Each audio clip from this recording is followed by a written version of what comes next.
Okay, greetings everyone. Hello and welcome. I am Vormithrax. Oh, and today we're going to play a board game. Board game called Halls of Hegra. Really, really good game. I like it. I'm excited to bring it to your attention if you've never heard of it before. So what are we doing? So we're going to be doing a full playthrough while I kind of explain how to play, and I'll talk about the mechanics. First, we'll do an overview of what we see here in the background of the game and the theme. Then I'll talk about the gameplay elements you see in front of you. And then we'll do a full playthrough, and I'll explain in more detail the mechanics and the rules as we get into the game. Now, what you're seeing is the tabletop simulator module for Halls of Hegra. I do own the actual game.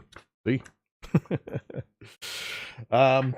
I've played probably 6 games, I think, so far of my tabletop version. Had a great deal of fun. It was hard, and it's still hard. But I think I've got a pretty good handle on the rule set and the mechanics and the timing and everything for the game. So it's time to show it off. Let you guys in on it. So this is the electronic version, the tabletop simulator version, just is going to be way, way simpler, faster, and easier for me to do this kind of a tutorial playthrough than trying to record my real world copy. Just the logistics and such of how it works and all that. It's going to be much easier to do it this way. So, Halls of Hegra. So it's by Thematic Games and designed. Let me make sure I get the name right. Petter Schenke Olsen is the designer, and Thematic Games production. It's not typically available at general retail, so this is one of those games with kind of a small print run done through crowdfunding type campaigns, and then they do a new print run as interest builds, and you go pledge, and then they release a new print run, and you can get a copy that way. For the YouTube folks, or for everybody who's watching, can go to the YouTube channel and this stream or the video afterwards. I have linked the Board Game Geek site for Halls of Hegra, as well as the Game Found website where you can pledge to get a copy of the game. As an example, I did a late pledge for the current print run. I think I put my pledge in on February 19, and a week later, I got a shipment notification that it was shipping out of a warehouse in Florida, heading over to where I am located in Texas. And so it went pretty quick. So I had the game within about, 10, 11 days from the time that I ordered it. Runs about, it's got a set price, but it's in Swedish kroners, and USD, I think, total with shipping ran about $70, something like that. So, well worth the price, though, for the gameplay that you get. All right, let's talk about the game itself. So, Halls of Hegra, for some background information, it's a World War II themed solitaire board game. So, one player only, or, I guess multiple people can kind of coordinate their thoughts and play together. But you play the commander of some Norwegian soldiers and local volunteers that defended a abandoned mountain fortress in the hills of Norway near a village called Hegra. And it's east a bit from Trondheim for reference. But this is a representation of an actual historical battle that occurred April 1940 during the German invasion of Norway. And we are going to play the commander of the forces that were gathered there. The map board itself here, the central piece, just to represent basically, this is the mountain fortress right there. So this is what we're defending, and we're going to be using various soldiers and some specialized local volunteers to try to help us defend the fortress against the German infantry, artillery, and air forces that are starting to move into the area in increasing numbers. And basically, we try to hold out as long as we can. While fighting, evading, and otherwise annoying those pesky German infantry. The game plays out over 11 turns. If we zoom in down here to the turn tracker, you can see we have 11 turns. This divided into different phases. So turns 1, 2, and 3 are the mobilization phase in green. Turns 4, 5, and 6 is the first attack phase in gold. 7, and 8 is the Siege 1 phase, and then 9, 10, and 11 is Siege 2, blue and kind of orange respectively. Now the color coding I mentioned because it helps in regards to some of the board elements. You'll notice we have a row of green circles here. That's the mobilization phase, gold, blue, and orange. And then also at the top of the screen, we have these event card decks. And depending on what turn we're in or what phase we're in, we'll draw a card from the appropriate deck. So the mobilization phase deck is green, then orange, or gold, blue, orange, and so on. So that color coding kind of helps determine kind of where you're going to be placing certain things at certain times. But in general, what's going to happen is we're going to roll through the turns. We're going to be trying to gather supplies from the local area. We're going to be trying to evade German patrols or destroy German patrols, eliminate German artillery pieces. In the later stages, we're going to be suffering from artillery and Air Force bombardment of the fortress. Supplies are going to get short. We're going to run out of defenders. There's never going to be enough of anything. It's going to get grim. So it gets harder and harder as the Germans occupy more fully the local area and strengthen their grip around the fortress. And then we go into full-on siege mode. And we'll talk about the details of all that here in a bit. But that's kind of the background. What we're actually trying to do is basically just survive. If we can just survive the full 11 turns, that by itself is a victory. But way down here in this bottom corner, we have the final arbiter of our victory. If we get an unconditional surrender, that's bad. That's the worst case. And we can have that happen during any of the turns where we could just flat lose depending on certain situations. We want to avoid that. And then the victory conditions get better as we go down the track. There's the general surrender, an honorable surrender, achieving a truce, and then forcing a German retreat from the area would be the best possible victory that we could get. So obviously we're going to hope for a German retreat. We're going to try to avoid an unconditional surrender, and if necessary, we'll accept one of the other victories if we can manage it. But we've actually got to survive for the full 11 turns, after which, if we do survive 11 turns, there's one final push called the last stand, where we draw one of these cards and we play out all the events on that card. If we survive 11 turns and the last stand, then we count up the number of healthy defenders we still have remaining in the fortress, compare it to the number next to the position of our marker, and as long as we have that number or more, we achieve that victory. So that is the victory and loss conditions. That's the turn sequence number at the bottom. And there is more details I need to talk about down there, but that'll cover it for the moment. Now, the other board elements, over here we have a tablet that actually has the rules for the game. I won't be needing to refer to that generally. I've got a pretty solid handle on the rules, but as you can see, it's got the rules. What I'll do is I'll put it down here at the very bottom. We'll put it on the back page of the rule book that lists the turn sequence that you take. And the turn sequence, basically you just find what phase of the game you're in, and you just look down through that column. And anything that's got an entry, you perform that action. Anything that's got a blank space, you ignore that action. So things change as the turn progresses through the various phases. We won't have to worry about German infantry meeples or performing infantry attacks during the mobilization phase, for example. They only come into play during the first attack and siege phases. So for the first 3 turns, we just kind of follow this column right here and do these actions all the way down to the bottom, and then we start the next turn. All right, so we'll leave this over here for now, just as a general reference. But like I said, I shouldn't need to be referring to it too often. Right there. All right. Let's zoom off of that and talk about some of the other board elements. So I'm going to give a general high-level overview of the different things you see. Then I'm going to start actually playing, and we'll get into the nitty-gritty details of the rules and mechanics while I'm actually doing the playthrough, because some of this stuff isn't going to come into play until much later turns in the game. So morale is a very, very important part of the gameplay, trying to keep up the morale of our defenders through horrible weather and conditions in the fortress, through bombardment, through infantry attacks on the walls, and so on, is a very tough thing. And on the right-hand side here, on the main board, we have a morale modifier section as well as a morale track, and I'll go into more details of that a bit later. But we also have these cards. We have a deck of high morale cards and a deck of low morale cards. We want to draw the high morale. We want to avoid the low morale. Those decks can be modified by these cards. Despair cards could be put into the high morale deck, which would be bad for us. But hope cards could be put into the low morale deck, which would be good for us, because that basically dilutes the low morale negative effects if we drew a hope card instead of one of these. So this is good to put the hope cards into. We do not want to put despair cards into our high morale deck. So the morale track here is going to go up and down for various reasons, and we want it to be up. That allows us to draw high morale cards and resolve them, and we don't want to be in the red where we have to draw low morale cards and resolve them. And you'll see the cards a little bit later. But that's an important part, but that's those cards there. We have 3 different bags that we're going to be utilizing in the game. To the right here, we have the troop German patrol bag. There's basically 12 discs in here, and I'll pull one out. And these discs have on the back side a number, 1 through 6.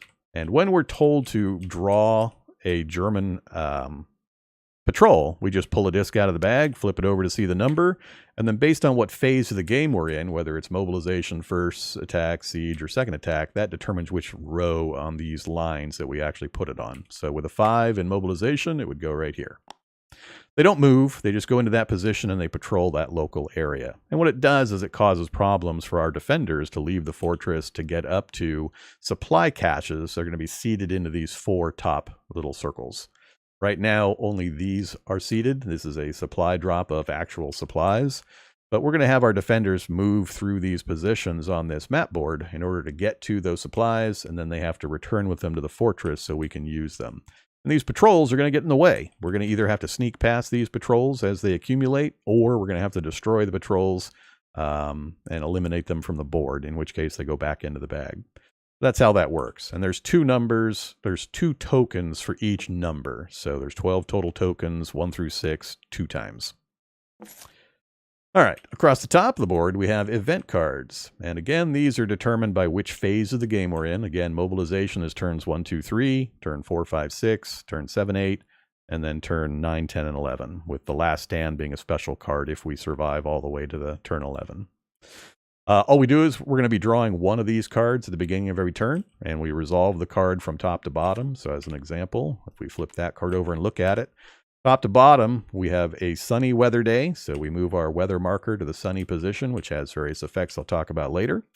Then in the middle, we have some kind of an event. In this case, unfortunately, some kind of an accident or, intentional bombardment or something injures 2 of our defenders. Anytime you see an injure or lose of defenders on one of these cards, you just refer to this chart here. These are symbols indicating which kind of defender is going to be injured or lost, and you just go to the top first. That's the first choice of your available people. If that's not available, you move to the next one and so on. So this shows the order of preference from top to bottom. Then there's a little flavor text in the middle. One of our trucks drove off the road and crashed, injuring our 2 defenders. And then finally at the bottom, it indicates that we're going to be adding what are called doubt tokens or doubt discs to our recruit bag, which I'll talk about in a little bit. And then we'll be doing an actual recruit phase as this other symbol. Now, the information on here is going to change depending on the phases that we're in. So some of the later phases will have different symbols down here, but it's always going to be a weather, an event, and then some symbols at the bottom telling you what to do. So we'll go ahead and try to put that back in. There we go. So that's the event cards, 1 per turn right at the beginning. You just resolve all the event cards, and then we do other stuff on the board. To the left over here, we have a reserve area where we've got various tokens that are going to go into and out of play. And I'm going to talk about these in a little more detail in a bit. But this is just an extra set of tokens for various things. This is the hit bag, the bad, nasty hit bag. You don't ever want to draw from the hit bag. The hit bag is full of bad stuff. Now, it's a bag building game in addition to a worker placement game, in addition to a deck building game, because we can somewhat control what goes into the bad bag. So these here are air tile tokens, and they're going to get added to this bad bag. They do things like we lose supply, we injure defenders, we lose morale, etc. And I'll get into the details on how it works a little later, but just realize these are bad things that are going to go into the bag. We want to prevent that, and there's a few ways we can do it.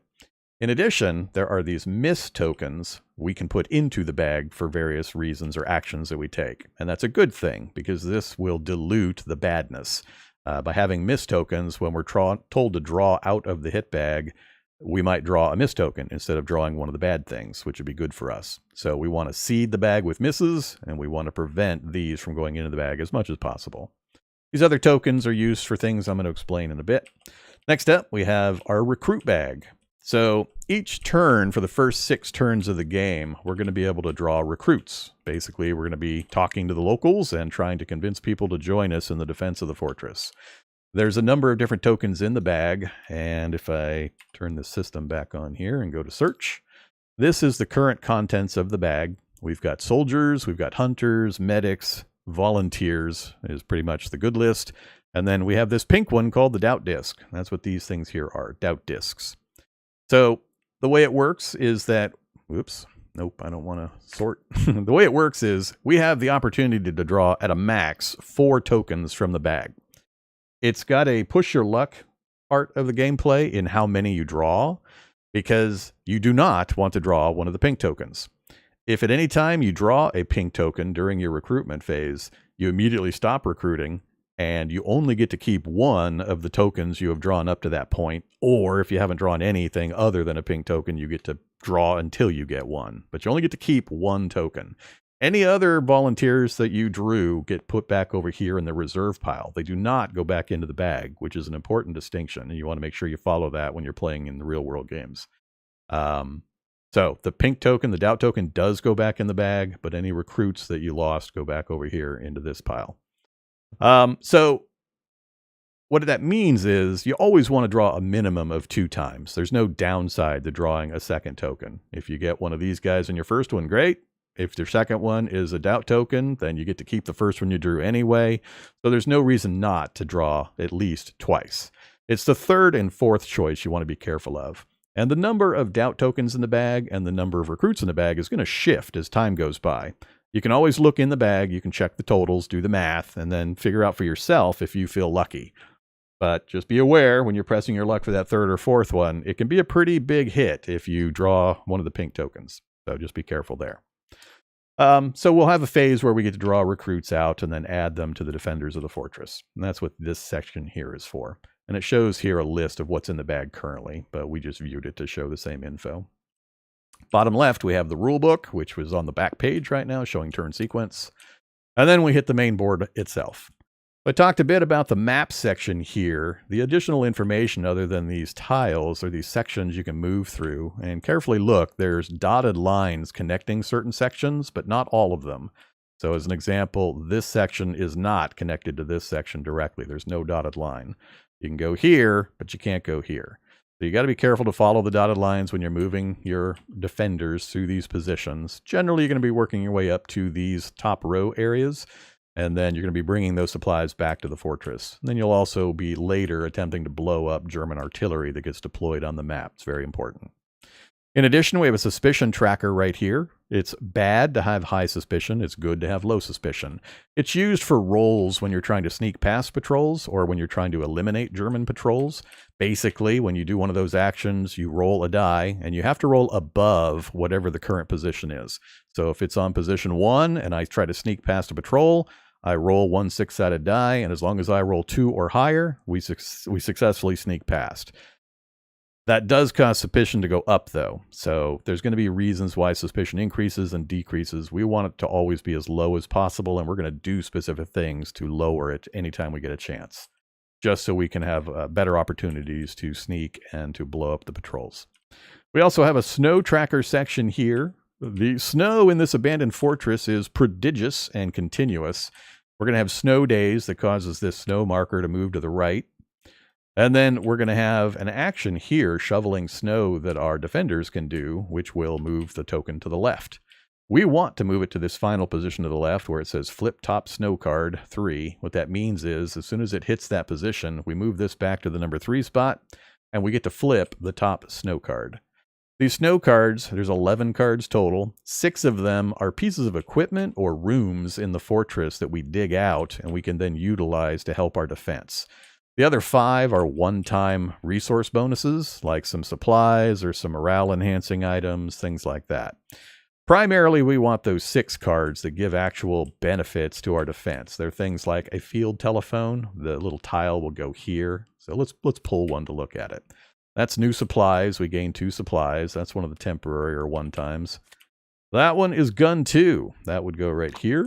And that would give us a second artillery piece that we can use to shell units out here. We can shell the airfield to remove these. We can shell German infantry that are approaching the fortress later on. Very important. You really want this one. And then there's other ones. There's a telephone, counter patrol, medicine cabinet, map room, and radio. All right. Also, the snow indicator shows how far our troops can move. So when it's snowy, they can only move 1 to 4 spaces. When it's cloudy, 1 to 5, and sunny, 1 to 6. There's additional info here. If they're carrying one of these delivery tokens to bring back to the fortress, they're slowed down by 1 space.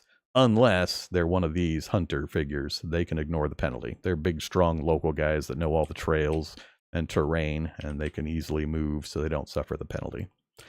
Then up in the top left, we have the Vernus Airfield. This is a location that we can choose to shell with our artillery. And when we do so, we can choose these benefits. Remove airtel stack is removing one of these bad stacks that'll eventually get put into the hit bag. Add 2 mistiles to the bag, which is great. Get 2 morale, which is also very good. Or move the surrender marker down a space.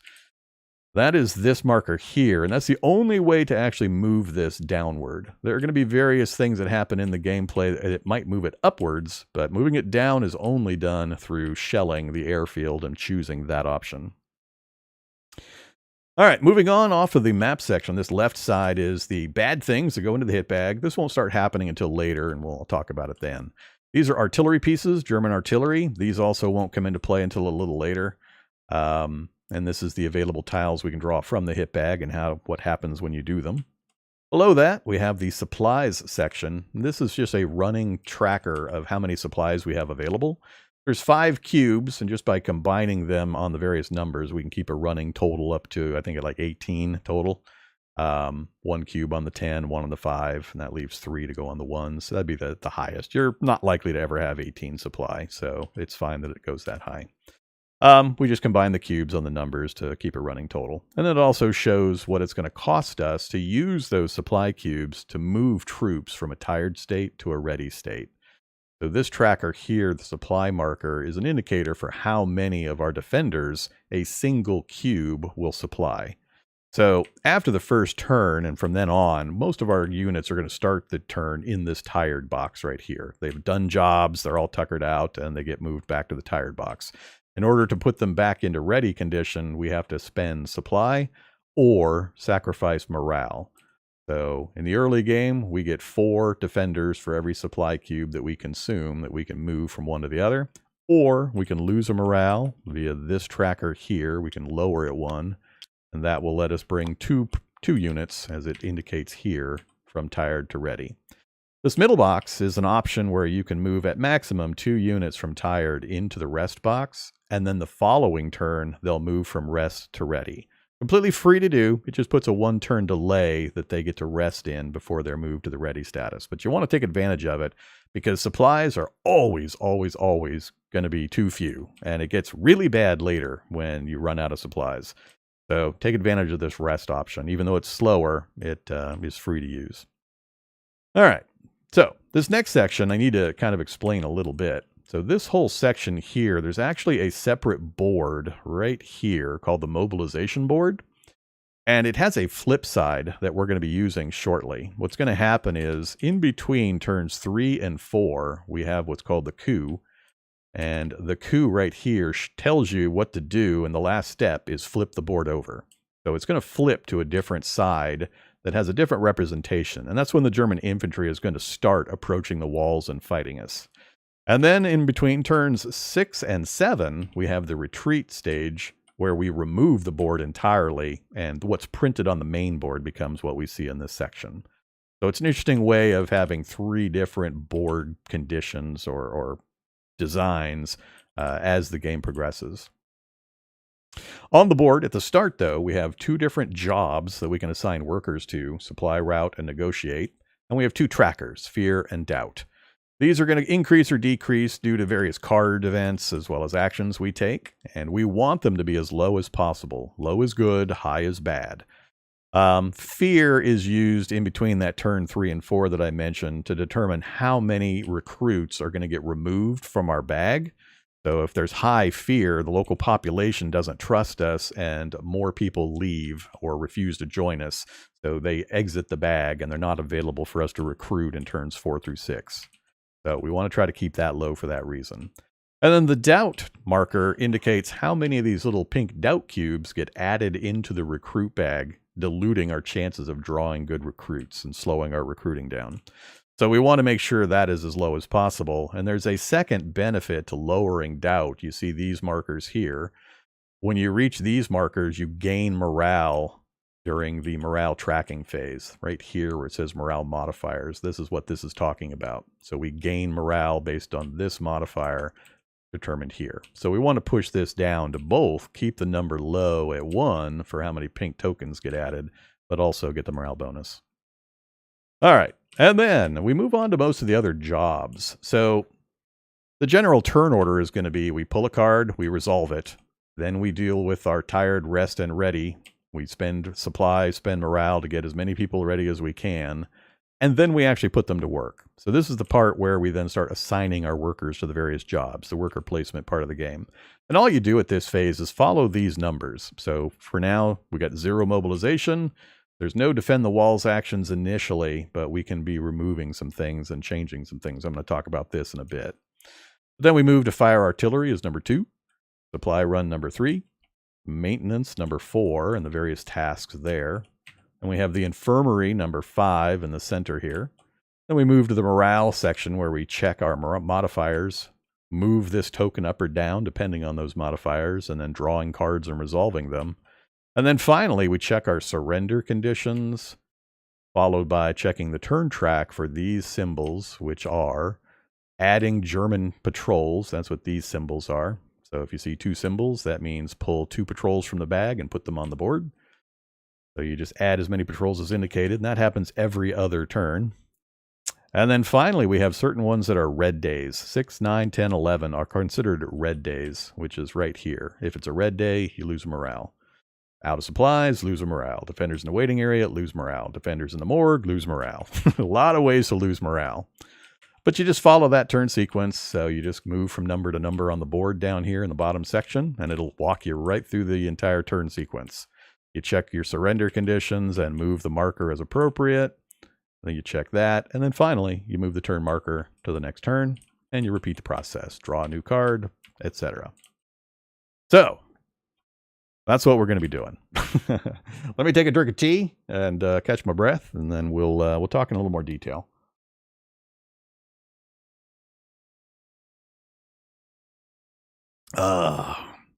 Oh, don't worry, Rem. I know how impatient you are. We'll get to the starting part. All right, let me jump back through chat real quick. Oh, great. It's gonna zoom that screen while I try to roll through chat on a different monitor. Really? Oh, there we go. I just got to click on that one. Okay.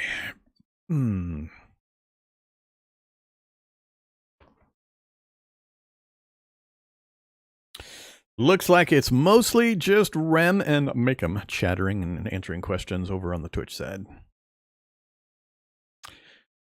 Can you tell us a site for purchasing this as a PC game? No, I cannot. There is no such thing. There is the tabletop simulator mod for it, and that is it. It is not available as a computerized, it will do all the rules management for you kind of game. This is literally a board game. I'm just using the tabletop simulator mod as a much easier medium for me to explain and do a playthrough online live. But there is no computerized version of the game available. Okay. Let's get to things. So I'm going to first randomize the various elements that need to be randomized. Let's turn the interface off real quick. So let's go ahead and shuffle, shuffle, shuffle, shuffle, shuffle. Then we will shake the bag, shake the bag, shake the bag. We'll shuffle our tile of snow cards. And finally, we'll shuffle these 2 decks. All right, so most of these I'm going to be shuffling right before I use any of them because the bags and these decks are going to have cards added to them semi-regularly or cards put back on top of the deck, and we need to randomize it each time before we use it. The event cards don't ever need to be randomized after the first time, because we're only going to draw a few of the cards out of the deck. There's actually like 12 mobilization cards. We're only going to see 3 of them, one for each of the 3 turns in the mobilization. So that provides longevity of playthrough where you're going to see different cards and different events each time you play the game, because you're not going to get the same exact 3 likely each time. The only one that's the short stack is this final one, the Last Stand. There's only 3 possible cards, but the rest of them, I forget exactly how many. It tells me when I point. There's 11, 12, 8, 8, and 3. But that is all the shuffling we need to do. We do have 5 6-sided dice. They're going to come into play for various reasons, and we'll take advantage of those when we need to. Otherwise, I believe everything is set where it needs to be. Glancing around. Oh, one other thing I need to mention. There's one change that I've noticed from this version, this implementation on Tabletop Simulator, compared to the current version available when you go buy it, the real-world copy. And that is this upper left supply cache. In the current version of the game, the tabletop version, this is divided into 2 different choices. Right now, it's only showing the morale choice, where we go and we grab these 3 morale pieces as supply drops and we put them in that space. In the physical version, there's a line and then there's another symbol, which is the soldier symbol. It's the little bullet symbol here, round symbol. And that indicates that there are 3 soldiers available there that you can use as a supply cache, and you can bring those soldiers back to help defend the fortress. So for the purpose of this demonstration, or this playthrough, I'm going to treat it like the current paper copy version, the real version, and I'm going to say which one I want when I set this up. We have to use the morale version, but I'm probably going to call for the soldiers instead of the morale. So we'll just pretend that they're soldiers for this particular playthrough. And that's the only change I've noticed. I think there's 1 or 2 other pieces of kind of info, rule text on the board that are different than what I remember from the physical version, but that's the only substantive gameplay difference I've seen. So I think otherwise it's a pretty current and accurate reproduction of the tabletop game. Okay, so let's begin the carnage. So I will warn you, this is going to be rough. This is a tough game, and it's going to get bad. It's going to start bad. Then it's going to get worse. Then it's going to get, oh my God, why am I even bothering to try? And then it's going to get even worse after that. So just expect that, and know that it's baked into the system, and we'll see if we can overcome it. So first thing we do at the start of every turn is we grab an event card and we actually play it out. So we'll grab the first event card, flip it over down here. Then we'll take a look. It is a sunny day, so we're going to go ahead and move the marker to sunny. That's good for us, very good for us. We do get, we got the injured 2 defenders. That is bad for us. That is unfortunate. Very unfortunate. All right, well, we get to injure 2 defenders. Our hunter, and we don't have a hunter, so we get to injure 2 soldiers. So to injure, we're going to move them over to our treatment area, and which position they go to is going to depend on a die roll. Let me just drop them up here for the moment. Then we're going to roll 2 6-sided dice. So we'll go ahead and grab those 2. I'm just going to hit the R key. A 6 and a 2. So one of these guys is going to go to the 6 position here. One of these guys is going to go to the 2 position there. We have 3 beds available in our infirmary, and you can only have 1 patient per column or per bed. And the way it works is when we get to this phase, we have a waiting area, if all the beds are full, that we have to put people into when there's no slots available. Anybody in the waiting area is going to go down a position, and if they are at 1 and they have to go down, they die and they go to the morgue. Then we're going to move anybody that's in treatable beds up 1 position. And finally, if there's a new slot that is opened up, we get to move people over from the waiting area into the available slot on the same line. If we actually send any workers over here, we can have the workers try to heal these guys, or they do heal them, and they move them up a position. Now, one thing I haven't mentioned is in regards to the worker placement stuff. First, if you look at the little symbol here, that's the Norwegian flag symbol. Anytime you see that symbol, that indicates a position that a worker can be placed in. So you can kind of just train your eye to spot the flag for where valid locations are that you can send workers. So we've got defending the walls, these 2 for this first board. firing artillery, going on supply runs, treating patients, and then the 5 maintenance tasks. Now, when we look in detail at these tasks, these locations, it's going to have a number in the circle here. That indicates how many points or workers need to be in that space. Below it, it has either restrictions or bonuses. So in this example, an officer will not shovel snow. An officer will not repair damage. But he will be happy to inspire the troops. Now, in addition, if it has a number next to it, like this example, that indicates they're worth twice the value. So that's 2 points worth of snow shoveling out of these guys, which are the hunters. So they're really good at shoveling snow. They get double the strength at doing it. So a single hunter unit placed here would actually be able to move our snow marker 2 positions by himself. So be careful to watch the number here, which is how much strength or power and points you need to do the action. And then if you have any bonus, which lets you do the action multiple times.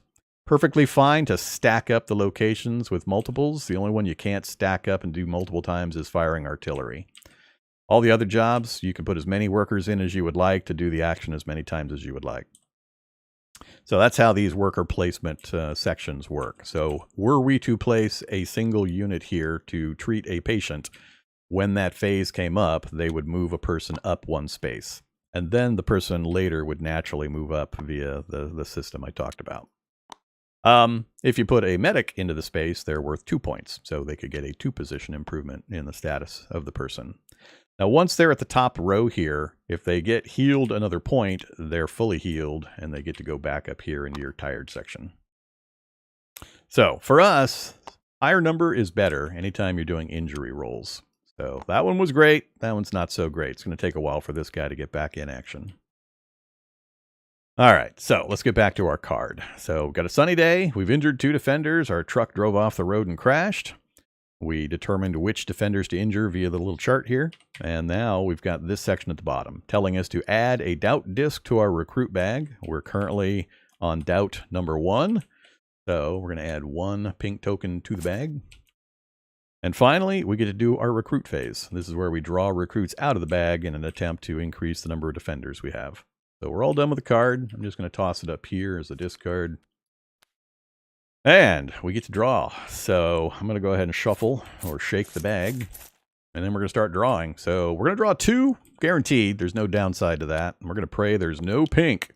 2 medics. Well, that's interesting. They've got a few restrictions in some of the things they're allowed to do. But, I mean, medics are fine. I'd rather get volunteers and hunters at this point. I am going to press my luck. We're going to go for 3.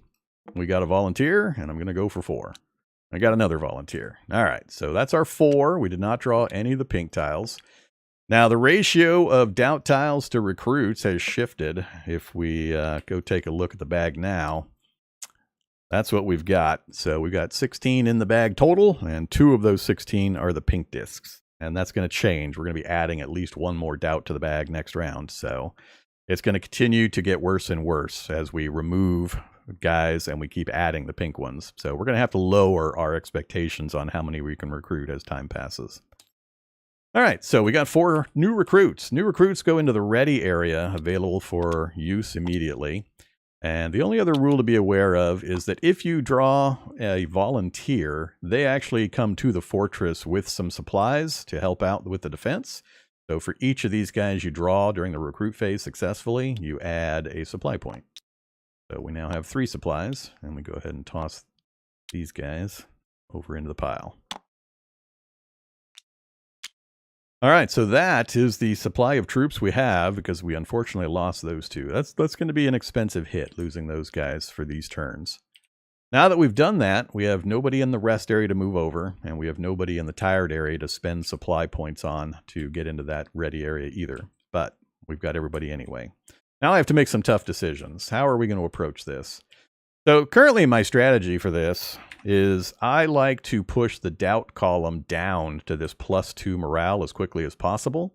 Drawing high morale cards is extremely valuable, extremely important, especially if you can manage it in these later phases, the last half of the game.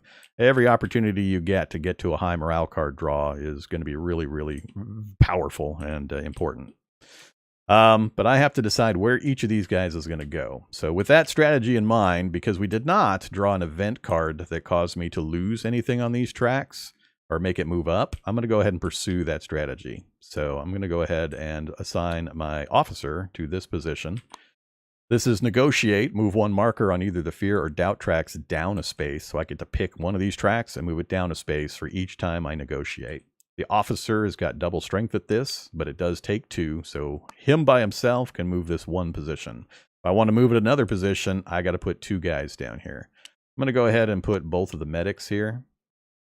They don't have an... Well, actually, no, I may not do that. Let's mix this up a bit. So this one is going to heal automatically without me doing anything. He'll be up and back in the rest area or the tired area without any intercession from me during this turn.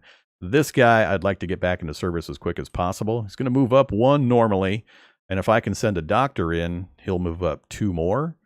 So that'll mean next turn we'll get him. He'll return to us next turn and be available the turn after. So I think I'll try to hold 1 medic to operate over there. That leaves me 4 guys, which is a nice number because you need 2 for most of the actions. I'm going to go ahead and do this. So we've got 1, 2, 3 positions. 1, 2, 3. That'll get us to the +2. Now I got to decide what to do here. We got many important considerations. So it's critical that we repair the various portions of the fortress that are damaged. And I haven't talked about damage yet. This is the wall positions that we're going to be defending.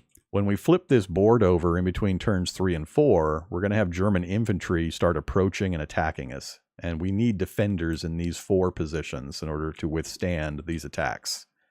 In addition, we need to increase this defense value, which basically, for each point of defense, we block a hit that the German infantry inflicts on us. So if we have 3 defense and they only hit us twice, we would block both shots, and none of our defenders would take a hit. So you want all 4 positions, and you want defense as high as you can, as quickly as you can. But there's so many competing things that you're going to try to do that it's really hard to get a lot of it done. All right. What does fear do? I'll cover it in a second. So this is one of our priorities, is trying to get these 3 repaired. And we do that via one of the maintenance tasks. There's a repair option right here. So if we assign 2 workers to a repair option, we can remove 1 damage tile. And these little kind of crack or lightning bolt symbols are damage tiles. We have them there, and we have them on our artillery piece. Our artillery gun is also out of commission with damage on all the positions. So we want to repair those with this repair task. That will bring them, make them available for us to use. And then in between turns 3 and 4, we're going to get a chance to assign defenders to these positions to help us fight off the initial German infantry onslaught. So we need to do this. We need to do this. The defense task is here, the bolster task. We can either add a miss tile to the hit bag, or we can raise our defense by 1. Another important thing is to dig out as much snow as we can so that we can flip over these snow cards and get access to things like a second gun or a field telephone or supplies and so on. And then yet another task we have to perform is we have to get guys on supply runs running out to grab up these supplies and get them back to the fortress as quickly as possible, preferably before the German patrols start blocking our movement routes. So there's a lot of competing things. Plus, as you see, it's nice to put a dock in here. And I might actually pull the dock out. I might cancel this guy getting healed a little faster in order to get something else done. I'm still debating my placement of that. But that's the kind of choices we have to make. It's a worker placement system, and we have to fuel the workers with the supplies. We never have enough supplies. We almost never have enough defenders. There's constantly people getting put in the infirmary, and bombardments via artillery and air causing problems, and morale problems, and problems upon problems upon problems. So we got to adapt as we move along. All right. There are only 3 supplies? What do you mean? There's always only 3 supplies in the stash. That's not new. All of them are always 3. The only change to that is the lack of the soldier option here. Okay, so let's finish placing our guys. I got 2 more guys that we have not yet dedicated to a task. I wish we had gotten a hunter that I could put out here, but we're going to at least get these 2 guys out. I'm going to forego any early repairs. And I'm tempted to throw the medic out here too. And the reason behind this is we have a sunny day currently. It's 1, 2, 3, 4, 5 to get a unit, get one of our defenders up to this position and grab one of the supplies. They'll then get slowed down for the return trip by 1 because none of them are hunters. So we're hoping for 2 sunny days in a row. If we get lucky enough for 2 sunny days in a row, we could theoretically get all 3 of these supply tokens back to the fortress next turn. So, yeah, that's just the marker, that top one. So that's the hope. If we get 2 sunny days in a row, we can have a whole pile of supplies added into us on the second day. The problem is going to be that they get slowed down by 1, and it's possible we're going to pull a German patrol that'll be on this position that will further slow us down and cause us to deal with a suspicion track. I think I'm gonna roll the dice. I'm gonna take a gamble on a big time early supply run. I'm gonna pull him off of medic duty. We'll leave this guy to heal on his own, and we'll send all 3 of these up on the supply run. So primarily all we're doing this round is getting our morale down to the +2 and keeping the doubt low. I won't have to worry about doubt ever going above 1 because we're only going to have this board and these options during the first 3 turns. So even if it gets raised by event cards, it's not going to raise above the 1. I'll just lose some of my morale bonus if it happens. So that's what we're going to do. We're going to focus on getting the morale bonuses and getting the supply run done. We're going to forego shoveling snow, forego repairing, and so on. So fingers crossed, we get a second sunny day. It's going to suck if not. I should mention also, when you're moving on this map, units have to end their movement anytime they enter a supply cache or the fortress. Their movement stops. Doesn't matter how many points they have left, they have to stop. So if we could only move 4 spaces, for example, it'd be 1, 2, 3, 4. Then next turn, we'd move 1, and we'd have to stop to pick up the supply. Then the turn after, we could move again. So just realize it can be really bad depending on how the timing works out and how the weather works out. You could have a pretty heavy delay where you lose almost an entire round's worth of movement because of that stop rule. All right, so all of our workers are put out. So if we take a look at the little chart over here, which we haven't looked at yet, we're in the mobilization phase. We just follow this column. So first one, move the weather marker. We did. Resolve the event card text. We did. We added doubt disc to the recruit bag. We drew from the recruit bag. We skip these 2. They don't come into play until we get to the first attack phase. Then we move defenders, rest to ready, tired to ready, etc. We did all that defender adjustments. And then finally, we're now going to actually execute all of the orders that we have put workers on. And like I said before, all you do is follow the numbers on this lower section of the board. So in the 0 section here, we have this. So we've got these guys. 1, 2, 3 times we can move this board. So they'll all move up to the tired phase. I'm going to go 1, 2, 3. I'm going to put it down on the +2. We have nothing to do up here. We move over to artillery. We have no actions. We move up to supply run, which typically these guys would be actually here. Now we would move them out onto the supply run section. We're going to run them all up to grab these 3 supplies. So it's a sunny day. We have 6 movement. Nothing's slowing us down. 1, 2, 3, 4, 5. We'll just drop it right on top of that one. Grab you. Same thing there. And grab you. Same thing there. All right, they have to end their movement there. They can't move that 6th space that the sunny would normally allow. So they're prepping the supplies for transport back to the fort. That's it with our supply run. We don't have any supplies coming back yet to deal with, or no counter patrols to deal with. So we move down to the maintenance section, which unfortunately we have no maintenance activity. We have nobody treating any of our guys. So now we do the final part of the infirmary phase. This is where, first, if we had anybody in the waiting area, they would move down a position. And it's important to do it in this order. Always do the waiting area down, then do the treatment area up, and then do the lateral from the waiting area over into any available beds in that order. So we don't have anything there. These guys move up a space. He then is fully healed and gets to go back over there. And then we're done. Nothing else is going to happen here because we didn't have anybody treating the patients to increase his healing speed. Then we move from infirmary to morale, number 6. So we just check all of these statuses. Mobilization doubt marker. So our doubt marker here is on the +2. So we're going to gain 2 morale. So we just move this up 2. It is not a red day. That's down here. Day 6, 9, 10, 11 are red days. We are not out of supplies. We have supplies. There are no defenders in the waiting area, no defenders in the morgue, and no infantry in red sectors. This comes into play at turn 4 when we flip the board and we actually have infantry, German infantry attacks. If any of them reach a red section, then we would lose a morale point as they get too close. Once we've checked those, we just check what our current position on the morale track is, and we follow the instructions. So for being at +2, we get to draw 3 high morale cards and resolve 2 of them. So we pick 1 card to not resolve, and that'll go back into the deck. The other 2, we fully resolve. Now, I'll mention, you notice at the very top and very bottom of this morale track, there's a different entry, and it just has a plus or a minus symbol. The way that works is, if you move the token and you're instructed to move it up into that space, you leave it at the highest space here, the +3, but then you follow this. This is how you can add a hope card to the low morale deck. So the more times I can push this up into that plus position, the more hope cards we can get stacked into this low morale deck, which later in the game is super helpful because late in the game it's really tough to maintain morale. You'll commonly be drawing these low morale cards, and having a bunch of good hope cards seeded in is going to be very beneficial. So I'm going to try as many times as I can to push that all the way up. But for our current purposes, we're going to draw 3 and resolve 2. So 1, 2, and 3.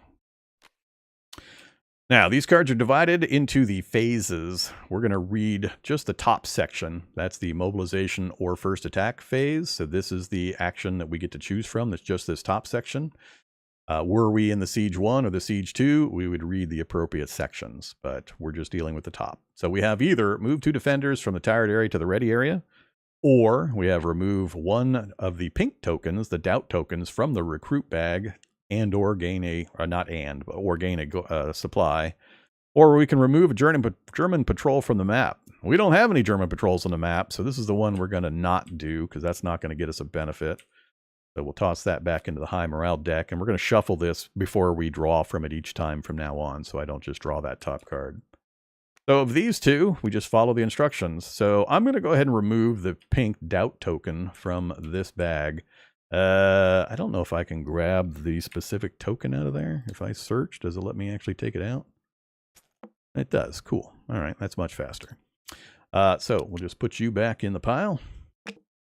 That cleans up our bag. We're back to only a single, but remember, we're going to add a second one to the pile at the beginning of the next turn anyway. So we'll be back to 2, but it helps. We'll be 2 instead of 3.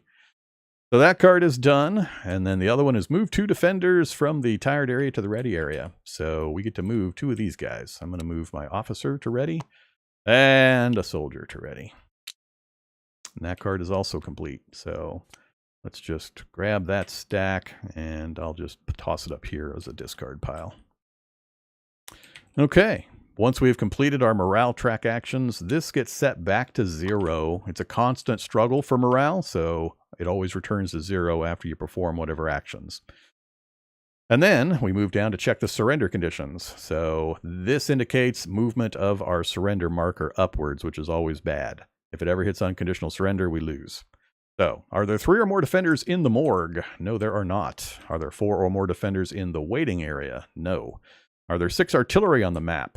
No. So none of those apply.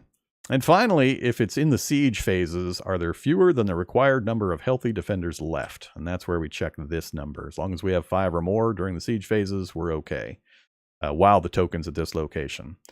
So none of that applies. Next we go to check the turn track for either German patrols, the coup, retreat, or last stand indicators. So that is the turn marker. We do have 2 patrol indicators for turn 1. So we're going to go ahead and draw our first German patrols. What we absolutely do not want is a number 1. I'll be happy with anything else. Just don't give me a 1. We got a 3 and a 3. All right, I'll take it. That's fine. So 3 goes there, and another 3 goes there. I'd rather not have them stack on top of each other. Let's set them kind of side by side. All right, it's perfectly fine to have multiples in a space. There's no downside or difficulty to that other than it's more we have to clear if we want to make a clear pathway. Again, these never move. They always stay in the exact same positions they were originally deployed to, and there's only 2 of each number in the bag. 12 total tiles. It's just the numbers 1 through 6, 2 copies of each. So the 3 is now gone, which means we're more likely to get these other numbers later. Now we just need the luck of the weather on our next event card draw. All right, so as per this bottom section, we did our patrols. There are no coup, retreat, or last stand. They happen on turns 3, 6, and 11. So the last thing to do is move the turn marker. We are now on turn 2. Okay, there you go. Turn 1 complete. A fair amount of the rules have now been explained. There are definitely a lot more to go, but now it's going to start getting a little more specific to particular turns and particular entries. So, all right. And I'm sorry about chat. I'm not able to watch and read chat while I'm trying to do this kind of explanation. So Makeham's answering quite a few questions, hopefully correctly. I don't know.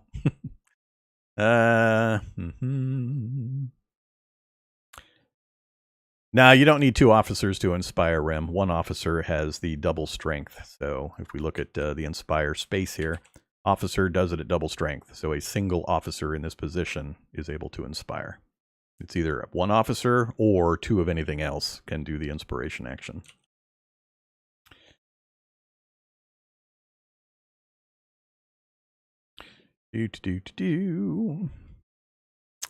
Some of which has already been answered. All right. Nope, no cope cards. Let's go ahead and move on to turn 2. So we're still in the mobilization phase. We're going to pull the next mobilization card and execute it. Oh, we got Sunny again. Hot dog. So the weather marker stays, and we have no blocking German patrol unless... Oh, no! No! Damn it. What are the chances we're not going to draw a 1 out of these 2? We've got, what? 2, 4, 6, 8, 10 total tiles, 2 of which are 1s. I guess it's not terrible odds, but we're likely to draw a 1, which is going to slow things down. So close to my perfect supply getting back to the fortress start.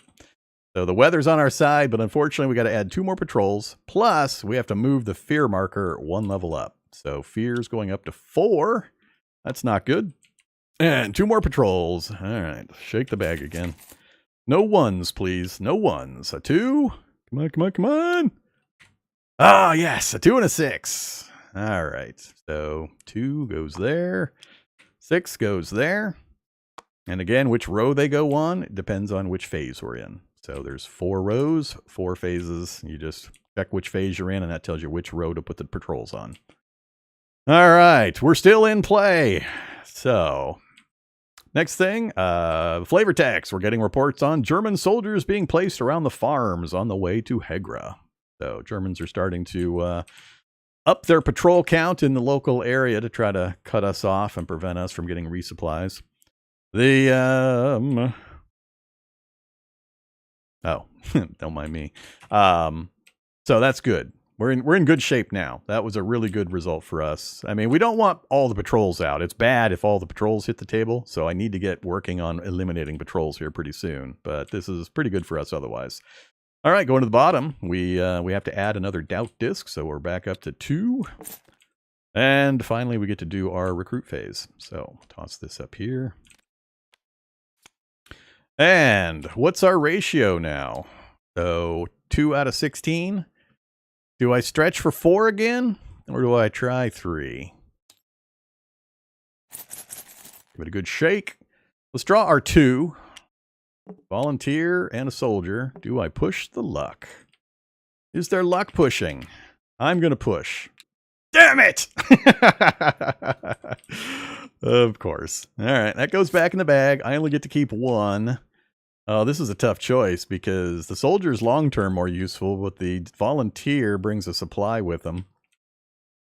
So that's rough. That's rough. We're only going to get 1 guy on my second recruitment. That's going to severely impact my ability to get all the things done that I was hoping to do. All right, thank you, game. Let's take... How many soldiers do I have so far? I've got the 1, the 2. That's it? Oh, crap. That's going to be a problem. I was hoping to get 4 soldiers out so that I could get the a morale bonus when we flip this board, but it's going to be rough. I definitely am going to try to need to get him back into play.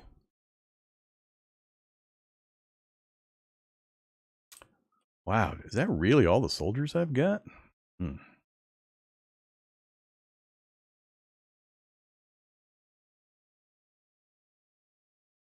Guess so. That's the 3 I start with, and we got unlucky and draw a bunch of medics and volunteers so far out of the bag.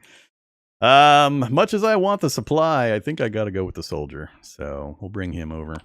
Unfortunately, he gets sent over here.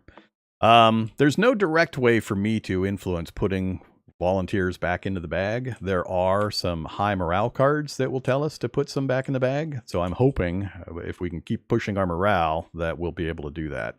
Now we're going to get a boatload of morale this round because we've got our 2-point bonus here. That's going to raise us up 2 levels. And we're going to get 1 for each of these guys when they deliver their supplies, which is going to push us up. We'll get the 3, then we'll be able to, or we'll get the 2, and then it'll be 1, bump, bump. So we're going to get to put 2 hope cards into the low morale deck, and we'll also be drawing 4 high morale cards and resolving 3. So there's a good chance I'll be able to hopefully get some benefits out of that. All right, so our recruitment is done. We got an unlucky pink token draw. Them's the breaks. Let's move on to the next phase. This is where we have to start paying to get troops over into our ready area. I'm going to pay 1 supply cube. That, at the current rate, gets me 4 defenders moved from tired over to ready. And that is all my guys. We got a lot of guys sitting up here about to make deliveries. So what are we going to do? Timing is really important here. I need to have preferably 4 soldiers in this section when we flip this board in between turns 3 and 4, so they can take immediate position on the walls and get us a +2 morale bonus at that time. But I also have a ton of repairing to do, and I need to get some snow shoveled, and we don't have the guys. So I don't need to do negotiate again. We've maxed it out, and an event card hasn't moved it yet, so I don't have to put guys there. I think what we'll do is I need to get some new supply routes opened. I should probably mention this. So I've talked about this board getting flipped over in between turns 3 and 4. The consequence for that is multiple. The board disappears essentially, and a new board takes its place. It's not going to have this tracker, and these options are no longer going to be available. So we're basically going to get cut off from talking to the locals in a meaningful way. So this is our opportunity to have new supply routes added to these top positions. The only way to populate these for us to then go get and bring back to the fortress is to perform this action, pick which of these we want to do, and then place them on the appropriate spot. So you have to do all of those you plan to do for the entire game. It has to get done in the first 3 turns. So I would like 2 more supply routes to get set up that I can then recover on later turns. And it doesn't matter when I recover them once they're set up. The timing that's critical is that you have to get it done in the first 3 turns of actions.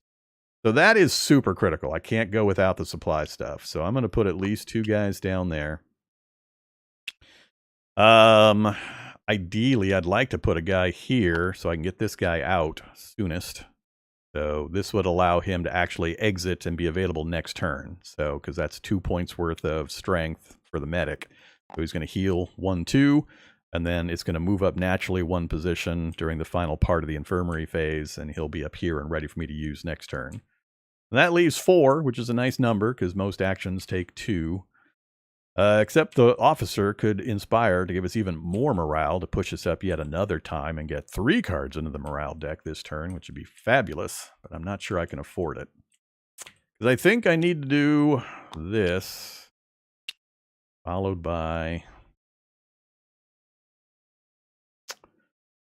let's actually change this up. Let's put you in there. So 2 supplies. I'm going to go for the miss tokens, and I'm not going to do the morale. I talked early on in the stream that the current version of the game, this is an either-or choice. You either do morale, or there's a symbol here for 3 soldiers. We're going to do the soldier version instead of the morale version. I just don't have a representation of it, so we'll just pretend that these are soldiers. So I want to get both of these seeded out. So these 4 guys are going to do that for me. Which leaves me one final action, essentially.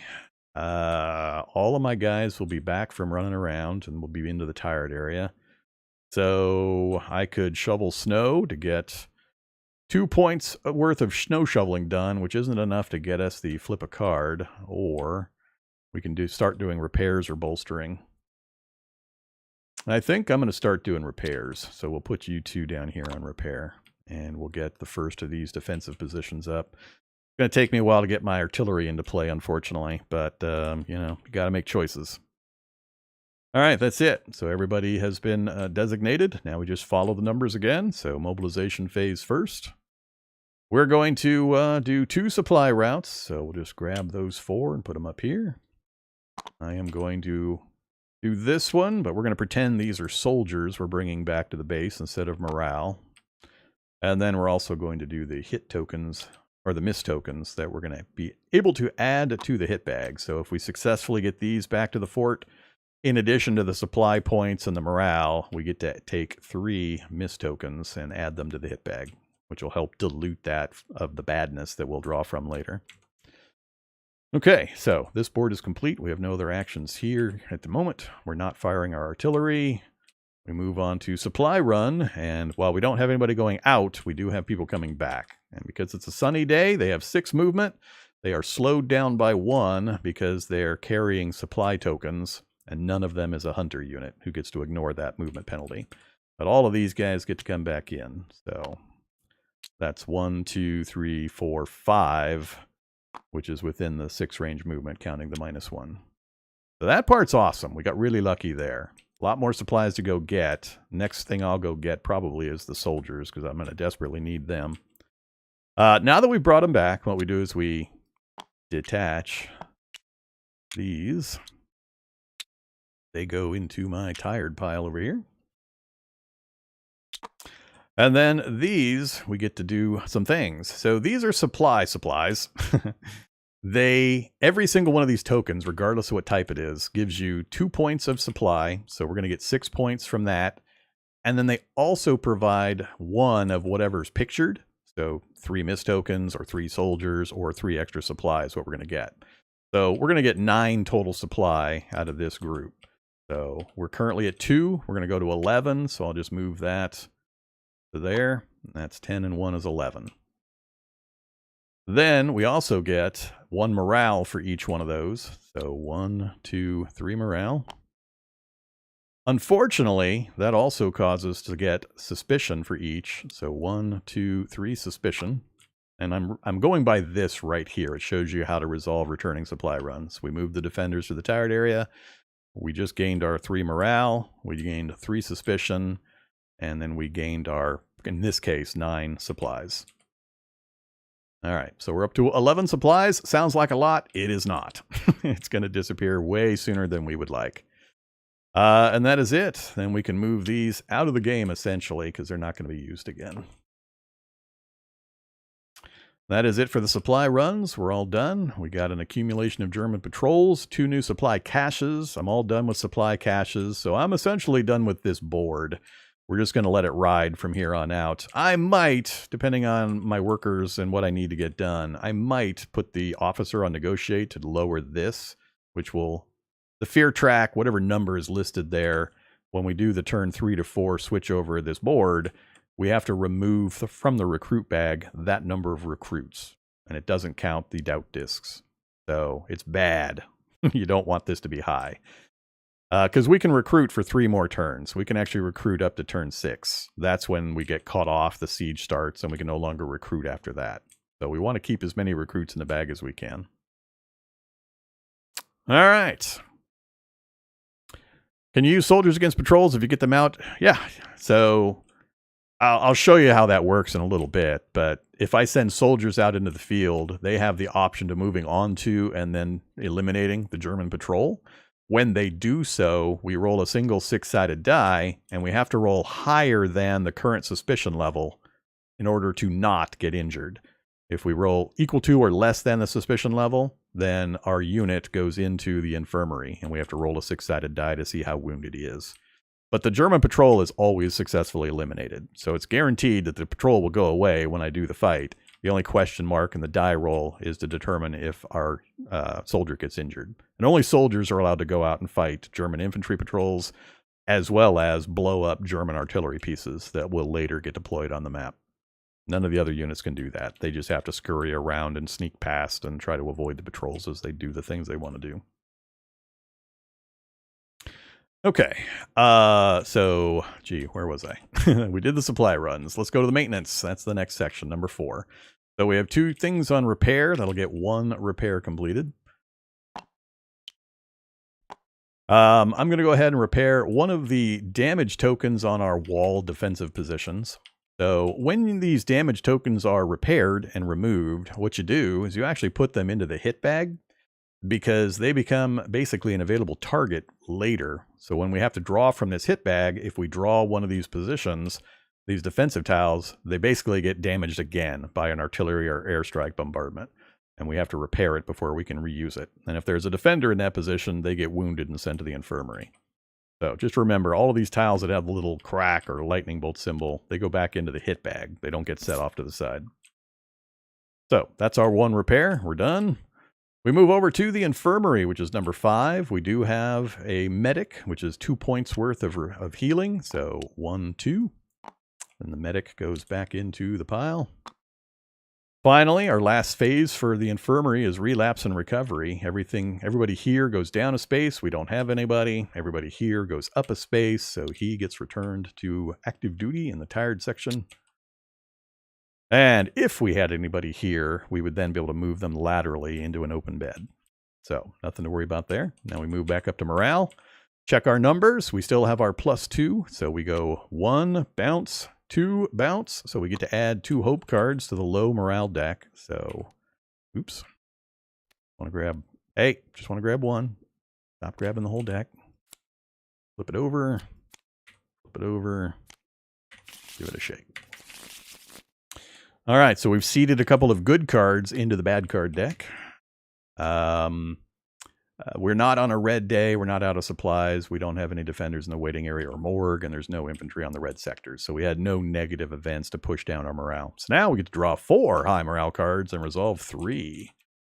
All right, we just shuffled it. So card 1, card 2, card 3, and card 4. So we're going to pick one of these to not do, and then we're going to execute all the others. So we've got move the snow marker 2 steps to the left, move 2 defenders from the tired area to the ready area, add a miss to the hit bag, or repair a damaged tile. I think I'm going to not do the add a miss to the hit bag. So I'm going to pick that up and put it back in the deck. We'll do these 3. So first, move the snow marker 2 steps to the left. 1, 2. Next, we're going to go move 2 defenders from the tired area to the ready area. So I'm going to pick my officer and a soldier. And finally, repair a damage tile. I'm going to go ahead and repair one of the wall tiles again. And that goes back into the hit bag. Okay, those 3 are done.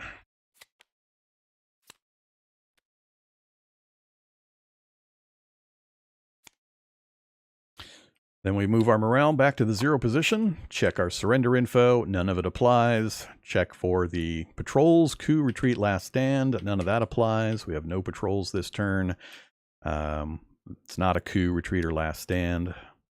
So we're done with that. Move the turn marker. Off to turn 3. All right, another sip of tea and we'll keep rolling. Things will start moving a little faster now that we've got most of the basics of the gameplay elements handled. There's still some specialized stuff that'll come later that I have to talk about. Is this single player? It is a solitaire board game. I mean, nothing prevents multiple people from kind of combining, rubbing their brain power together and coming up with plans and kind of cooperating to command the situation.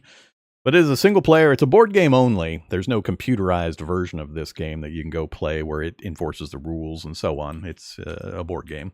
I am playing the tabletop simulator module for it that allows me to live stream it and teach it much, much easier than if I go to my table where I've got my real world copy and try to stream it from there.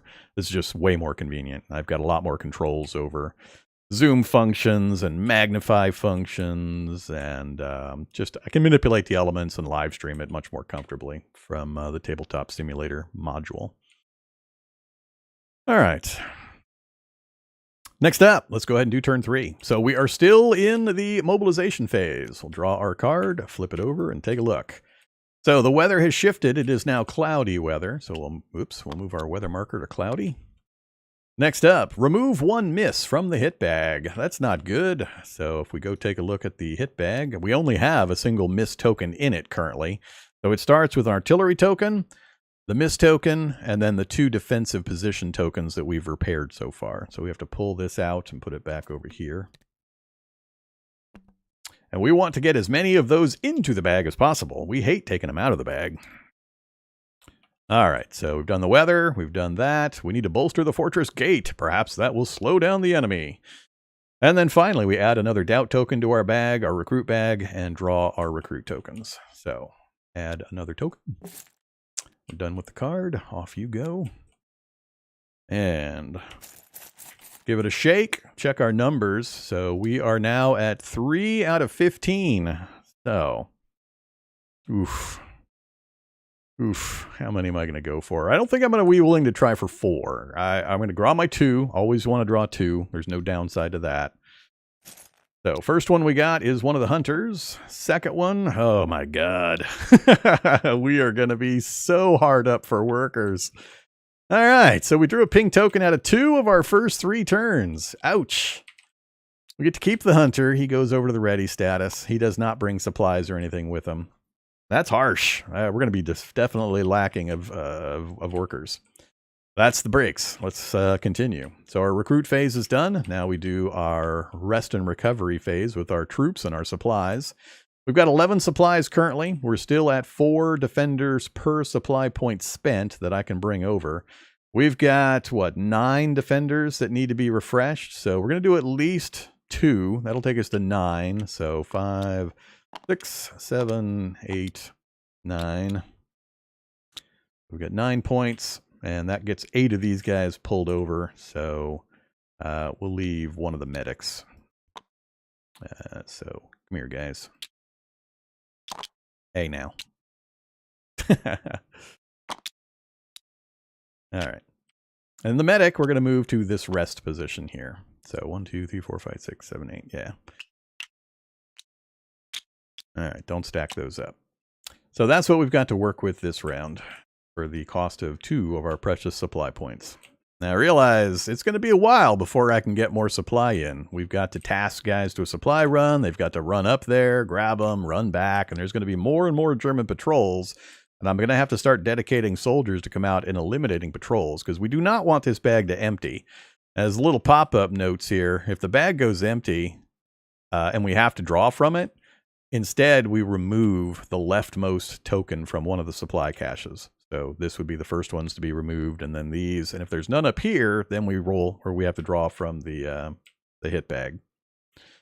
So, yeah, we don't want that to be empty. We don't want a huge number of patrols out. Multiple reasons for that to be a bad thing.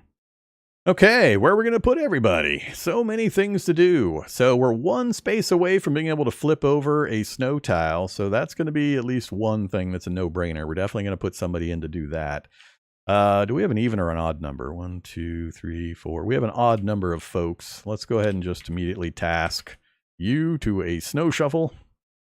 So they're going to get us the top 1. Now, if I put, for example, the hunter and 1 more unit in that same space, I could do this twice, basically, because it would do it once, flip back to 3, and then we could spend another 3 points to pull the second one.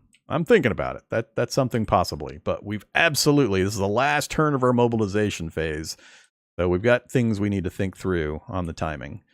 We have to get this done. I would like to get at least 1 bolster to raise the defense so we can absorb a hit from the German infantry that's going to show up next turn. So we haven't got our artillery piece repaired yet. We got to get that going. Just so many things. At least we don't have anybody in the hospital to worry about anymore. So we're not doing supply route. I'm debating the negotiate with the officer just to bring this down from 4 to 3. That's a possibility. That would give me an odd number to deal with again. So I'd need a single person on another job. Which could be the other snow shovel position. So we could do this. That would get me back to, no, that's still going to be an odd number. 1, 2, 3, 4. Yeah, still be an odd number. Where else could I do a single person? It's pretty much supply runs, shoveling snow, and the medic. That's pretty much it. So, what to do? Maybe I'll just roll. We've got more tokens in the bag than I normally would have because we failed to draw extras. We still got like 10 recruits in there, but we're going to lose 4 of them at the current conditions. But I think I'm going to let that flood go. I think it's more important instead of lowering the amount I lose by 1 to get other things done. So we're going to ignore those 2 things. We're absolutely going to do at least 1 repair. That's going to get this position repaired so we can fully defend our walls with our 4 soldiers we've carefully made sure that we have. Which means I'm not going to be able to send any of these soldiers out into the map because I need all 4 of them on the walls. So let's put 2 of them on bolstering to raise our defense. Put 2 more on repairing. What can I have the officer do? He's limited in the things he's allowed to do. I could switch this out. Switch that out. And then I could do this action. I could put a volunteer here with the officer, and we could promote him. And that would turn him into a soldier. Well, what's going to happen, the order of events, Rem, is that I'm going to place all these units. We're going to go through and resolve them all, and they're all going to get put back into the tired area. And then right here, when we do this transition, place 1 defender on each defensive position, I can pull them from the tired area. So it's perfectly fine. As long as I don't send these guys out on the map board, they're going to be able to man the walls, just because of the timing of things. That's what I was very careful to manage and make sure I had everything I needed, because that's going to get us both a fully defended wall and a 2 morale boost for the round. So we're going to get 4 morale points total. Well, we're going to get 2, resolve it, and then we're going to get a bonus 2 to start the next round. So yeah, once they're positioned on the walls, they stay there. They don't move after that until they get injured, or I purposely replace them for some reason. So they don't get put back into the pool up here once they're defending the walls. So I just got to kind of decide what my priorities are. I want to do so many things. I mean, I want to get a bunch of snow tiles. I need to get my artillery up and running. I need to get soldiers out into the field. But we're going to have to go get these 3 soldiers and bring them back to have them available. I might eventually put like 1 volunteer on the wall here and 3 soldiers. And you'll see why it matters when we flip this board over. There's a reason you want soldiers and officers up here, not volunteers and stuff. And it'll make sense in a minute. Well, in a little bit.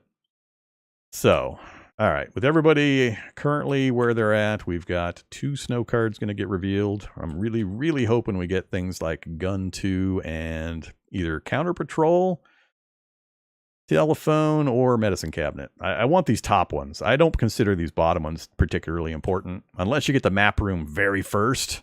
That then is powerful, but later it's useless because what it does is it lets you peek at the top 3 cards and organize them in whatever order you want, so you can put the ones you want on top, so you draw them sooner. And it also lets you shovel snow faster if you repair one side of it. But later in the game, that's not going to be helpful. So if I don't get it in the first couple of tiles, I don't care to get it. So yeah, priorities, but this will get us fully defended wall. It'll get us a little bit of defense protection to prevent injuries to our defenders. I'd like to bolster 1 more time to get it to 2, but I don't think I can afford to right now. So that defends. That gets our gun in play with the first defense there. Yeah, I think we'll leave it the way we've got it. Let's not adjust it from here. All right, everybody's deployed. Let's go ahead and roll through the sequence. So starting on this board here, number 0, we have no actions occurring. We got nothing going on defend the walls, nothing for fire artillery, nothing for supply run because we have nobody going out and nobody out there that we can move around. Moving on to maintenance. So we've got 1, 2. Yeah, so this guy alone is going to move it to that position, which will let us flip the top snow card and moves it back here.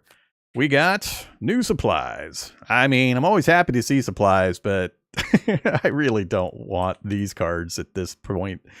Getting the gun or something else would be so much more powerful.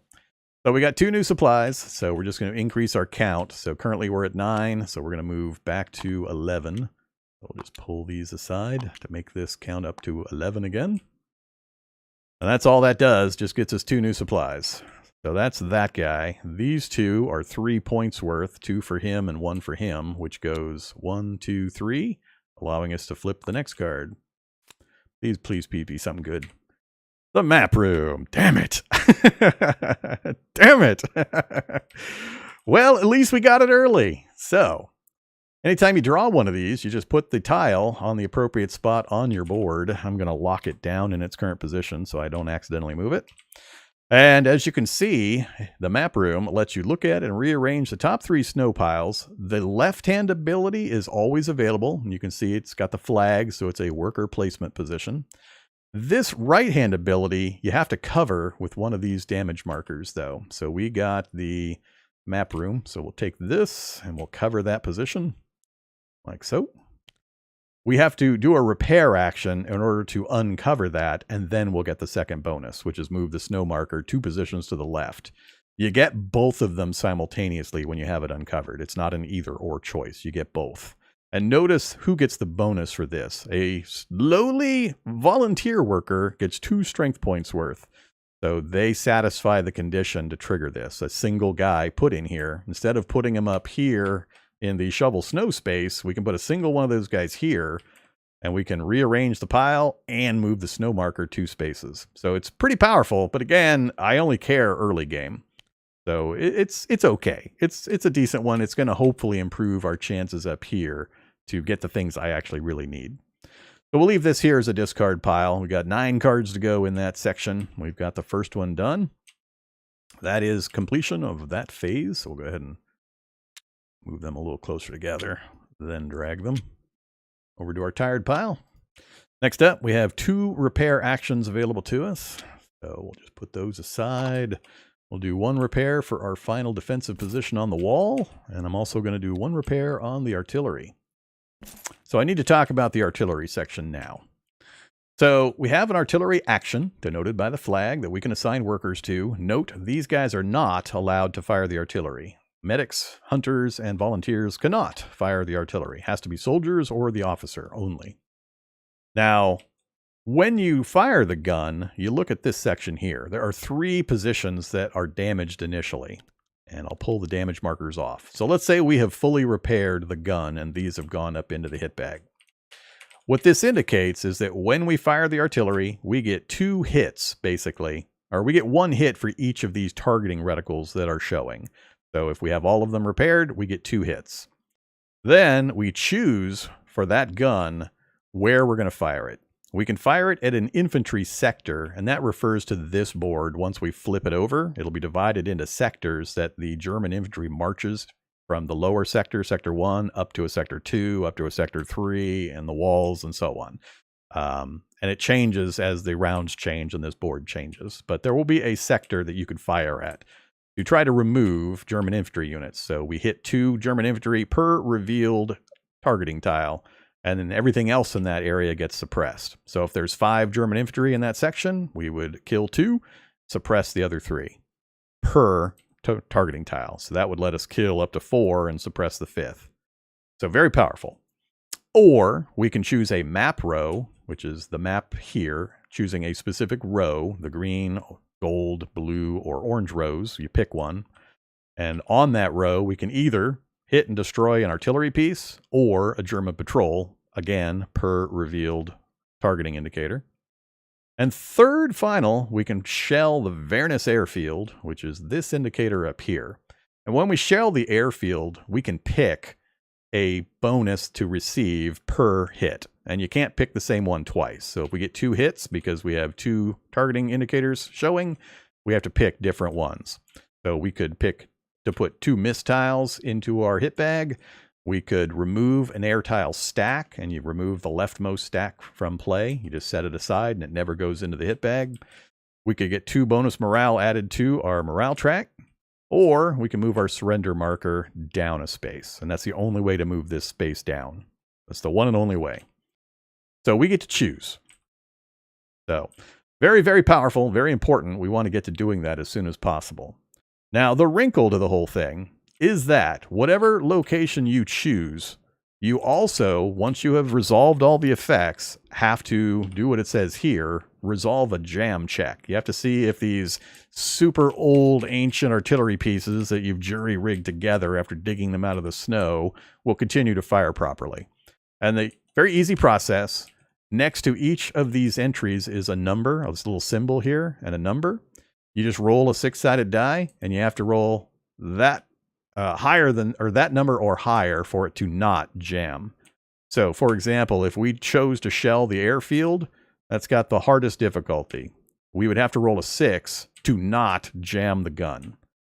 Whereas if we fired up close, right here below the fortress, we'd only need a 3 or higher. Now, when you're on this board, you're shelling the German infantry approaching the walls. It's actually reversed in regards to distance. It's easier to shell the far away line sectors than it is the close up ones to be accurate. So it's harder to not jam when you're firing real close, danger close to your defenders. But that's it. You just fire the gun, pick whatever results you want for wherever you're firing it, and then you roll a single 6-sided die to check for the jam. If it jams, you then just flip this tile over.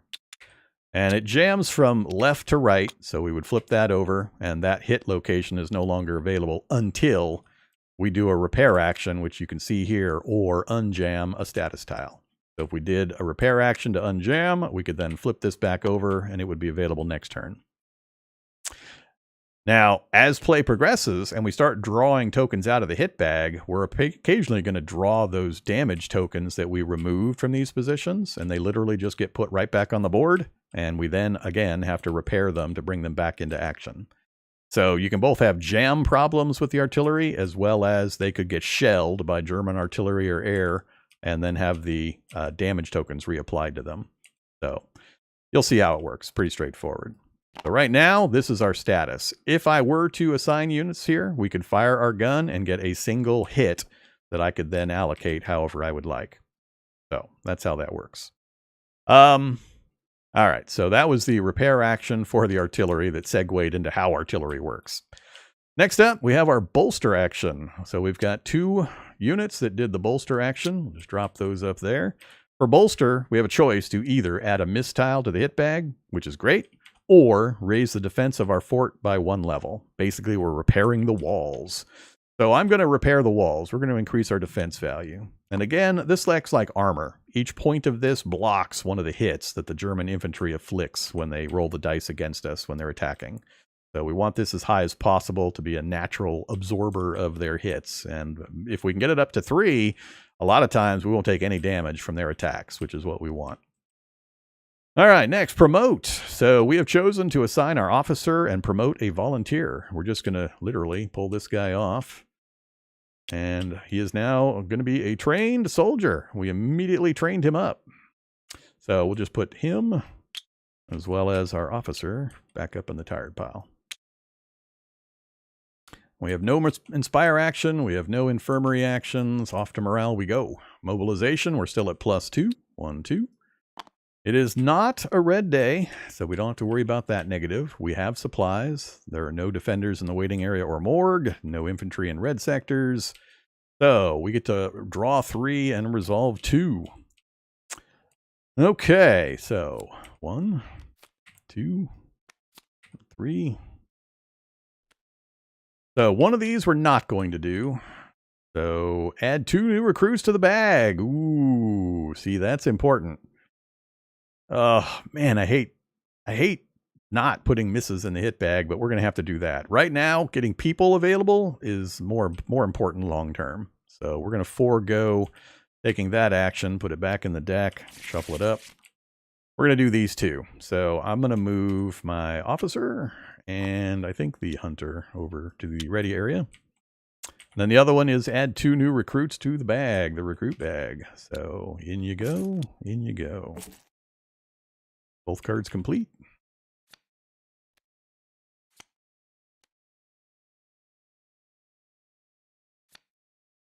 All right, move our morale back to 0. And none of the surrender conditions apply. Check for these. This we do have to pay attention to. So, do we have patrols? We do. We have 2 patrols being added to the board. Patrol number 1 is number 1 position. It's okay. It's bound to happen because there's only 2 of each of the numbers. So 1 was going to show up, but we've already emptied that supply cache. So, you know, another 1 would be great. What I don't want is another 6. Or, I guess 4, 5, or 6. I'd rather have a 1 or a 2 up here. Second one, 4, right there. All right, that is the last time we'll add German patrols to this top line, because we're about to move into the first attack phase, and they'll start appearing on this line instead. Okay, so that was that symbol there. Now it says to check for coup, retreat, or last stand. We are on a coup day. So, we get to play with the board now.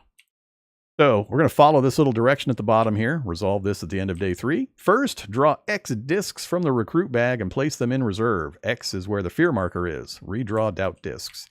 Unfortunately, our fear marker I never got lowered. It's at 4. So that means we're going to draw 4 of our units, our reserves, out of this bag. So gone, gone, gone. Doesn't count. It's going back in the bag, but I'll set it over here for the moment. And gone.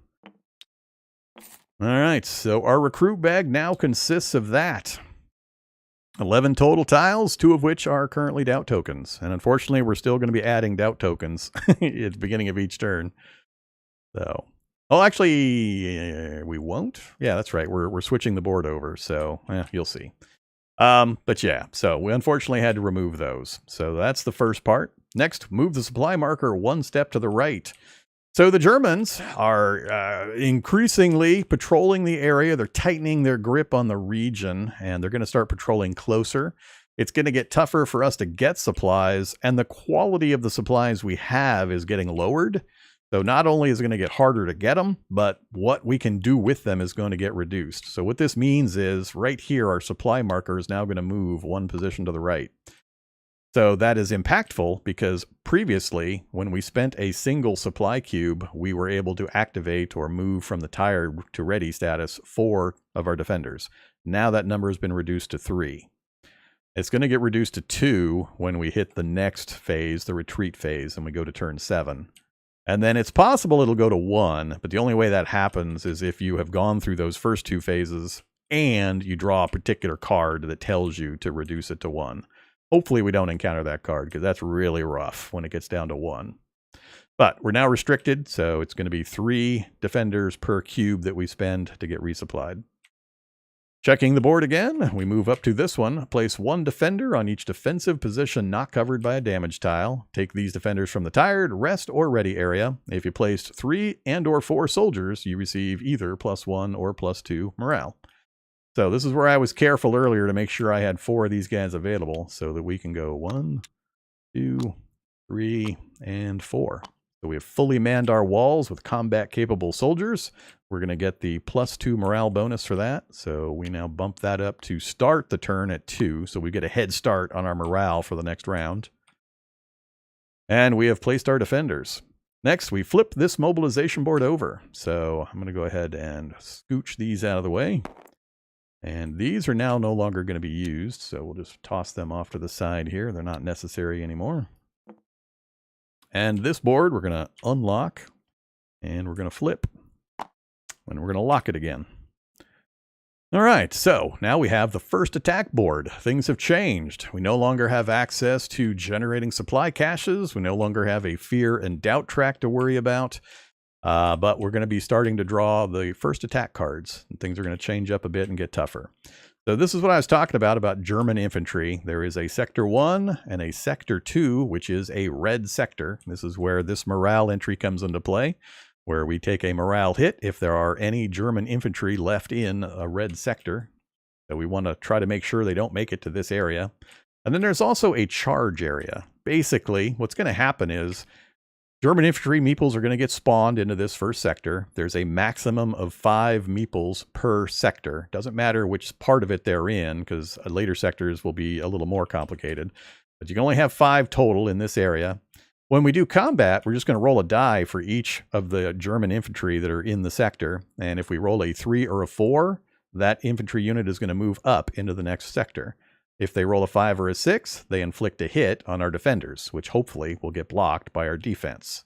And we just roll the dice, we move the meeples to the appropriate sections, and then we just count how many total hits occurred, deduct our defense, any leftover damage gets applied as wounds to our defenders. Then we execute the movement actions, and we move the meeples that landed on movement spaces forward. Any meeples that end up in the charge area get to directly injure one of our units here in the defensive positions, and then the meeple gets removed and our defender has to go to the injured section. If there are no defenders, then they just flat kill somebody in our tired area. So it's very bad for them to get into the charge area and have no defenders. I mean, it's bad enough that they injure somebody here, but if there's nobody left, then they just start killing people inside the fort. They've breached the defenses and they start shooting people. So that's in a nutshell how it works. I'll get into the details in more detail a little bit later. The other thing to look at is right here. I mentioned earlier how it's better to have soldiers and officers defending. This is why. Volunteers and hunters can only hit units in this first section. That's their range. So if you have any volunteers or hunters up here in your defenses, when we fire back, they can only reach any enemies in this section. Then the soldiers and officers can reach either section, so they can apply hits that they roll to either one. And you'll see what happens here in just a minute when we get to it. I'll explain the rest at that time. So let's go ahead and move these back up here. Ignore this bottom section until we hit this retreat phase in between 6 and 7. Then we'll follow the instructions again on that section. All right, so I'm also now going to go ahead and grab this pile. These are the German infantry meeples. We'll kind of tuck them in. Yeah, we'll just tuck them in right there, and I'll grab them as needed. Okay, so we have done that. We flipped the board. That's the final part of the phase. So we've done the coup phase. Last thing to do is advance the marker. We're now on turn 4, the beginning of the first attack phase. So we're no longer drawing from the mobilization deck, but otherwise the turn sequence is exactly the same. We're just going to draw a first attack card. There will be some differences at the bottom of that card that we'll go through, but otherwise it works the same. We resolve the card, then we, and as part of the card, we're going to be putting Germans' infantry onto the attack sectors here and actually shooting at our defenders. Once that's all over, it works as we did previously. We'll supply and ready our defenders. Then we'll assign them jobs. We'll go through and do all the jobs, including shooting at the German infantry. And then we do the morale and so on. And it just flows like it did before. Okay. So.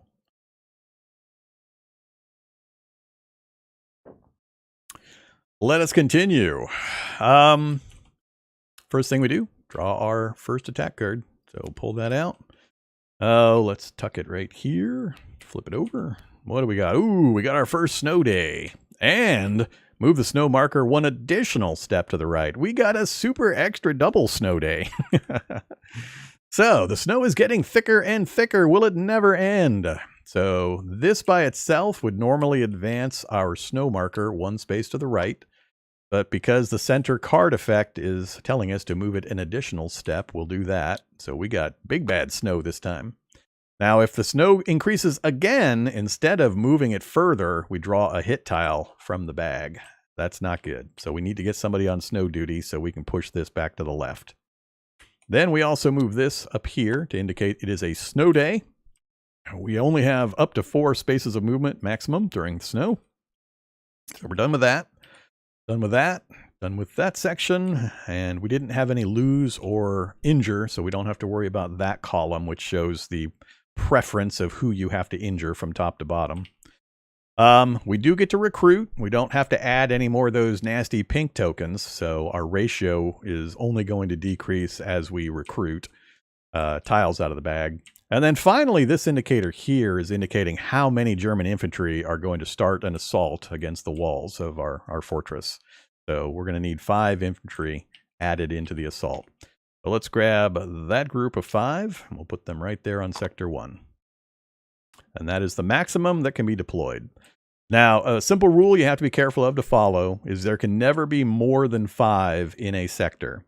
If I have 5 here and an additional number is I'm told to add more, they basically flow forward.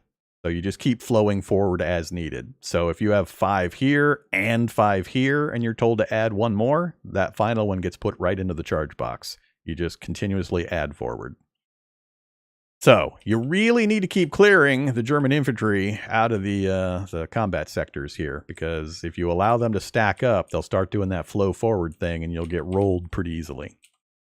All right, only thing left really is to drew our recruit phase and then do the infantry attack. So this means summon the infantry and then do an infantry attack. I just did it slightly out of order to kind of explain. So let's go ahead and pull this card aside. That's discarded now. We'll do our recruitment. Let's take a look. What's our numbers? What are we looking like? 2 out of 11, huh? Yeah, they get to shoot first, and then we get to shoot during the first phase, the defend the walls phase. We get to fire back. So 2 out of 11. What's that mean? Let's pull our 2. So we'll shuffle it up. First one pulled. God damn! You guys get to see Vormithrax get thrashed. They're going to make me earn this one. Jeez. All right, that's 3 phases in a row. We started off drawing pink tokens. That is very bad. So we only get to keep 1 guy. You always get 1 minimum. So we get to pull a guy. We got another soldier, which is fine. He goes into the ready status. Anybody newly recruited always goes into your ready pile, not into your tiled pile. That's unfortunate. But the good news is, what's really bad is when you push your luck and then you draw the pink token on like the 3rd or 4th one, because then anybody you drew, except the one you choose to keep, gets put off into the reserve. They don't go back into the bag. So that's the worst possible occurrence, because at least this way, I've got 2 more rounds. We can only recruit through round 6. Then the siege starts and we're completely cut off. Nobody can get to us. So we've got 2 more rounds for opportunities to draw from this recruit bag. So I'm going to have to push my luck. And if luck continues to be bad, so be it. But I've got to stretch the number of people I have. We don't have enough to make it all the way through at this rate. So it's looking kind of grim. Doubt tokens do go back into the bag, yes. Did I put it here or did I put it in the bag? I forget. I put it over here, so it goes back in the bag. So, doink. There you go. All right, so that was not great for us. So now we do the German infantry attack. So, pretty straightforward. We just start from Sector 1. We're going to roll a single die for each of these 5 guys. We have 5 dice. After the roll, we're going to look at the numbers, and we're just going to follow this little chart here. Any 5s or 6s, we'll move a meeple up into this space. Any 3, 4, we move up to this space. 1s and 2s stay where they're at. So we'll grab these, and instead of shaking and rolling, I'm just going to hit the R key. They'll bounce up. It determines a number for them, and then just flips the die to that facing. We got really good numbers. Really good numbers. So we got a move, and a move. That's the 4, 4, 3. And then we got 2 complete misses. So no hits and no miss. 1 and 2 does nothing. So that's pretty good for us. It's a little more movement than I would like, because it puts 3 guys in the red sector, which might be a little tough for us to remove. So we might end up taking a morale hit because of these guys if I can't get lucky and get all of them killed. So now, once we've rolled everything and we've counted up the hits, in which this case we have no hits, so we don't have to worry about our defense. And these guys are just going to advance forward to the next sector. And the German infantry attack is over. That's all there is to it. Going to get a little more complicated as time goes by and we get more infantry and I'm not able to clear them all. And then the last board, after we remove this attack board, there's additional sectors and even more and more and more infantry start showing up. So, and there's an additional column where grenade attacks are a possibility. But that's all there is. So let's go ahead and move back to our normal phase structure. So first we're going to move you to here. Next, we're going to choose how many we're going to pay supply points for to move. And I only get 3, excuse me, 3 per supply point now. We're going to do at least 1, which is going to get me my soldier and one of these. That leaves 3 guys. I could spend another point and pull all 3 over. Or I could put 2 into the rest category, leave him, just have these to play with this round. And next round, these would move over for free. So we have the delay, but we don't have to pay anything. So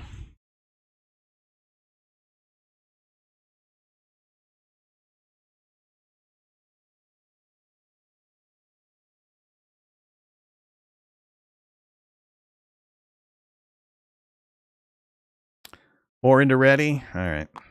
Did I grab 2? That means we could do this. So we spend 1, put 3 in, put the other 2 here. That would be the best long term, because then we could move these for free next round and I don't take supplies away, which are going to be stupid hard to get a hold of. So let's go with that. I'm going to try to hold, well, wait a minute. What do I need to get done? So I desperately need to get some snow shoveled, which is going to be one of the volunteers on our map room.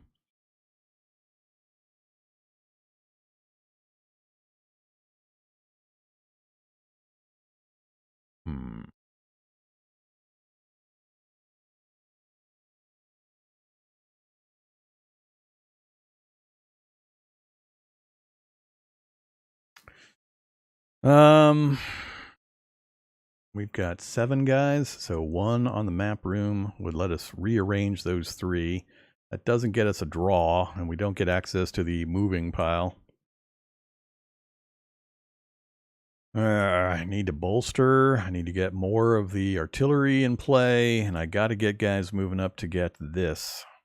And get a soldier or 2 out here to start eliminating patrols before they all get pulled from the bag. So let's do plus if I want the officer to inspire for a morale movement, which I would like. That leaves 1 guy unavailable again.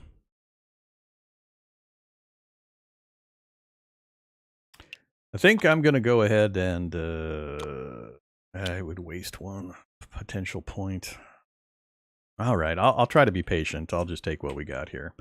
So one of you guys is going to the map room. Next up, if I do inspire, that leaves me an odd number. I want to get a, let's see, I have a tough decision between sending a soldier out on a supply run or a hunter and or one of each. The hunter's able to get out and come back faster because he's not slowed down with the movement penalty by carrying a delivery token. But the soldier has the option to also remove the patrols while he's out there, if I deem that necessary. I've also got a really high suspicion level, so it's going to be tough for me to sneak past or eliminate these without taking consequences. So many jobs to do, so little time. What is the most important?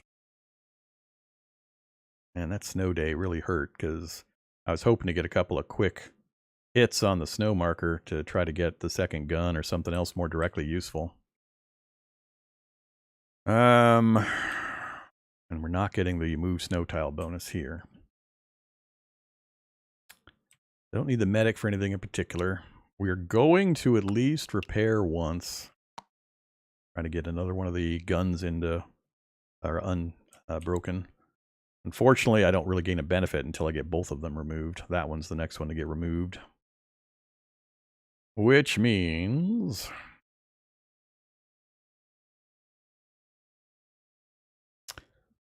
let's see. We could do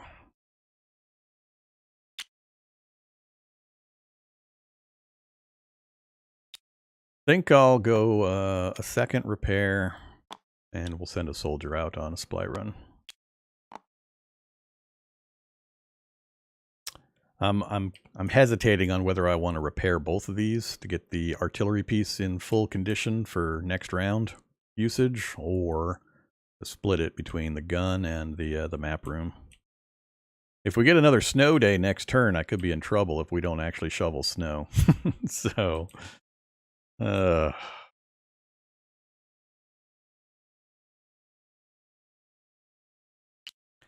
right, let's change this up. Let's not go on a supply run, which I will regret later. And we'll do the hunter shoveling snow. He'll move it 2 spaces.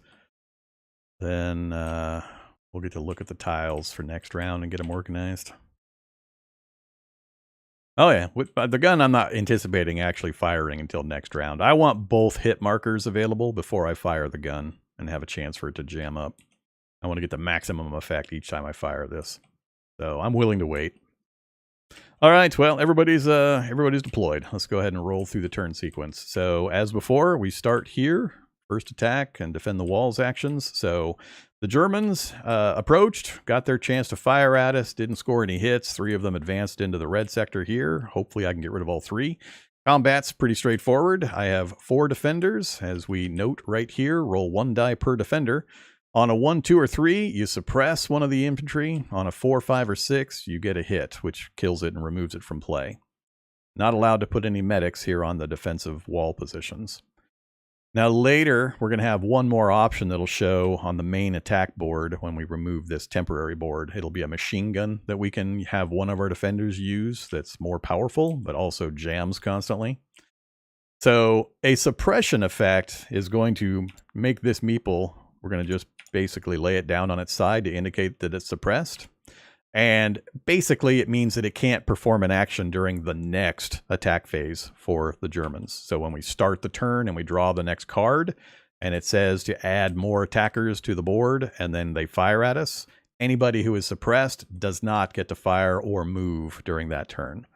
Once we've done all the firing and movement, they stand back up again and they'll be available the turn after. So it's basically a temporary halt. They can't do anything for a round if they're suppressed. So we're guaranteed to either suppress or hit. I need hits. I need 3 of my 4 dice to be 4, 5, or 6 so we can fully eliminate these guys so I don't take the morale hit for having defenders or having infantry in the red sector. That's the optimum. Yeah, we get a benefit regardless. So that's what we're up to, though. We don't have any other actions in here, so we're just going to roll our 4 dice. Pull them over here and give them a roll. See what we get.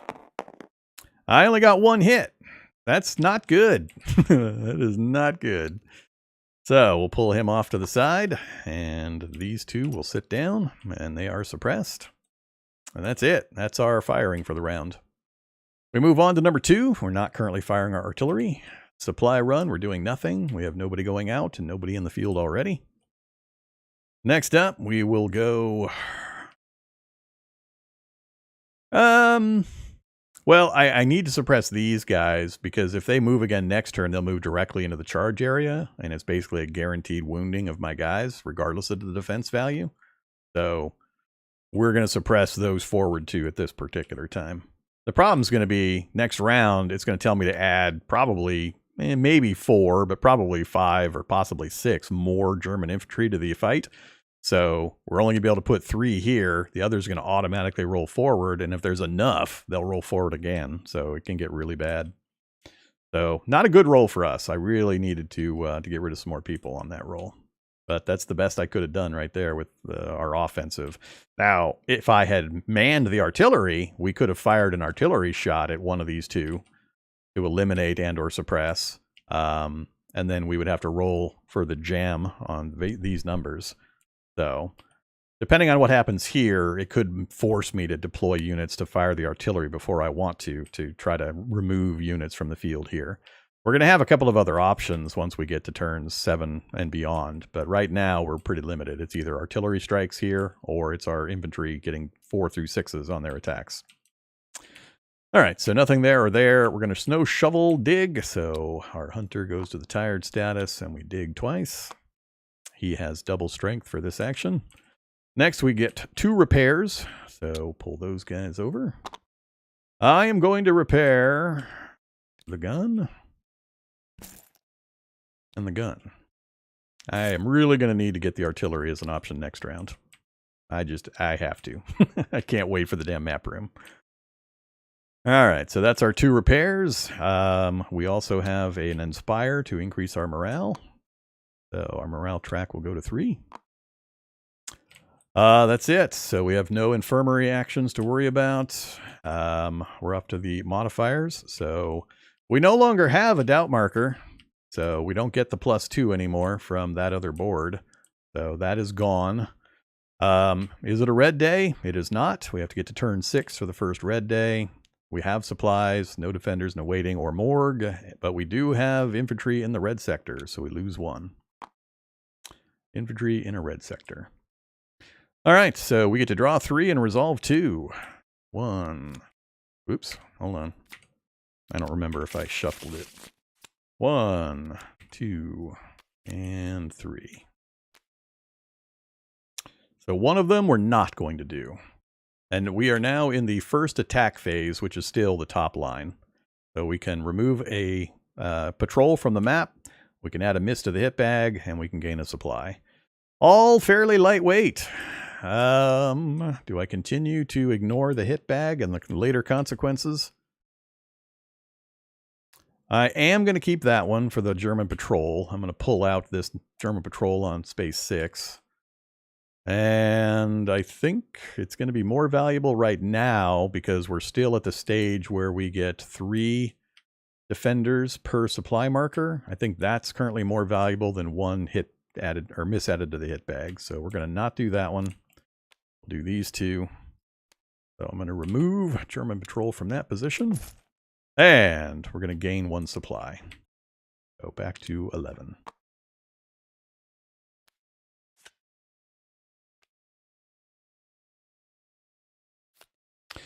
All right, move that back to 0.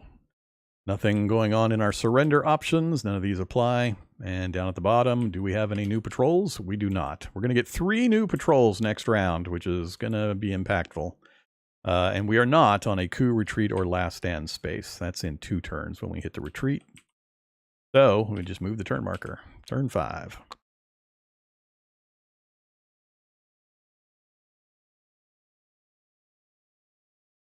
When you run out of morale cards, you shuffle the discard deck. So it just shuffles and creates a new morale pile. But you have to go through all the existing cards before you can shuffle. All right, map room sorting. I did not look, I didn't use this action, so I don't get to do the map room sorting. Yeah, oh, never mind, I did. You're right. I forgot about that. Didn't notice my guy there.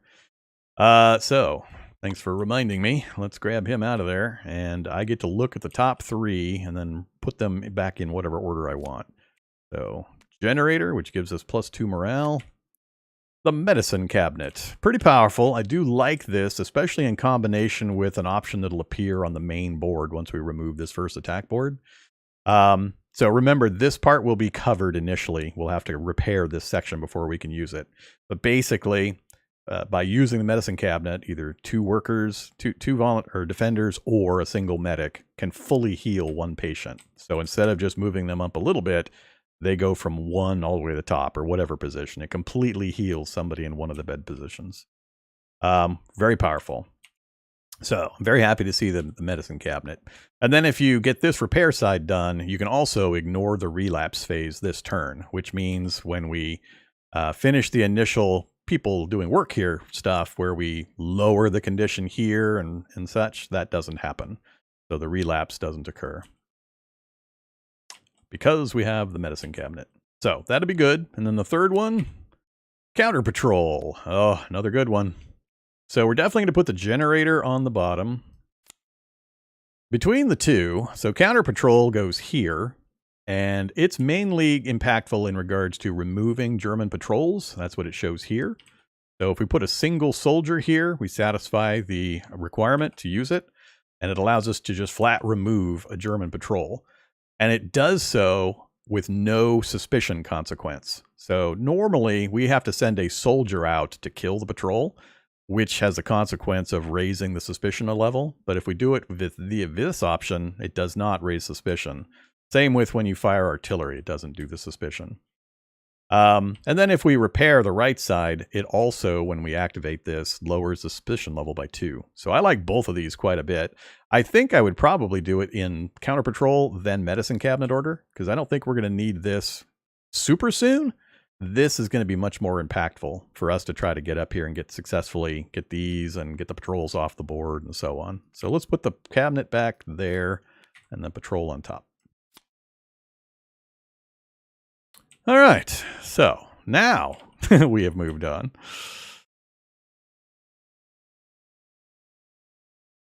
Time to switch to water. My tea is getting pretty cold. Yes, when you repair one of these snow tile bonuses, you get both. It's not an either or choice. So if I repair the map room and I activate it, I get both. You don't have to choose between them. So that's why it's so powerful. No, we drew the map room. That was one of the first tiles we drew. We drew the map room, and the new supplies were our first 2 snow tile draws. And now we know what the next 3 are. We're going to get the counter patrol, then the medicine cabinet, and then the 2 morale. Okay, so let's start our new turn. So we are now in the second phase, our second turn of the first attack phase. Pull our card, and we'll put it here. Sunny day. So, sunny day. Next up, remove 1 delivery token from each of the leftmost 2 open supply depots. All right, unfortunately, that means we're going to lose that, which is a miss tile added to the hit bag, and we're going to lose a soldier option. So they're now gone forever. That kind of sucks. Plus the supplies and morale they would have given us had we been able to deliver them. All right, so some of our surrounding supply depots were discovered. Oh no. We didn't lose any guys or injure anybody, so we don't have to worry about that column. We do our recruitment phase, and then we add 4 more German infantry to the attack boards and execute the infantry attack. So go ahead and pull that up here. Let's do our recruitment. Give the bag a good shuffle. We have a soldier. We're up to what? 4 straight turns where I've pulled a pink disc? Come on, game. Really? Really? This is rough. All right. Well, we keep our 1 soldier. Ouch. I do not have a good feeling about this one. All right, so our recruitment is done. Let's add the 4 German infantry. Now, as I said before, you can only have 5. They deploy to first sector, or sector 1 initially. So we've got 1, 2, 3, and that maxes out the infantry we can have here. This last one gets pushed forward into the sector 2. All right, so they have deployed. We now do fighting. So we're going to start with the back row, sector 1. We have 5 guys. So let's go ahead and move you over, select those, roll the dice. We want low numbers. So for the back row, only a 5 or 6 is a hit. So we got 1 hit. 3s and 4s are movements. So unfortunately, we got 3 more movement forward, which is, this is not good. 1, 2, oh wait, move. Let's rearrange this and move. So that's the 3, 3, 4. Then we roll for the next guys. 2 of them are suppressed, so only the 1 guy gets to actually do anything. So we'll roll that die. A 1 is going to have no effect, which is the only die that has no effect. But now the problem is we've got to move 3 guys forward, and we already have 3 occupying, and there's a max of 5, so it's going to be 1, 2. He's going to skip forward into the charge box. Then we're going to stand these 2 up. A single hit gets blocked by our defense, so that is resolved, and he goes back to that line. These guys have all done their movement, and we have one defender that's going to get injured because of this German infantry meeple. So he's going to go back down here. And you are going off to the infirmary, and we have to roll a single die to see how injured he is. So he is injured level 4, which puts him right here. Not too bad. He'll be back in action in the not too distant future. So this is really bad, though. We're absolutely going to have to turn our artillery to this row. I got no choice. We got to wipe this whole thing. So we're going to pray for a good roll. I mean, we're going to eliminate 4 and suppress 1. And we're hoping these guys get at least 1 hit. And that'll let us fully remove this entire row. That's the goal. All right, so the infantry attack is over. Now we go through our phases as normal. So you two get moved over. 1, 2, 3, 4, 5, 6, 7 guys with 3 per point we spend of supply. So we're going to do at least 2 points, get us back to 9. So 5, 6, 7, 8, 9. That's going to get all but 1 back again.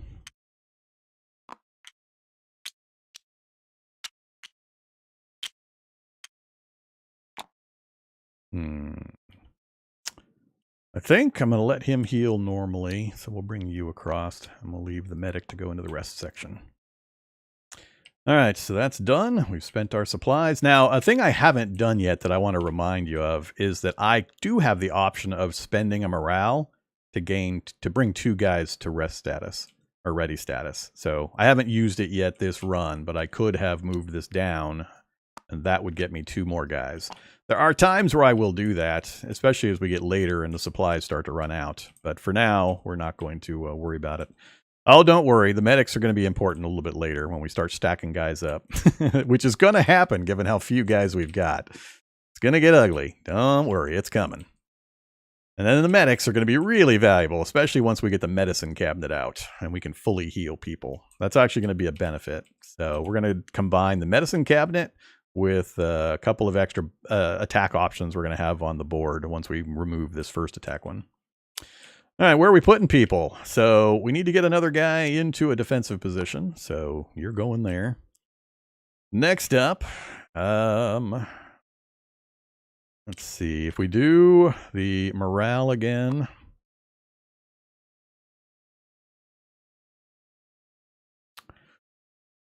Oh, man. I missed that +2 from the doubt track. We are going to be firing our artillery. Only choice I have to do that is going to be soldiers. So we put 2 soldiers there, which will let us fire the gun, which is going to help us clear that up. Then we've got the gun repaired. We don't yet have the counterattack out. The bad news, excuse me, is that the repair occurs after we're going to use the counterattack board that we're going to draw. So we need to do snow removal in order to get to it. So we're going to do you and you for snow removal. That'll get us 3 points and let us draw that counter patrol card.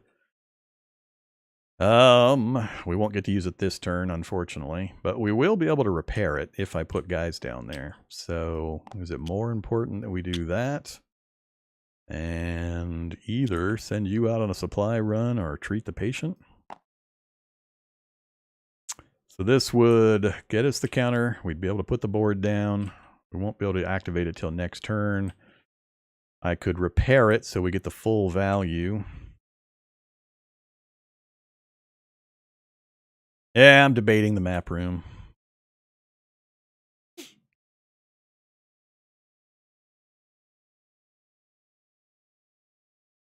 The other thing to think about is these 2 repair guys, I might have to task to repairing or unjamming the gun. And if we fire it here, it jams on a 1, 2, or 3. So if we roll 4, 5, or 6, it will not jam. But if it does jam, I need to get it back in operation. So I might have to retask these guys. So they might do the map room. They might unjam the artillery. We'll see. But I'm going to leave them where they're at for that. The only one I'm kind of waffling on is the treating a patient. I don't have enough to do a second snow day thing. I need to bolster. I need to get the defenses up again. One is not enough. So, problem is, I can't do the officer to bolster, and he won't do these jobs either. I could pull you down. You bolster, put him on the gun with the other soldier, and then move you. Let's do that instead. We'll let this guy heal naturally. We'll do bolster to raise our defense another level. It's important that we get it to 3 as quickly as possible. There are card effects and things that'll happen that'll cause it to lower our defenses later, but pushing it up will give us more immunity here. Yeah, you go from top down, so most of the things work that way. So we snovel show, then repair, then bolster, and so on. All right. I think that's what we'll go with.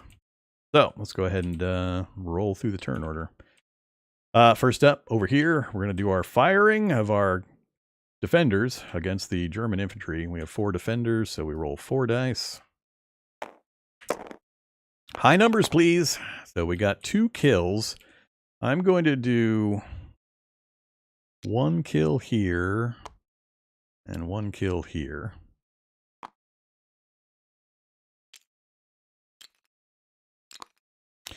That's also, wait, no, I can't do both. Sorry. Gotta redo this.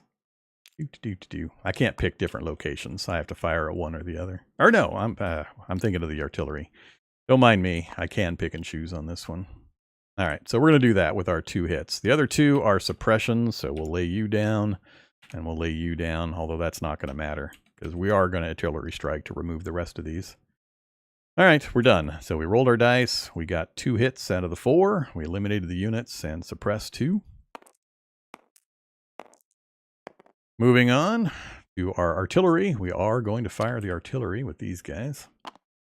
We have 2 hit indicators, and as per here for infantry sectors, hit 2 German infantry per revealed targeting indicator, suppress the rest. Now I do have to choose a particular sector. I can only fire at this one or this one. I can't mix the damage between them. So we're going to get 4 kills, 4 hits, so we'll stand you back up. You guys get pulled off.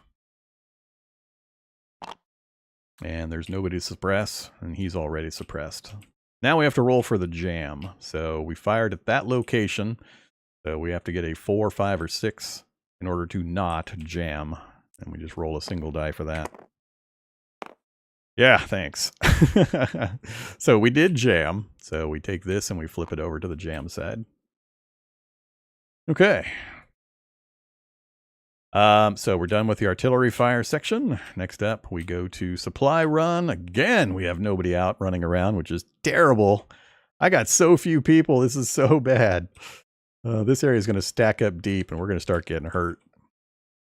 All right. The good news is we've got most of the repairs done until the bombardments start, which unfortunately is soon, turn 7. They'll mostly stay repaired, so I'll have a turn or 2 to try to get some guys out in the field here pretty soon, because I won't have to assign so many guys other than getting repairs done to these new tiles we're getting. So no supply run. Moving down to number 4, our snow day. So we've got 3 points worth of snow shoveling going on. That's 1, 2, 3. Goes back to that position, and we draw the tile we know we're going to get. The counter patrol. We'll lock that in place, and then go grab the counter patrol damage token to cover up the right-hand side option. Like so. Next up, repair. So do I unjam or do I repair the combat patrol or the map room? I only get to do 1. So that guy is suppressed. We're probably going to get another group of at least 4, probably 5, more likely, German infantry beginning the next phase. So if we get 1 or 2 hits, and if necessary, we can take a shot again with our 1 revealed targeting indicator to help us clear if it gets stuffed and we roll really bad again. So I think I'm going to leave that one jammed for the moment, and I think it's going to be more important to clear the... Oh, man. Do we clear the map room? We know we got the medicine cabinet. I think between the medicine cabinet and the combat patrol, I might stop digging. At a certain point, it's not... I mean, trying to dig for the second gun, for example, while it is very powerful, I have to both put a bunch of guys on snow shoveling to dig it out, and it might be the last card in that deck. There's 8 cards left, so it could take me forever to get to it. Then, once it's placed, I also have to repair it fully because it operates just like this. Unlike these ones where there's only one position to repair, the second gun starts out just like this one did, with a hit, a blank, and a hit, but then with 3 damage tokens on top of those 3 positions. So I have to repair it just like I did this one. So it then takes even more guys on repair duty to get it up and operational. Then I get to start firing it. So once I hit turn 7 or so, I just stop trying to do it. Just stop worrying about it.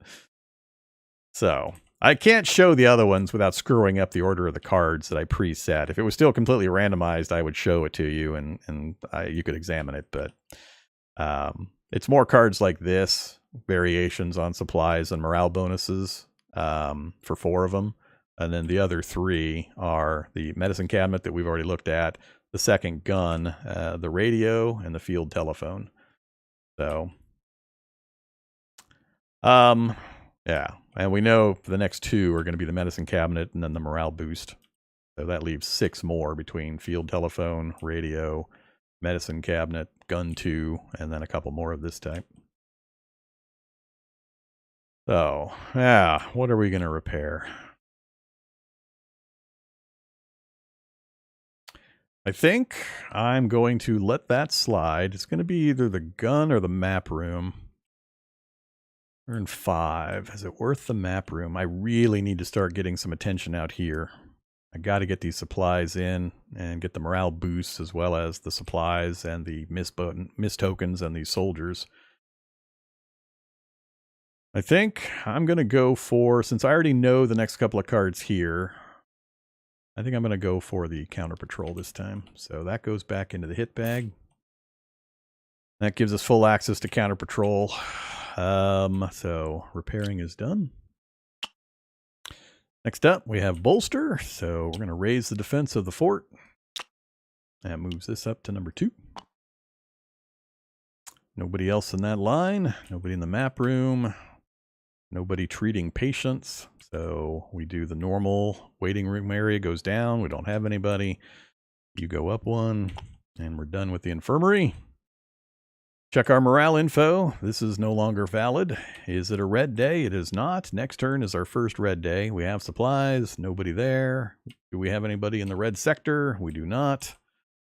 Unfortunately, we didn't get any bonuses. I don't get to draw any cards. That is a bummer. I always try to draw high morale cards every chance we can get, and I wasn't able to this turn.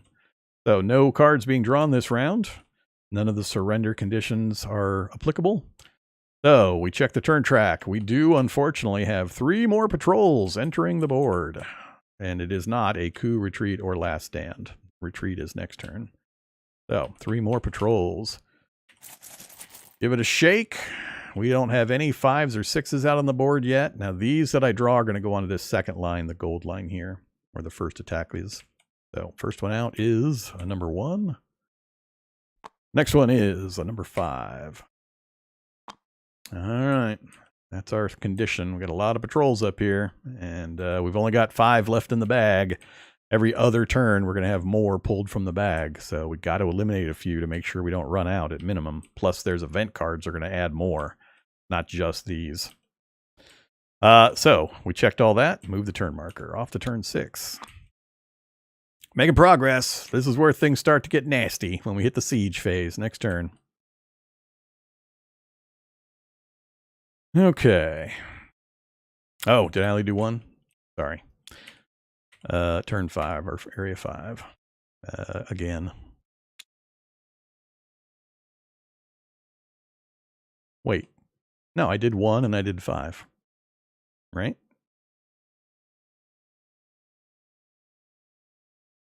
Oh, there's supposed to be 3.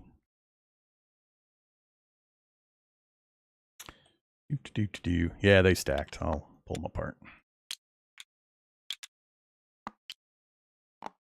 All right, there we go.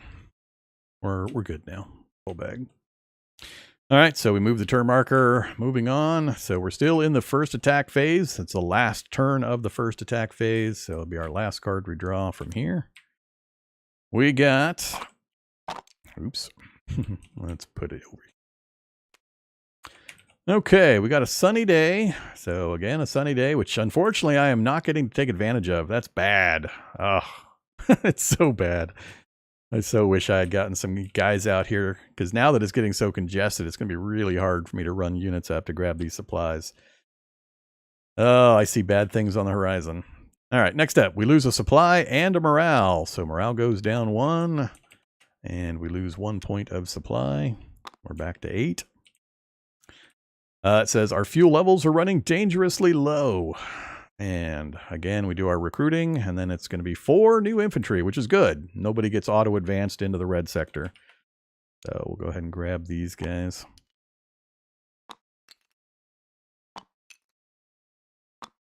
And we'll do our recruitment.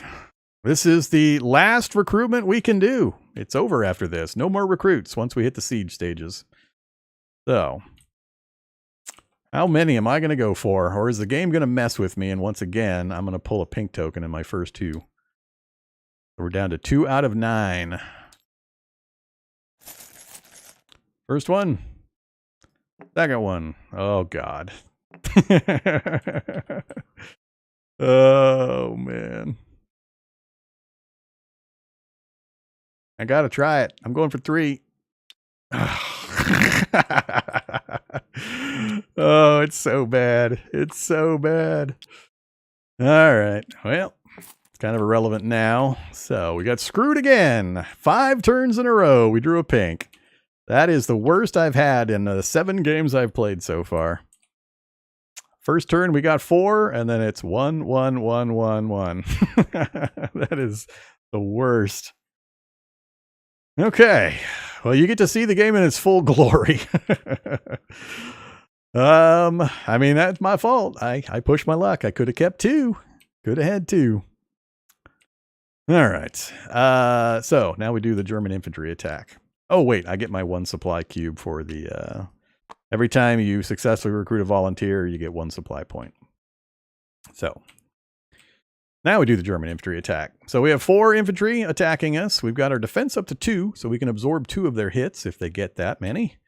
So let's grab, oops, those 4. Wow, we are getting pretty lucky on the German infantry hits, where I'm getting just absolutely terrible luck on recruitment. So far, at least, the attacks from the infantry has been on our side. Only 1 single guy gets to move forward, and there were no hits. So we advance him to the red sector, and the infantry is done for the round. Okay, moving on to our turn. I've got 1, 2, 3, 4, 5, 6, 7, 8. So it's going to be 2 supply and then let 2 go. So we'll move him over. Then we're going to leave 2 to go to the rest area. It'll be 1 of the medics and 1 of... You didn't stack, right? It kind of sounded like they stacked. All right, so those 2 are going to the rest area. Then the rest of these guys are getting pulled over for 2 supply.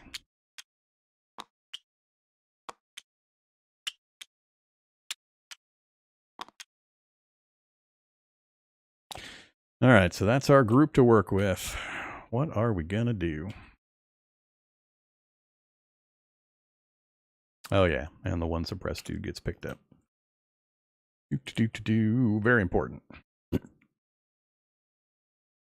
So, we are on the last day of the first attack phase, going into the siege phase. The retreat rules are going to come into play here, so be aware this is going to happen at the end of the turn.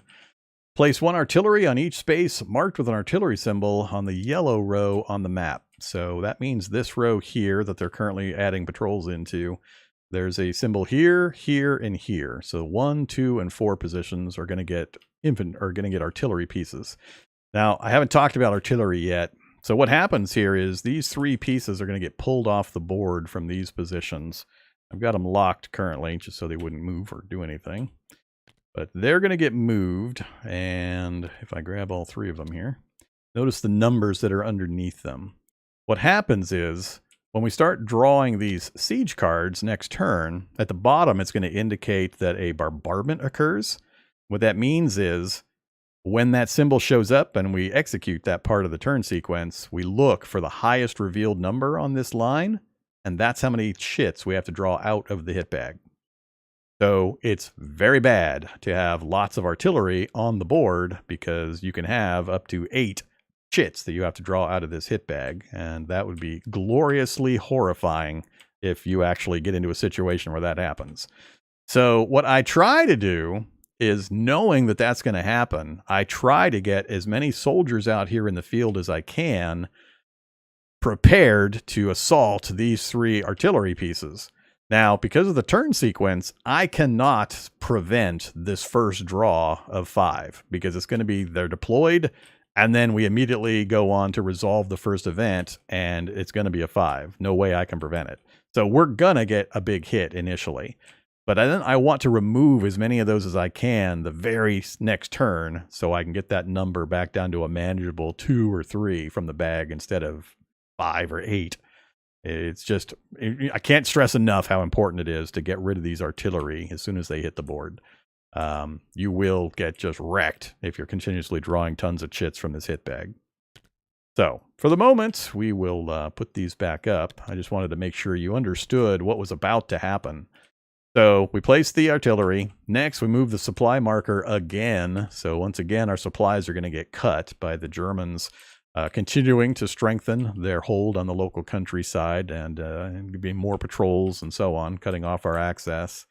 So that's going to go from 3 down to 2. We're only going to get to activate 2 guys per cube. Then, remove the first attack board from the main board. Move any German infantry from the first attack board to Sector 1 on the main board. So these guys are going to get pulled aside. We're going to flip the board over, and then they'll get reassigned to Sector 1 on the new board. So even if they're forward position, they'll get moved back to the initial Sector 1. And then finally, place 1 status tile on the machine gun action space. So a machine gun will appear on the board over here, and we'll get to put a targeting tile on it. And that's it. That's the retreat section, and then we start up turn 7. So, the big thing I wanted to point out is, know that that's going to happen. Try to have soldiers in the field prepared to try to go eliminate German artillery. Now, we do have another option. We can choose to shell the artillery positions with our own artillery to try to remove them, or do a combination. So, we'll see what happens. But my massive lack of manpower and woman power, some of the defenders in the real historical battle were women, is going to be a big problem. It's just going to be a big problem. All right, so where the heck was I?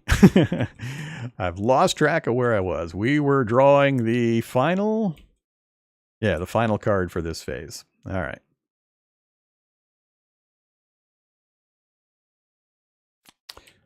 Oh, no, we were processing the final card for the phase. So Sunny, lose 1 supply and 1 morale. Fuel levels running low. Did I can't remember. Did I already do that? I remember reading the text.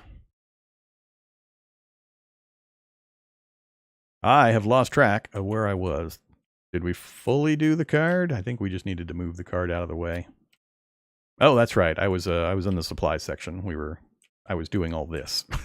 I was describing this because I need to get soldiers out into the field. So ideally, I would get these 2 soldiers out here, but I need soldiers to fire the artillery. So, you know, it's a problem. We could split the difference. We could do 1 soldier on a supply run to get him out here, and then do the officer and a soldier on the artillery, as they're the only ones that can operate it. But that means I won't get a morale bump for inspiration. And we're starting at 1 lower morale. Let's, what to do. Oh, I know. We need to do a lot of things. It's always true that you need to do things you can't get to. It's just always true. You just have to adapt with whatever happens and maximize what advantages you do have. But getting hammered with 5 pink stout discs in a row out of the first 6 turns where I recruit is just massively hobbling. So it's going to go horribly wrong. Just expect it. We'll survive as long as we can. So I think we're likely to get at least a couple of hits here and eliminate a few guys. And then we're going to roll into the next phase where they all get relocated anyway, back to the first section. So I think I'm not going to fire my artillery this round. So that lets me dedicate you 2 to go out into the field. That lets me get you inspiring for a morale point. And that leaves me 5 guys, huh? Let's do...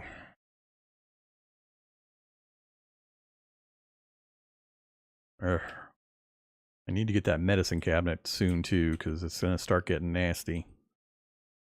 So ideally, we'd get some snow shoveled, but I need 1 more point to get it done completely. That leaves me an odd number of guys. Let's do that, because he's going to heal up automatically, so I don't need a medic in there right now. That'll get us the medicine cabinet. Then we'll do... I think I'm going to bolster. I want to get that final defense value before we get into the really nasty combat. And then I'm tempted to get 1 guy out on a supply run in addition to these guys. What I'm probably going to do, I'm going to have to go after the artillery. I'll probably go after those 2 artillery, try to run 1 guy up the side to get to one of these 2 soldiers, and then try to go get the other artillery or hit it with artillery, my own artillery next round. But I got to get these 2 soldiers. If you missed earlier in the stream, the current version of the game, this is the original beta copy on Tabletop Simulator. The current version of the game allows a choice for this space. You can either get morale, as indicated, or there's a dividing line and there's another symbol that indicates soldiers. You can get 3 soldiers as supplies. We're choosing to use the soldiers, even though it shows morale. So these are 2 soldier units. So, yeah. That's what I'm trying to decide. Plus, I haven't got anybody on counter patrol yet, which I really do need. So let's do counter patrol with 1, and then we'll send these 2 guys out. We'll hit 1 artillery with this guy. We'll lower suspicion if I need to with the other, and then next round I'll have to artillery strike. Gonna be bad. Nothing I can do about it. We have so few people. Soldiers just roll a die on the suspicion track when they destroy artillery. It's the same as when they eliminate a German patrol. They roll a die to see if they get injured and go to the infirmary.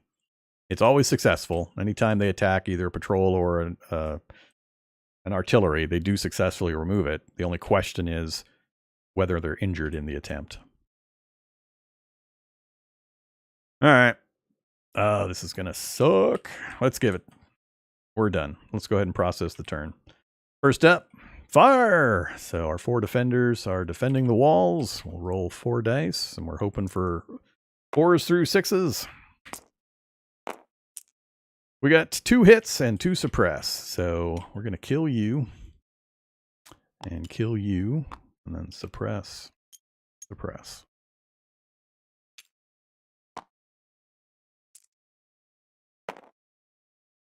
All right, so we're done defending the walls. We're not firing artillery this round. We are doing a bunch of supply run stuff. So first we're going to do the counter patrol.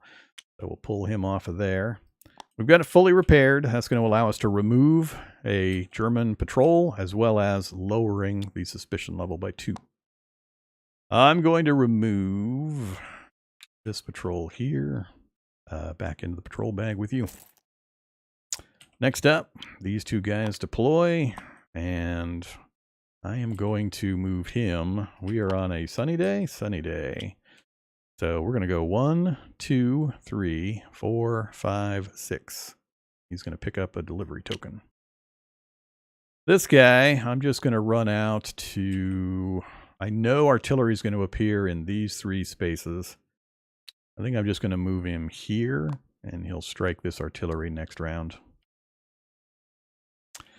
Yeah, the way the map is, and you got to be careful of where the dotted lines are.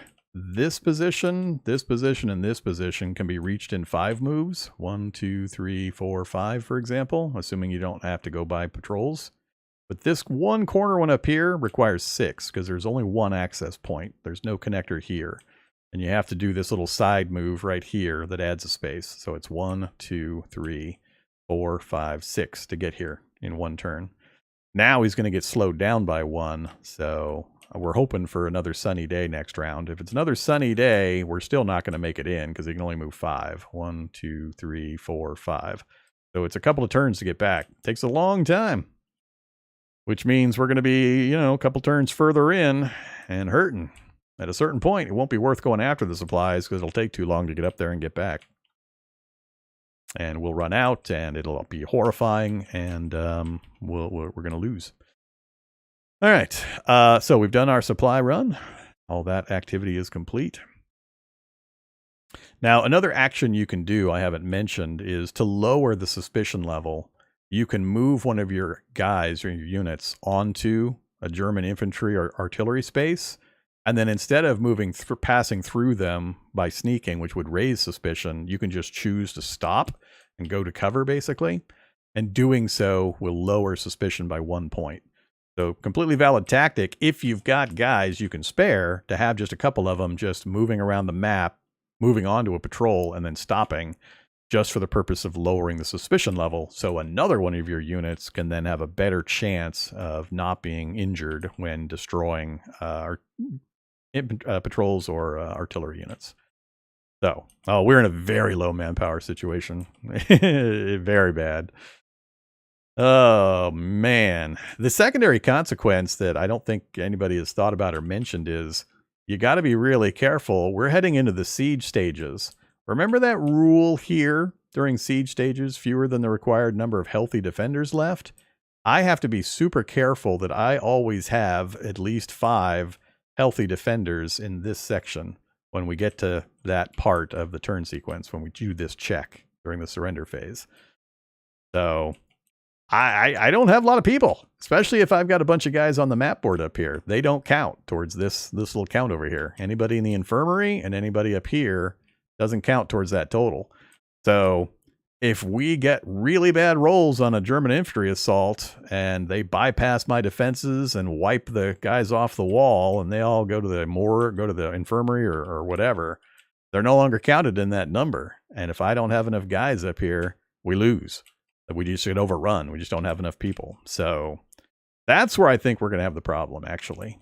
We'll stumble along until that triggers and all of a sudden we're done. So that's my fear. I got to be really cautious of that.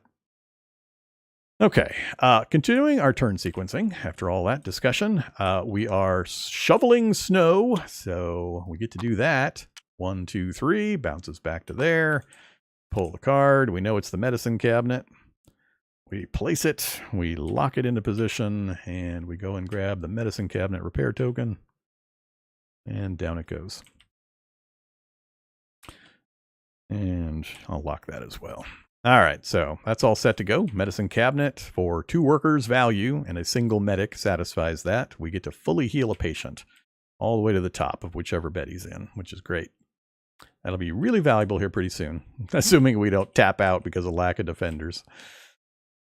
Next up, we have bolster. So we're doing our hopefully final bolster. Hopefully they never lower our defense value. That gets us 3 points of protection from enemy hits. So we've got that maxed out.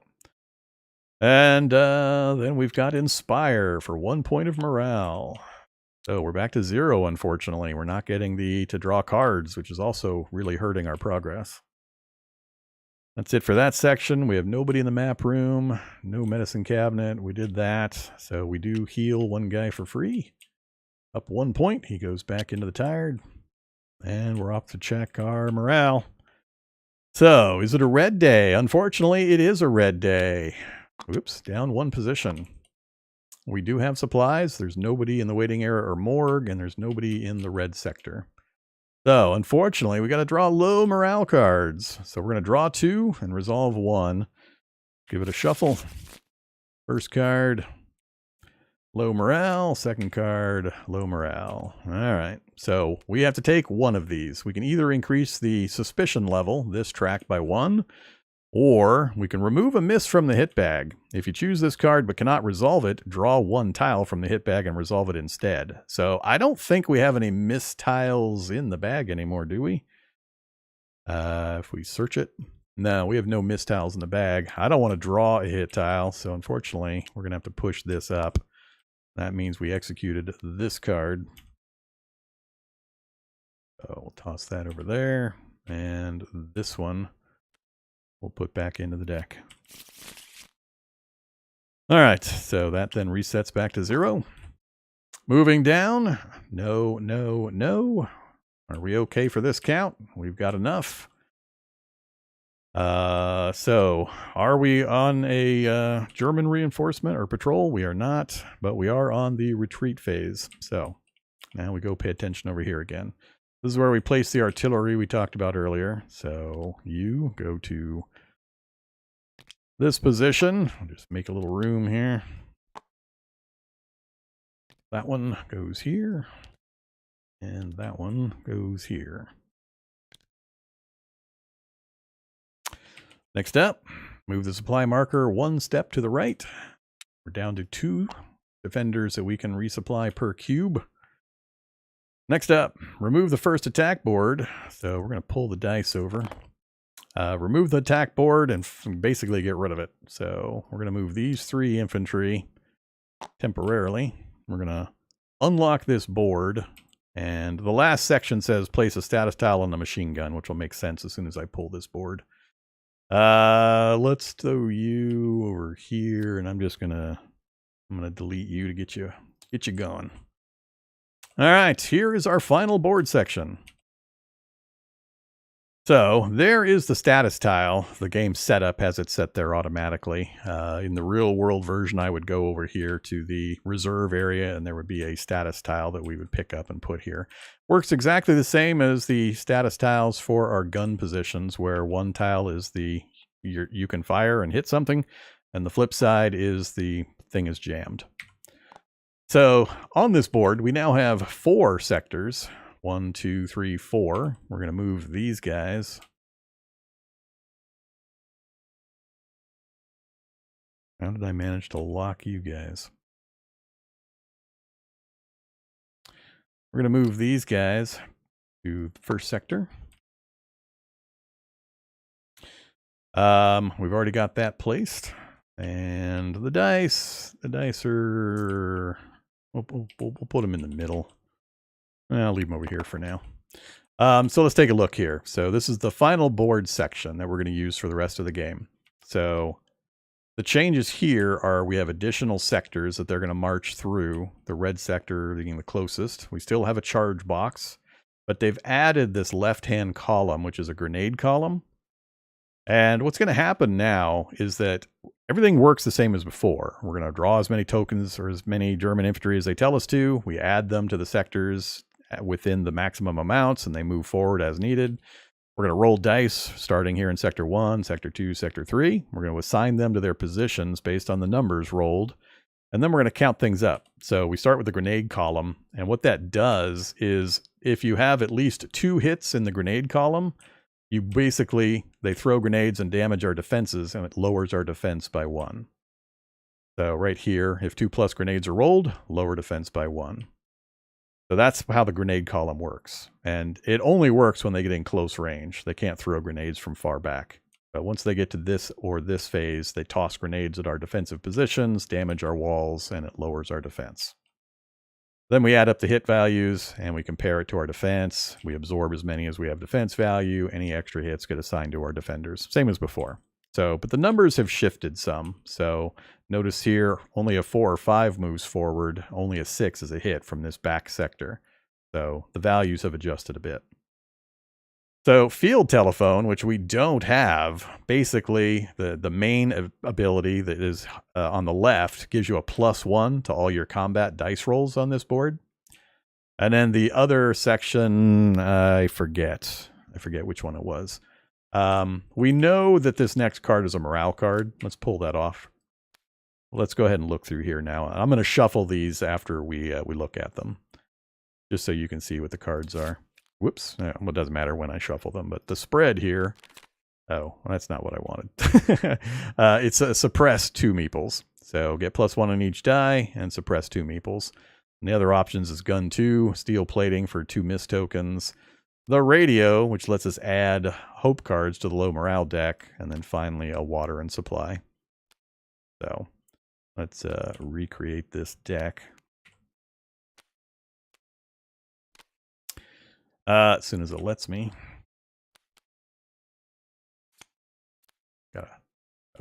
Oh, that's my...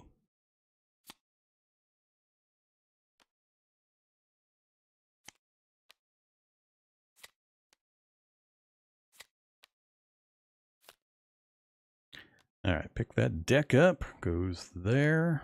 Then you, oops. Let's shuffle it. You go on top. All right, so we got that rebuilt. All right. So that's what the field telephone, if you manage to get it in play, will do for you. It's very beneficial because this place is going to get stacked with German infantry from here forward, and we're going to struggle. So that's that portion. Now notice the ranges for the different defenders. Right now we've got all soldiers, so we can hit all the positions. We can hit any one of these sectors with our gunfire from our walls. If we put one of the volunteers in, they can only hit this sector. A hunter can hit the first 2, the officer can hit the first 3, etc. So we got to be mindful of ranges based on who we've got on the walls. And then we have this new option, or these new options here. We have a reckless defense option, which allows us to assign a worker here, and they basically go kamikaze ham, and they charge into the combat, and they get to automatically hit 2 of the German infantry units within their range. So you still have to pay attention to the range. So if I assign a volunteer to that duty, that volunteer can kill 2 German infantry only in this first sector. So you still have the range limitation. But if I put a soldier in here, I can remove any 2 German infantry I want from that board. Now the damage, or the downside, is it injures the defender. So it's a guaranteed injury. So whoever you assign here, you do the damage, and then you have to roll a die, and they go to the infirmary or the waiting area. And you can put multiples on here. You can do a wave attack, your choice. And this is where it's a powerful option in combination with the medicine cabinet. I'm basically going to try to do this every single round from here on, because I will do an attack, kill 2 German infantry guaranteed. I'll get injured, but then I'll have somebody in here, a medic in here, fully healing that person. So I have kind of a cycle that'll just constantly rotate. And there may be times where I do a couple of them. So we'll see what happens. But that with the medicine cabinet is a powerful combo in trying to keep the number of infantry on the board down to a minimum.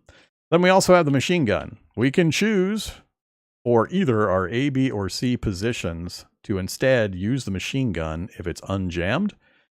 Every time you fire it, you get the effect, and then it jams again. So you can only fire it every other turn, assuming you're putting guys in the repair action and then repairing it again, or unjamming it. So between these 2 and possible artillery bombardments, that's how you try to clear the waves of German infantry that are going to start showing up. So that's that stuff. And then the same thing for here, information here, basically. All right, so that's the big change there. So we have finished with the changeover for the retreat section right there. There were nothing there. So now we move the turn marker. We're now into the siege phase. So unfortunately, we are going to get some more German patrols when we get back down to the end of this phase. And it is not a red day. At least we have that going for us. All right, let's tilt the view a little bit. Take a drink of water. Doing a lot of talking.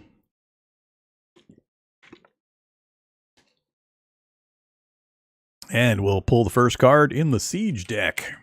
See what kind of glorious things we got. Let's see. Let's put you right here. Oh, snow day. Yuck. So, snow and snow. Add 1 despair card to the high morale deck. All right, so our high morale deck that's normally good events, we now have to add a despair card to it. Next up, can we really do this? I don't know. So we have new symbols down here. So here's where it gets painful, really painful. First symbol is the airplane. That indicates it is now time to start adding these tokens to the hit bag. So each time this shows up, which is basically each new event we draw, we're going to be adding the leftmost tokens to the bag. There's 2 tokens per each of these spaces. So 2 -1 supply tokens, then 2 -1 defender, our injured defenders, 2 -1 morale, more morale, etc. So we're going to go ahead and I'm going to unlock. I think I have them locked. Yeah, we're going to unlock. We'll just do that one for now. Grab them, toss them into the hit bag. All right, so that's that portion. Next up, we have this, which indicates we're now going to have a barrage. And I think of it as both an artillery barrage from the artillery on the board, plus the airfield sending planes over, which is where these come from. So there's going to be a bombardment. And all we do is we look at this row. Whatever number is the farthest right-hand number showing, that's how many tiles we're now going to draw out of the hit bag. So 5 of the 10 tiles in that bag we're about to draw. And bad things are going to happen. And then in addition, once we've done that, it'll be 5 new infantry added to the board that we'll get to do the normal fight against. So let's do the bag draws first, and then I'll do the infantry and we'll get rid of this card. Oh, I am not looking forward to this. All right, so we'll give it a shake. First tile. That is defensive position B. So that means a bombardment strike hit our defensive position B. That causes this soldier to go to the infirmary. We'll deal with him in a second. That then takes the place of that position. Number 2, gun 1. Gun 1 got struck. Number 3, defensive position C just got hit. You're going to the infirmary. Number 4, counter patrol just took a hit, so we no longer have the suspicion removal. And the final one, counter 5. Gun 1 again. All right. I mean, it's a blessing and a curse that we're getting those. We're not getting at least the tiles we drew from there. We have to repair stuff now. So it's a constant battle of attrition where we're having to desperately repair things. The Germans bomb it, and then we have to repair it again.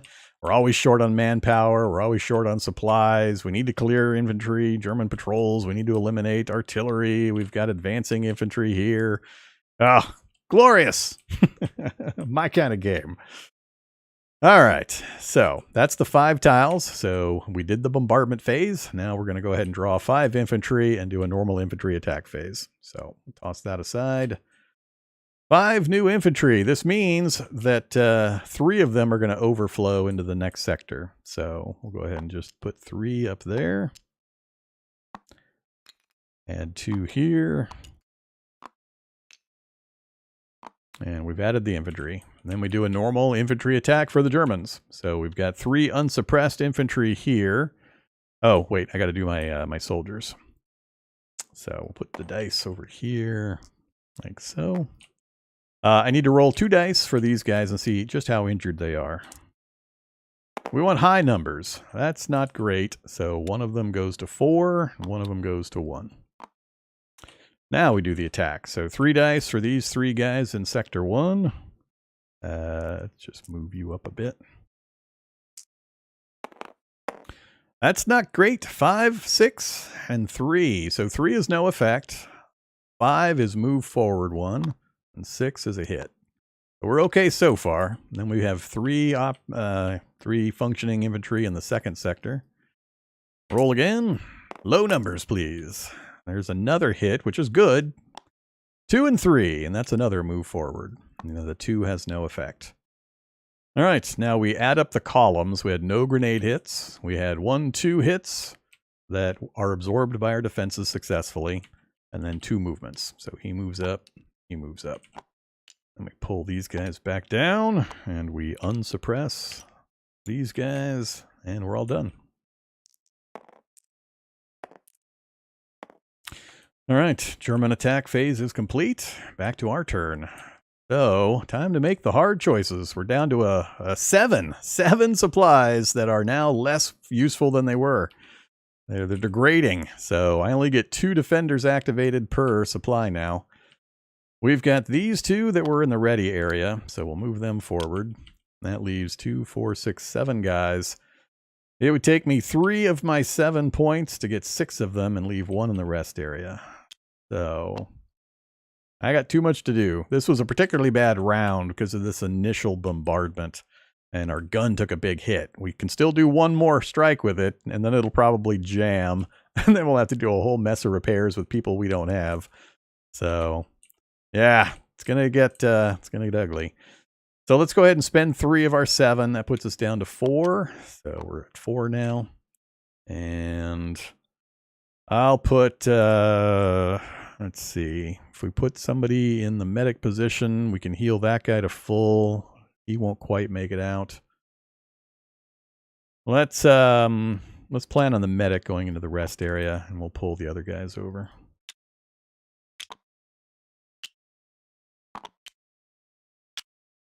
All right, that's what to get to work with. So, priorities. So he is going to go attempt to, well, he's going to destroy that artillery, and he's probably going to get wounded in the attempt if we don't help him out some.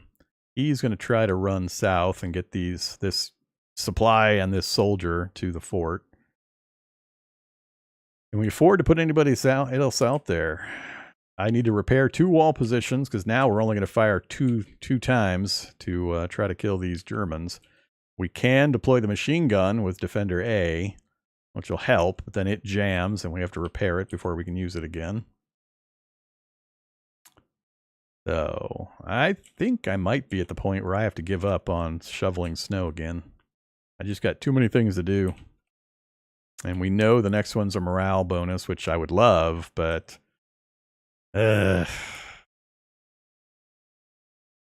nothing happens in particular. So the German infantry patrols never move, the artillery never moves, and there's no effect if they spawn on top of one of your units.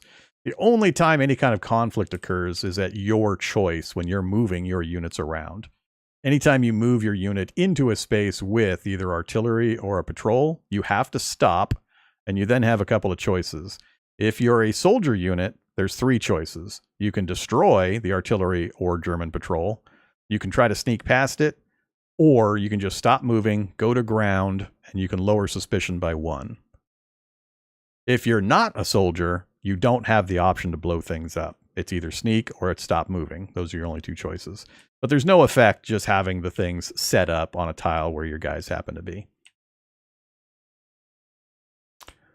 All right, so looking at this situation, it's grim. I mean, there's no 2 ways about it. We're in a really bad situation. The manpower shortage from all those doubt tiles we drew is going to be the death of us. So I think the best thing we can do, like I said, I'm guaranteed going to remove 1 artillery piece. I need to get this firing down here, but I think I'm going to have to, for this next round, fire it up into here, which means it's going to jam unless we roll a 5 or a 6. So it's probably going to get jammed and be completely out of action, which makes me sad. I do need the medic here to treat that patient. There's another thing we can't afford is to have a bunch of patients stack up and then go into the waiting area when all our beds are full. And that's going to be more and more likely as the negative event cards get more severe, as well as effects from the combat. So if we're going to fire the gun, we're going to need to pull you over and you over to do that. They're the only ones that can fire the artillery piece to support here. I'd like to remove at least 2 of the artillery. Next up, I need to get some repairs done. Absolutely. We've got to get these wall positions repaired. So it's going to be like this. 2 repairs to get those 2 done. And then the hunter, I think I'm going to send out on a supply run. And we'll try to run him up to get the other soldier before the patrols close in. And it'll probably be the last time. Yeah, sorry. That's where I meant to put that. He's supposed to go into the cabinet to get the full heal. It would have occurred to me when I actually executed the phase. So, All right. Yeah, so that's what we're going to do. So all of our guys are in use. I got to be really careful about sending anybody else out on supply runs because we're getting dangerously short on guys to defend.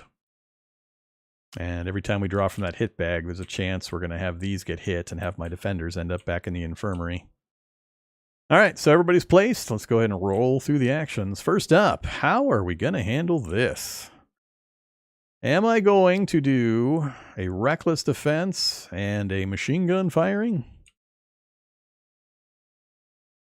Problem is, there's a good possibility. It's only a 50-50 on the machine gun. So on a 1, 2, or 3, we suppress 3. On a 4, 5, or 6, we get 3 hits and we get to eliminate 3 German infantry meeples. Knowing my luck and the way things are going so far, we're going to suppress, jam, and then it's going to take me a turn or two to unjam. And we're going to get like one more shot with a machine gun. If we're even still alive then. But I really need to clear this if I can. I've got to keep them from doing the overstacking push forward. So, oh, I know. We got one shot with the artillery. I'm undecided yet. How this resolves is going to determine whether I fire this gun out at an artillery piece or into this one of these groups. So it's just going to depend. All right, so let's go ahead and get this resolved. I think I got to be so cautious of letting too many people stack up because I won't be able to meet the minimum. That scares me to death.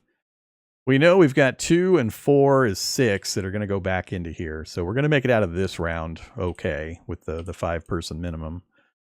But anything else happens and it can get bad fast. So let's go ahead and do this. We'll do the reckless defense to guarantee us hitting 2. And we are going to fire the machine gun with this guy. So let's do the machine gun first. So I'm going to roll 1 single die, and we want a 4, 5, or 6. We did not get a 4, 5, or 6. So we suppress 3. Then we're going to get 2 hits. So I'm going to take you, flip you back up, right? And you as the hits. Then we have to injure this guy. So he's going over into the hospital area. Roll a die for him. High number, please. A 3. All right, so he goes into position 3 on the last available bed. This gets flipped over to the jam side. We got the result I expected. So not a great round for us. I really needed the eliminations. Now I have to think hard about the artillery fire. So we're all done here. That's all we can accomplish currently. What am I going to do? I think we're going to remove an artillery this round. I'm not going to fire it at the infantry this round. So we are firing artillery. These 2 get pulled over to tired status. We get 1 hit. We're going to hit this row, and I'm going to remove this artillery piece because I've got a military soldier over here that can have an easier time moving to and hitting these 2. So you're going back to the pile. Now we'll only draw 4 at the start of the next card. So artillery is done. Now we have to roll for a jam. So we fired it at this row. The jam number to beat is 5 or a 6. So I need a 5 or 6 to not jam. We get a 1. So of course it jams. All right, artillery is done. Moving on to supply run. We have 1 guy coming out. We have 2 people that are moving. I am going to go... I'm actually going to do this. I'm going to go 1, 2, 3. Is this guy... where the hell is this patrol guy? Is he in that space or that space? I think he's in this space. I'm going to go 1, 2, 3 and stop here. The reason I'm doing that is I can only move 3 spaces because it's a snow day and we're -1 for carrying a delivery token. By moving here and stopping, I get to lower the suspicion track by 1. I think that's better than just going 1, 2, 3 to this position. It still puts me in home distance, so 1, 2, 3 will get me home no matter what. It doesn't matter what the weather is. And we're not going to have them deploy patrols on this line yet, so we're guaranteed he's going to get home anyway. So better to take this position and lower the suspicion. This guy is outward bound. He can move 4 as well, and I think I'm going to do the same movement because he can't make it to here, so the same rules apply. Now, I haven't mentioned another rule that is now pertinent. You're only allowed to have one of your counters, one of your defenders per space, other than the supply depots at the top or the fortress here. So in these middle 4 rows, you cannot have 2 units occupying the same space. You can move through each other, but they can't stop together. So I think this guy, this one I have to think about, because I could move up to the artillery space and then again lower supply, but that makes my trip here questionable. I'd have to get past this, and are we getting patrols again? We're getting more patrols. It's going to make his trip to get the other supply tougher. Otherwise, I could go 1, 2, 3, 4, get him to this position. Then he'll move up and have to stop, and then he'll have to move back. So it's still going to be multiple turns. I think I'm going to go ahead and move to here. And we'll take the lowering of the suspicion level. Then we're going to move this soldier onto this space. We're going to destroy this artillery piece, which happens successfully, automatically. No roll needed. But because it's a combat encounter, I now have to roll for this soldier unit to see if he gets wounded in the attempt. And any rolls you make, whether you're sneaking or you're fighting, you make on the suspicion number. You basically have to roll above wherever the marker's at. So I need to not roll a 1. If I roll a 1, he gets injured and goes to the infirmary. So pick a die. Roll it.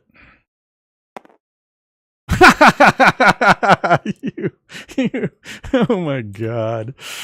Oh. They added the flourish of it looking like a 4, looking like a floor. No, it's a 1. All right, we are injured. Off to the infirmary. Roll again. This time we got a 4. Now we have all 3 beds filled. We have to go to the waiting area. Bad for lots of reasons. All right, so there we go. That's how that works. Same thing works for sneaking. You just sneak past, do your normal movement right past any number of patrols that are in that space. It doesn't matter if there's 2 or 10. Well, there can only be 2. The number doesn't matter. You make 1 sneak attempt to get through that area. And again, just like the combat roll, that happens. Now, we got injured and eliminated. My memory says we actually lower suspicion by 1 when that happens. To the rule book. Oh, I have to actually look this one up. I can't remember. I know where you're at. You're right here. Nope, you're further back. All right, supply runs. We did a fight. Nope, reduced by 2. That's right. That one's the 2 reduction. So we get to go all the way to 0. So, I mean, it's good in that way, but, you know, bad that that guy's now over here. But we did remove another artillery. So we're down to just the 1 artillery that's still on the board. So we're still at suffering 3 barrage. All right, that is done. All the consequences thereof. We didn't do a counter patrol. We move on. So we're down to maintenance. We have 2 repairs that we can do. And we are doing 1 repair back into the bag. And, oh God. I can either get the machine gun back in operation, repair or unjam our 1 artillery hit, or I can repair that last offensive position. What to do? Oh man.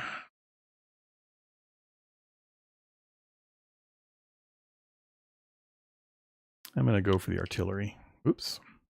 Stays there, just gets unjammed.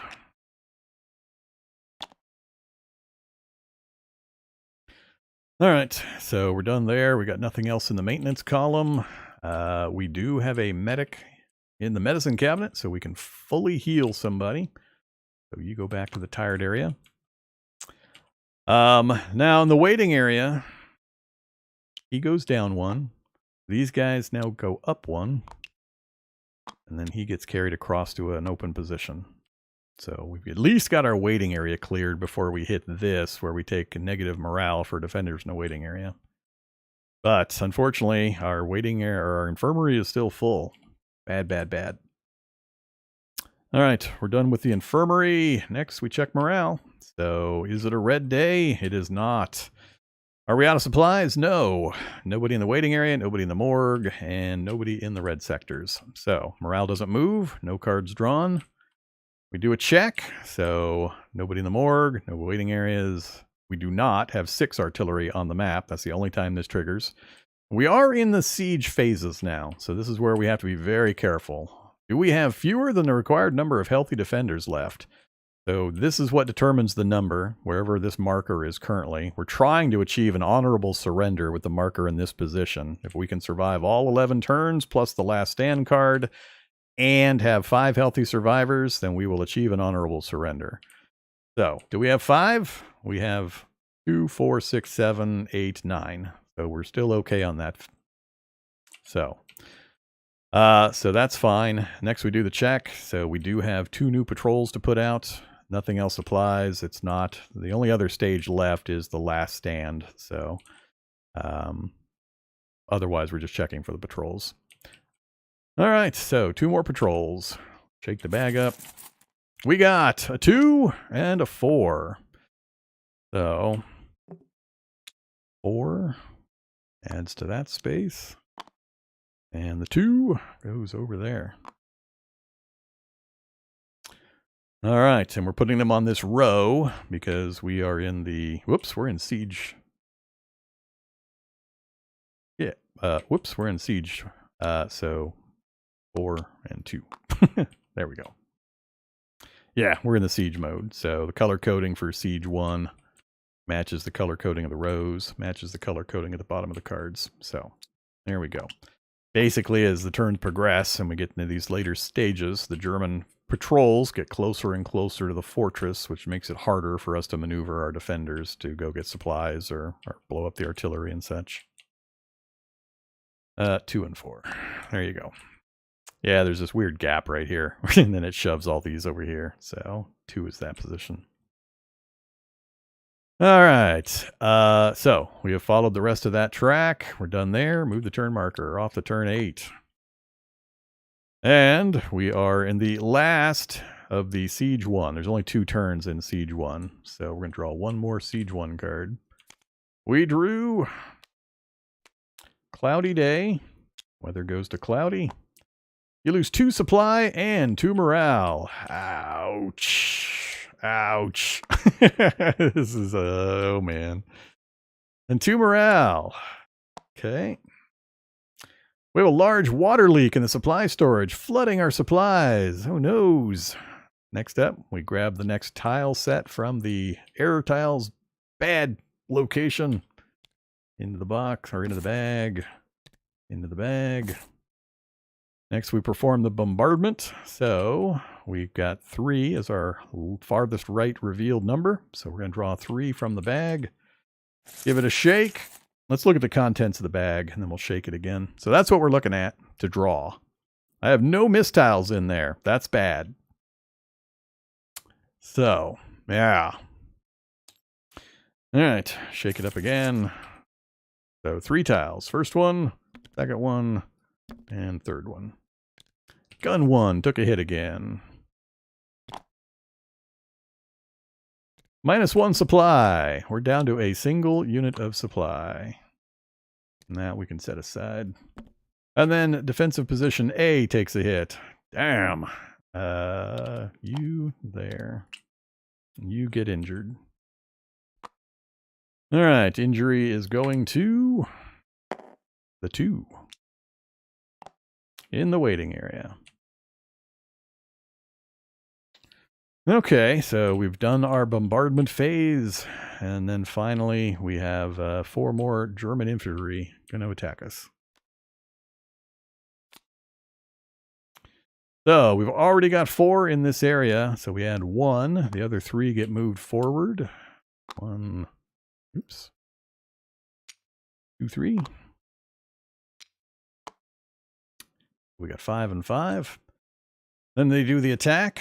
So there's 5 upright, unsuppressed infantry in the sector 1. 8. Roll. A lot of 3s and 4s. So 3s do nothing. A single 4 moves there. We've only got 3 healthy guys or unsuppressed in the top section there. 5 and a 6. That's 2 hits. So 1, 2. And then a 3 and a 3, which means 2 moves. Damn it. Stop dropping on top of that other one. All right. 1, 3. Sorry. I only rolled those. So 1 guy moves forward. All right. That is it. So we had no grenade hits. We had 2 hits in the regular line. Our defense covers that. Then we have 2 guys moving. So he moves forward. He moves forward. And you guys get pulled back. And you guys get stood back up.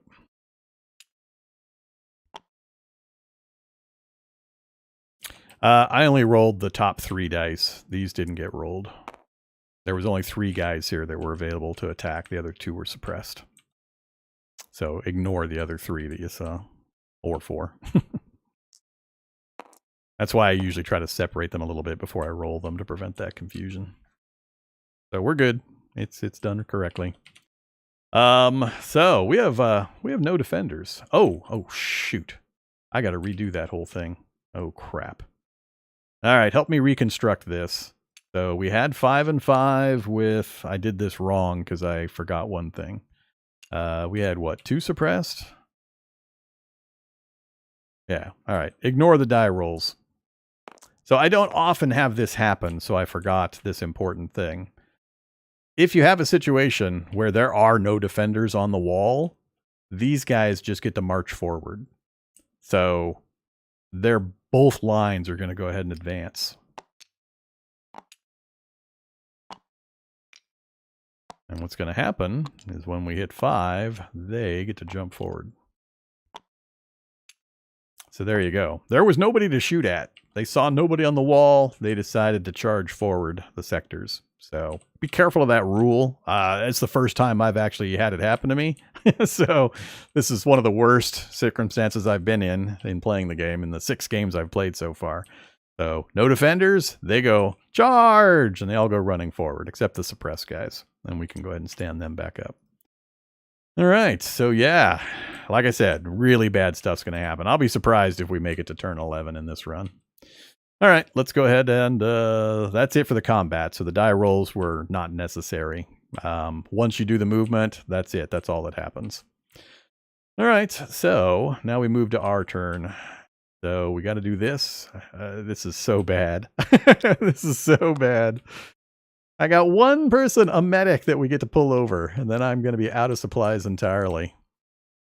It is a cloudy day, so this guy is going to make it back into base. We'll get 2 supplies out of that. 1 morale, 1 soldier, and 1 increased suspicion. That'll be the total haul from that guy getting into the fortress. He's unblocked, so he'll make it. Then this guy, to get to there, is going to have to dodge a patrol, which will be guaranteed because we're at suspicion 0. So he'll make it there. He'll have to stop and grab it. And then it'll be 2 turns minimum for him to get back into the base. So we won't see a benefit until almost the end of the game, turn 10. And that'll be it. I mean, if I send somebody out now, they won't get back. So there's no point in trying to gather those things there. We're just going to have to make do. So that'll be the last supply run.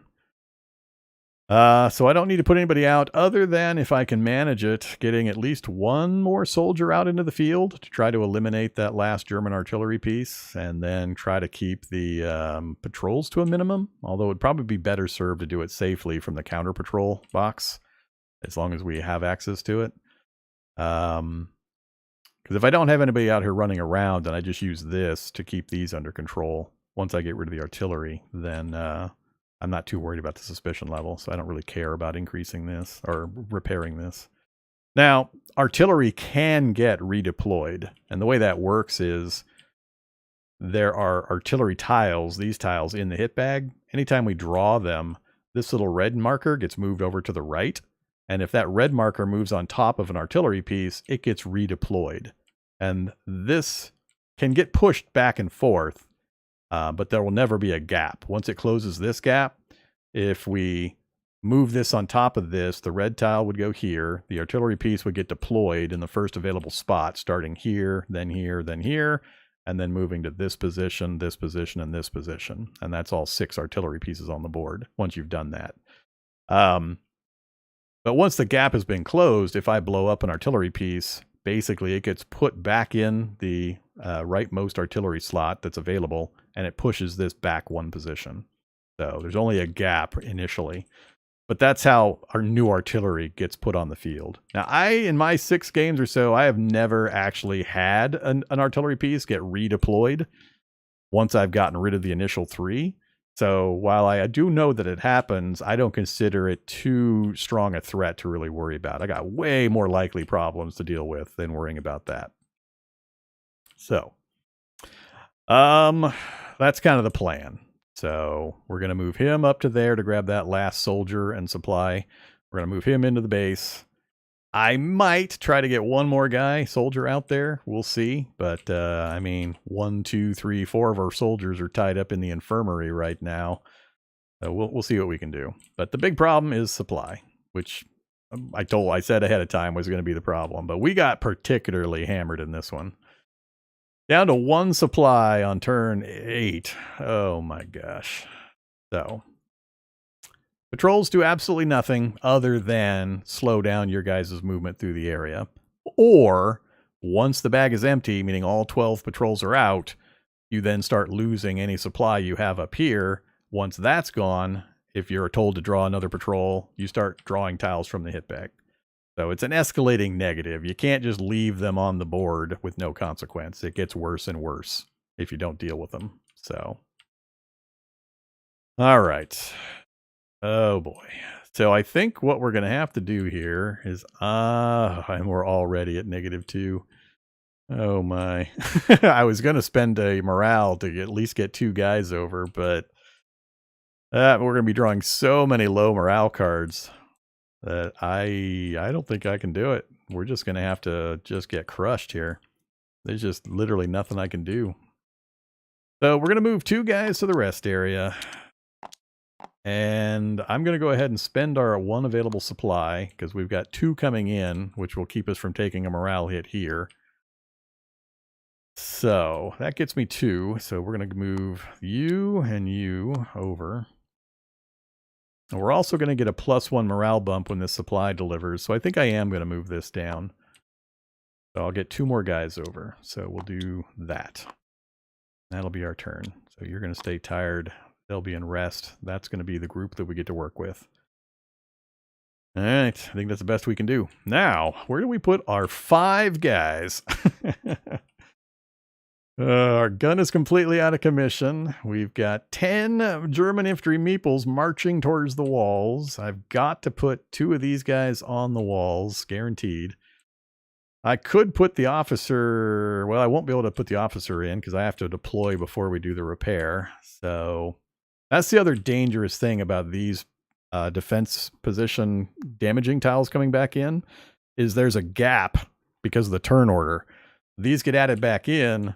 You then have to spend a turn repairing them, which frees them up and puts them back in the bag where they might just possibly get drawn again before you can even put units into those spaces. So, yeah. All right. Oh, this is so tough. So we got to do this. We got to get defenders on the wall. That's the fastest way to lose, is to not have defenders on the wall. So we have no choice there. We're going after the last artillery piece. To do that, I have to get either the gun repaired and hit it next turn, or send a soldier out to go get it. We've got 5 moves. 1, 2, 3, 4, 5. So I could do it with a soldier. We have 1 left, so let's get him assigned over to the supply run space. That leaves these two. We absolutely... Whoa! I forgot to pull my medic tile. So we actually have an extra medic over there. I forgot to pull him earlier when we healed. So the medic will go back to that space. And the officer, I mean, he can't do much by himself. Inspire is really what he can do. I'm not sending him on a supply run. I've barely got enough people in the fort to meet our minimum 5, assuming we don't lose more. So he won't do any of these other top jobs here. There's nobody to promote. He can't fire the artillery by himself.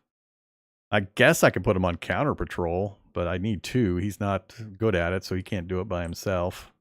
So yeah, we're just going to inspire and push this back up to the -1 between his inspiration and the 1 morale we'll get from bringing the supplies in. Yeah, I don't have reckless defense. I don't have any troops for that. I don't have a repair option to get the machine gun up and running to help us eliminate some of these. Can't get the gun up and running.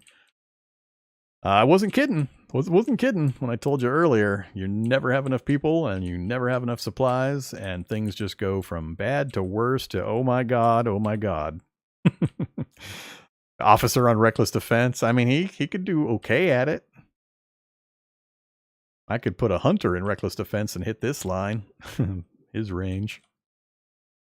So probably the only other option would be this soldier on reckless defense. But it's not really going to matter. I don't see any possible way we're going to pull out of this because I know what's coming. And we're just going to continue to be 0 on supplies. And they're going to wear out my very small pool of defenders. And we're going to hit this unconditional surrender condition. If not next turn, definitely by turn 10, I think. I'll be shocked if we make it to 11. All right.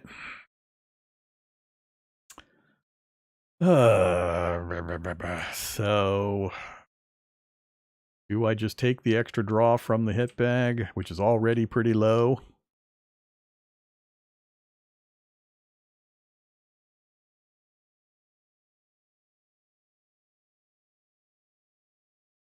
I think I'm going to leave it the way I've got it. We'll leave it this way. All right, let's go ahead and process the turn. So, first thing up is we got some attack opportunities. We cannot use the machine gun. I didn't assign anybody to reckless defense, so we're just rolling 2 dice.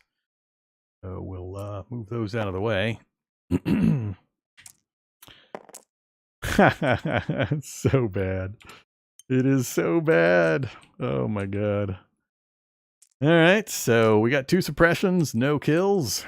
Woohoo! That's it for this tile. We have no artillery to fire. 1 guy going out on a supply and 2 moving. So we're going to do this one second. We're going to do this one first because we want to keep it on suspicion 0. So he's going to move 1. We're going to sneak past that patrol.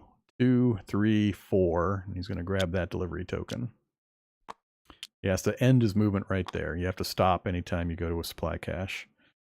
So by sneaking past, that does move the suspicion marker up 1.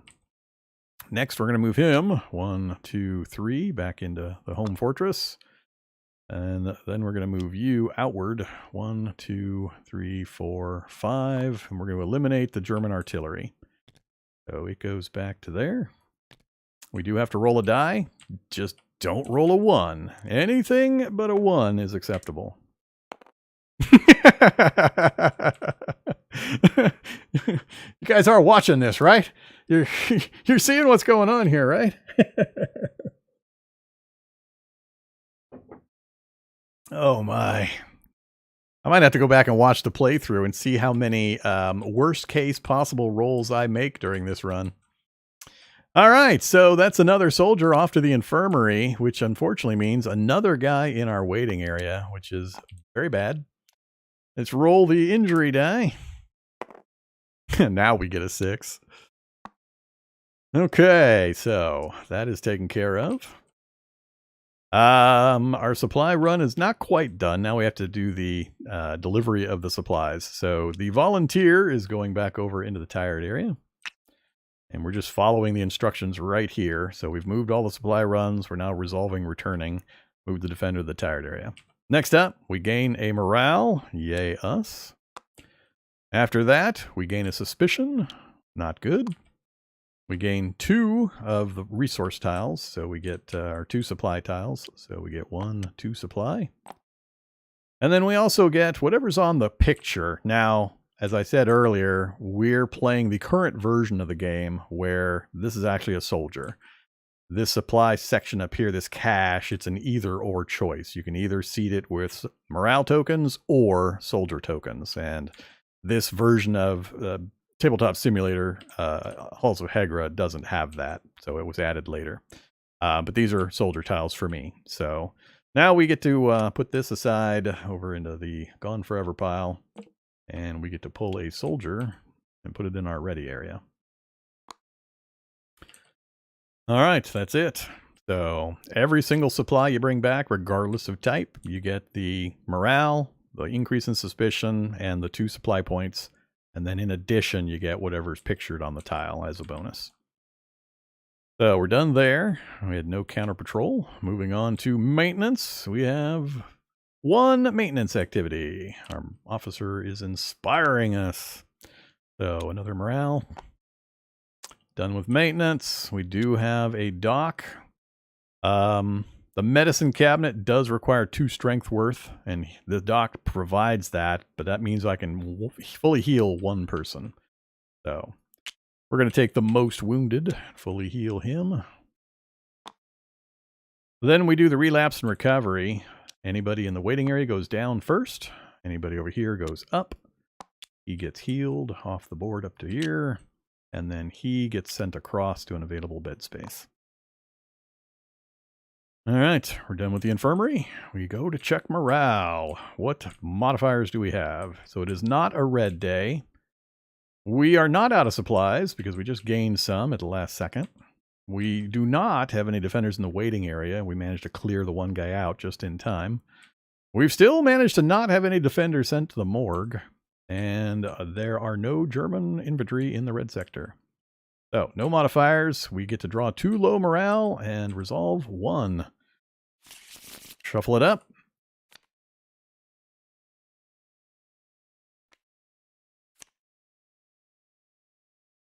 Both low morale.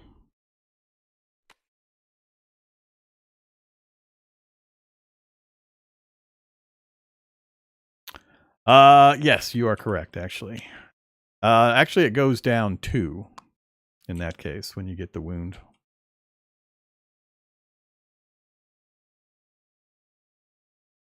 So, my bad. Forgot to make that adjustment. All right, so we got 2 morale. We are now, unfortunately, in the Siege 1 phase. So we're reading the middle section here. Lose 1 supply, draw a tile from the hit bag. Those are my choices.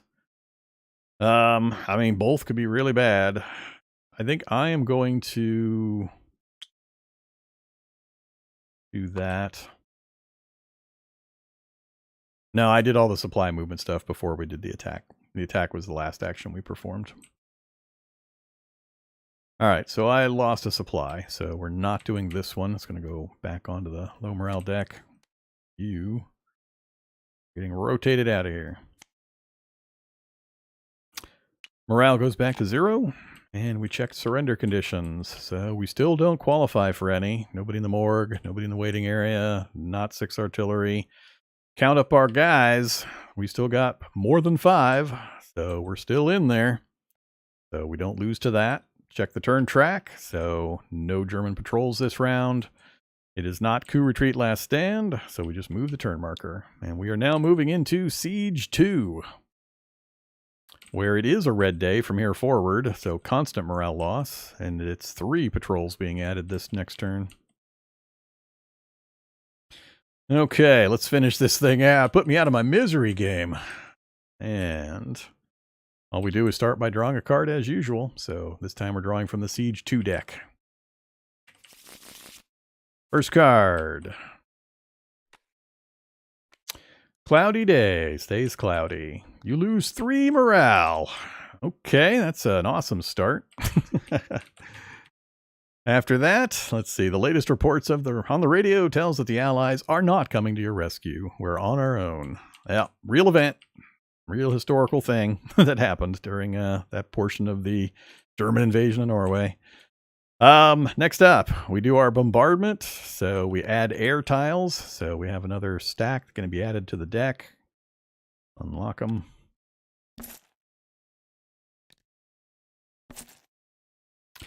After that, we do the bombardment, the artillery. So we managed to get all of the artillery off the board. So we're only going to have to draw 2 tiles this time because that's the rightmost revealed number. So give it a shuffle. First one and second one. All right. So this means that this little red indicator is now going to move over a space. 1 space closer to redeploying an artillery. This then goes back in the bag. And then we have to injure one of our defenders. So set that aside. And one of our defenders. So the card, the card indicates who gets injured. So a soldier. So you are going over into the hospital. We have to, I forgot to get that guy into a position. Bad, Vormithrax. That could have affected things. All right. Well, too late now. Whoops. What the heck? Are you rolling or are you not rolling? Why are you... Oh, roll. All right, so position 6, and then the new guy... Of course. He's going to die. We're going to have our first guy in the morgue, because I can't heal him before he's going to get put into the morgue. So that is really bad. That pays me back for forgetting to put that guy in earlier. I don't remember exactly what sequence we did things in, but at worst, I think it would have left a guy in a waiting area and we would have taken an additional morale hit.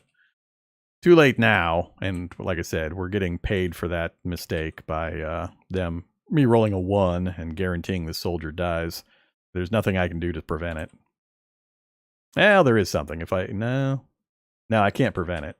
So I can only treat patients in the bed, and this phase occurs before I can move him into a bed, so he's going to go. Okay.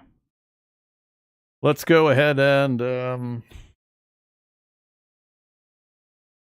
finish this out. So where the heck was I? Oh yeah. So we did the bombardment phase, and then we finally have 4 more German infantry going to join the fight. Okay, get rid of you. 4 more. We're starting to run out of these German meeples. 1, 2, 3, 4. I guess the good news is we didn't have any overflow. We're up to 14 infantry now. And I can shoot 2 of them currently. No machine gun. No artillery. So it won't be long now. All right. So the card is done. Now we do the attack phase. So first up, we have 4 dice that we're rolling for this first sector. Let's see. 4s and 5s are moves. 6 is a hit. We didn't get any. And 2s do nothing. So just those. Next row, we have 5 dice.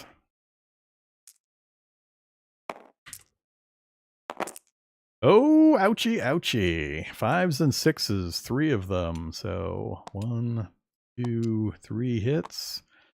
And then 3 and a 4. So they move.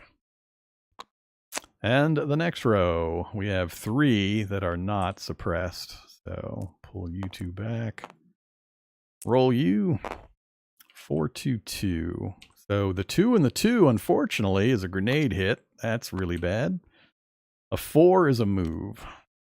All right, that's everybody. Now we go by columns, starting on the left. We did get 2 hits with grenades, which means we lower our defense by 1.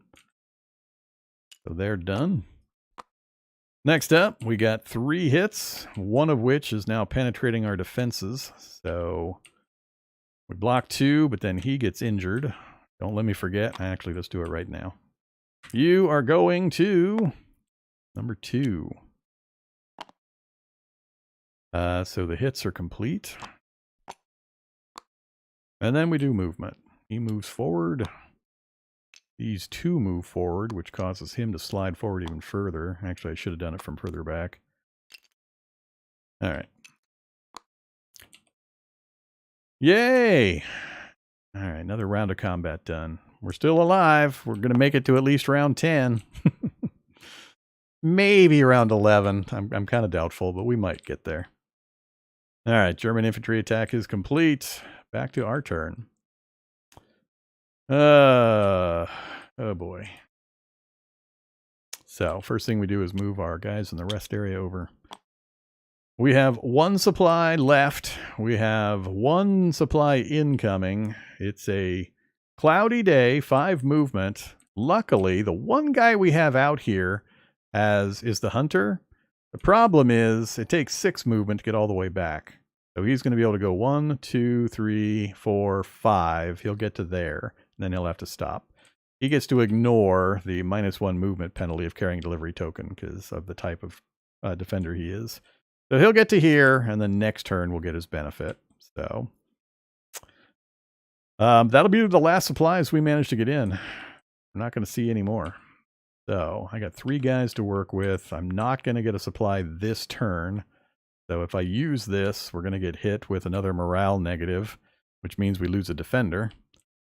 So I can't afford that. So yeah, I can't put anybody in there. I also can't spend morale to get any more. So I got 3 guys. So 1 guy and I guess repair. I think that's it. I definitely can't send anybody out on supply runs, counter patrol, map room, medicine, which is going to kill us also. Flip table? Heck no. We fight to the bitter end. All right. Yeah, I think that's what I have to do. I'm going to try to get either the machine gun unlocked or get 1 shot with the well, I won't likely even get a shot with the artillery. Oh, there's no chance I can't get 1 gun working, much less find, then repair, and then actually have troops to fire the 2nd gun, especially with only 2 turns left. Not going to happen. All right. Yeah, I guess that's it. I can't do anything else. So everybody is deployed. Let's do our very weak attack. We get 2 shots. So I don't have the machine gun option, and I'm not using the reckless defense. So let's roll these 2. Oh my god. Just doesn't stop. Man. Okay. That is it for our attack phase. Mighty as it was. What am I going to repair? Oh, wait. I'm going to do this first. You go to there, and that is all I can do out here. Then you guys come back. Oh, I was supposed to move 2 guys to the rest area. You and you.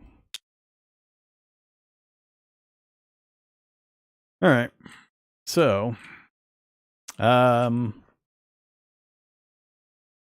yeah, the previously suppressed guys were supposed to stand up at the end of the combat phase.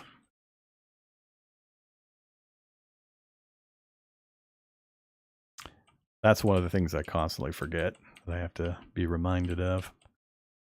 All right, so now we are, we're done. There's so little we can do at this point. Now we're going to start getting actually killed off. So we got no other maintenance. The infirmary. So that guy's going to the morgue. He moves down to that point, and I have nobody to heal, so he's guaranteed to die next turn too, which will put a 2nd one in the morgue. So we went down, and now we go up. These 2 get put back over and ready. You go up 1, and we're done here. Off to morale. This is gonna be bad. All right, here comes a bunch of deaths. So, is it a red day? Why, yes it is. Guess what? Lose a morale. Guess what that means? Lose a defender. Oh, man. Goodbye, volunteer.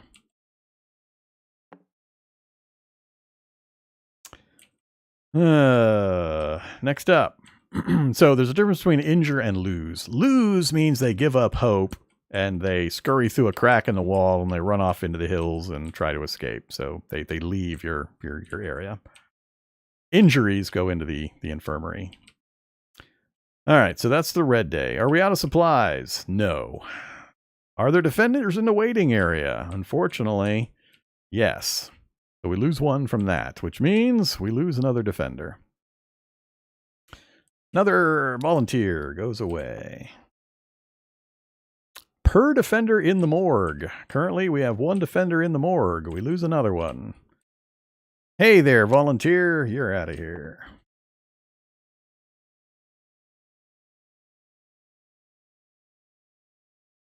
All right.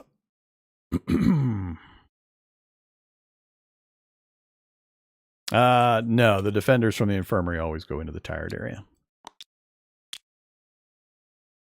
Where are we on the track? So we did the morgue, and now are there any infantry in the red sectors? Yes. We lose another one. I'm going to get rid of a medic this time. Okay. We're not done yet. That's the modifiers. So because we were at -3 because of the really, really bad card draw we had that started us at that position and we weren't able to raise it, we basically lost 3 defenders because of these conditions. Now that we've done the modifiers, we actually do the morale track. So 4 low morale cards and resolve 3. All right. Let's move this stack up here. So 1, let's shuffle it first. 1, 2, 3, and 4. All right, what's the least bad? And remember, we're now in Siege 2. We're reading the bottom section of each card.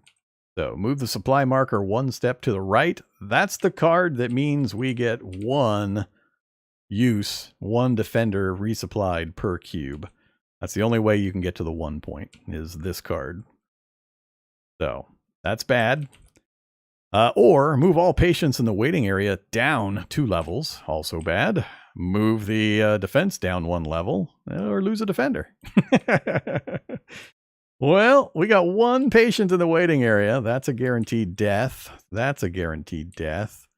And we can only not do 1 of these. I guess...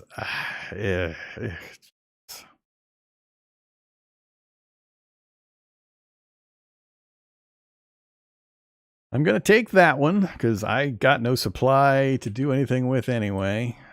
We got 1 last supply delivery and it's not really going to matter.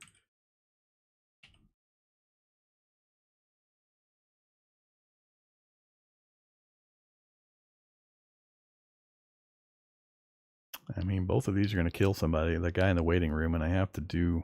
Well, this is lose a defender. That's kill a defender. So this is less worse than this. So we want to get rid of this one. Yeah, we got to get rid of this one. All right, so this one is going to get put back on the deck. We lose a defender, which just about gets us to we're out of here stage. So that one's done. Then we move the defense level down 1. We're down to a single point of defense. And finally, move the supply marker over 1, which we can do barely. If this is turn 11, instead, draw 2 hit tiles from the bag. Well, it's not turn 11. It's turn 9. All right, so they're done.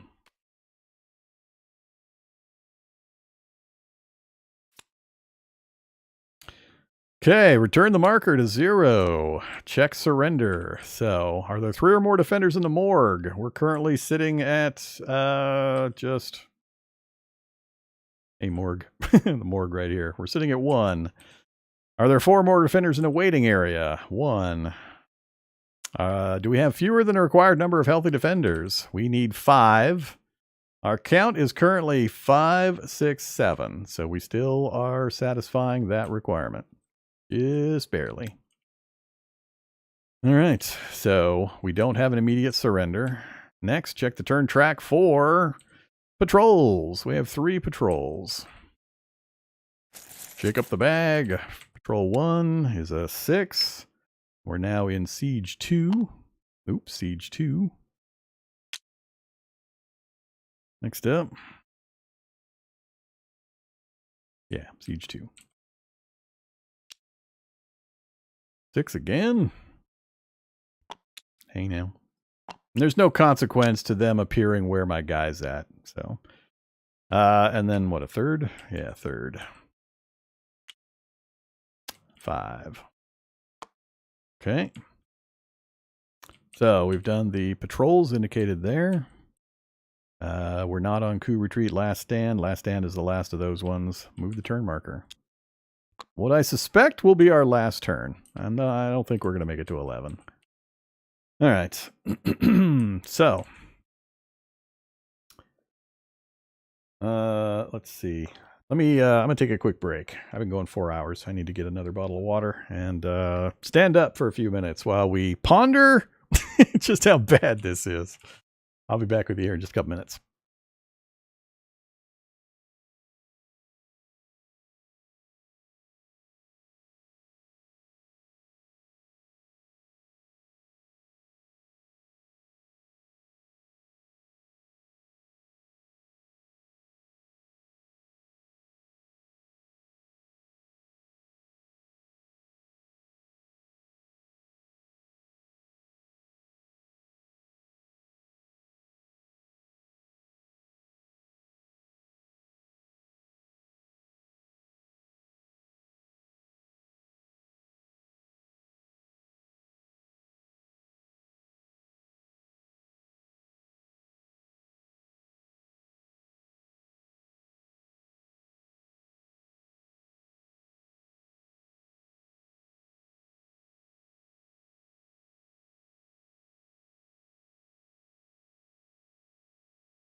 Okay, let's finish this thing off.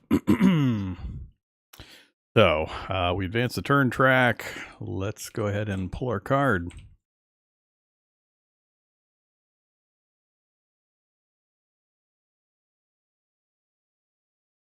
All right. Siege 2. I just can't believe how bad this is. Pull the card. What do we get? Snow. So, snowy day, which means it moves over again. Move the defense level down 1. We are now defenseless. No armor, no defenses for our poor guys on the wall. Move the artillery marker one step to the right. Oh, lovely. That means we get to redeploy you to that position. And the marker moves over. After that, it says the fortress walls are starting to deteriorate. How much longer will they last? Not much. Next, we add more of the air tiles to the bag. So we unlock these two. Then we do a bombardment. So we're back to the number 3. So we have to draw 3 tiles. Give it a shake. 1, 2, and 3. So loss of morale, injure a defender, and defense position B takes a hit again. So all of the walls are now hammered down except for that one position. So let's roll a die for you. 6. We do have bed positions.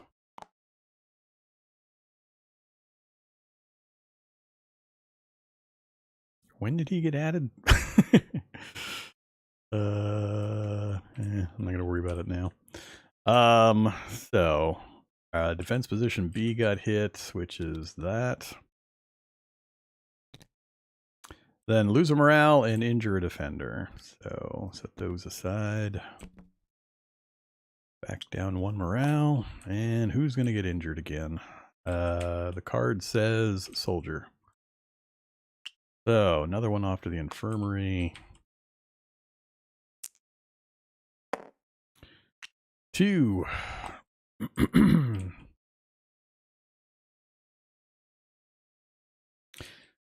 Okay, bombardment complete. 5 more infantry. We're going to max the infantry board out. So 1, 2, 3, full, which means 4 and 5. We're down to only 2 little meeples left.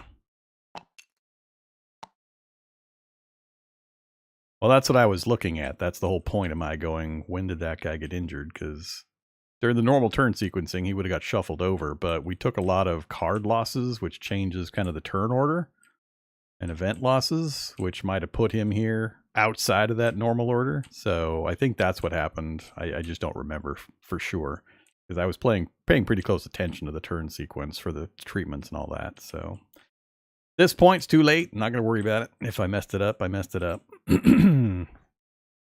But we only get to move them over when we get to the relapse and recovery phase.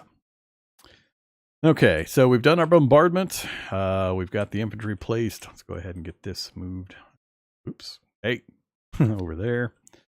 And this should finish us off right here. We've got one poor guy standing on the wall against 5, 10, 15, 19, although 2 are suppressed, German infantry units. So I think it's very likely, I mean, a single hit is going to remove my soldier, and there's likely going to be a lot of overflow. I think they're just going to flood over the walls and kill all the guys I've got available. I have almost nobody left. I mean, I got 4 guys in the infirmary. We lost 3, 4 last round. So we're only at 5 total at the moment. So this is definitely the end. Might end right here in this attack phase. Otherwise, it'll absolutely be done when we get to the check for surrender. Okay, so let's play it out. We've got to resolve the hits. So first, 5 dice for this back row. Roll them all. So much pain.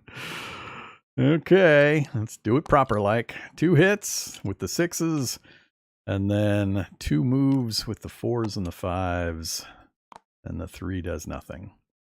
Next row, another 5 dice.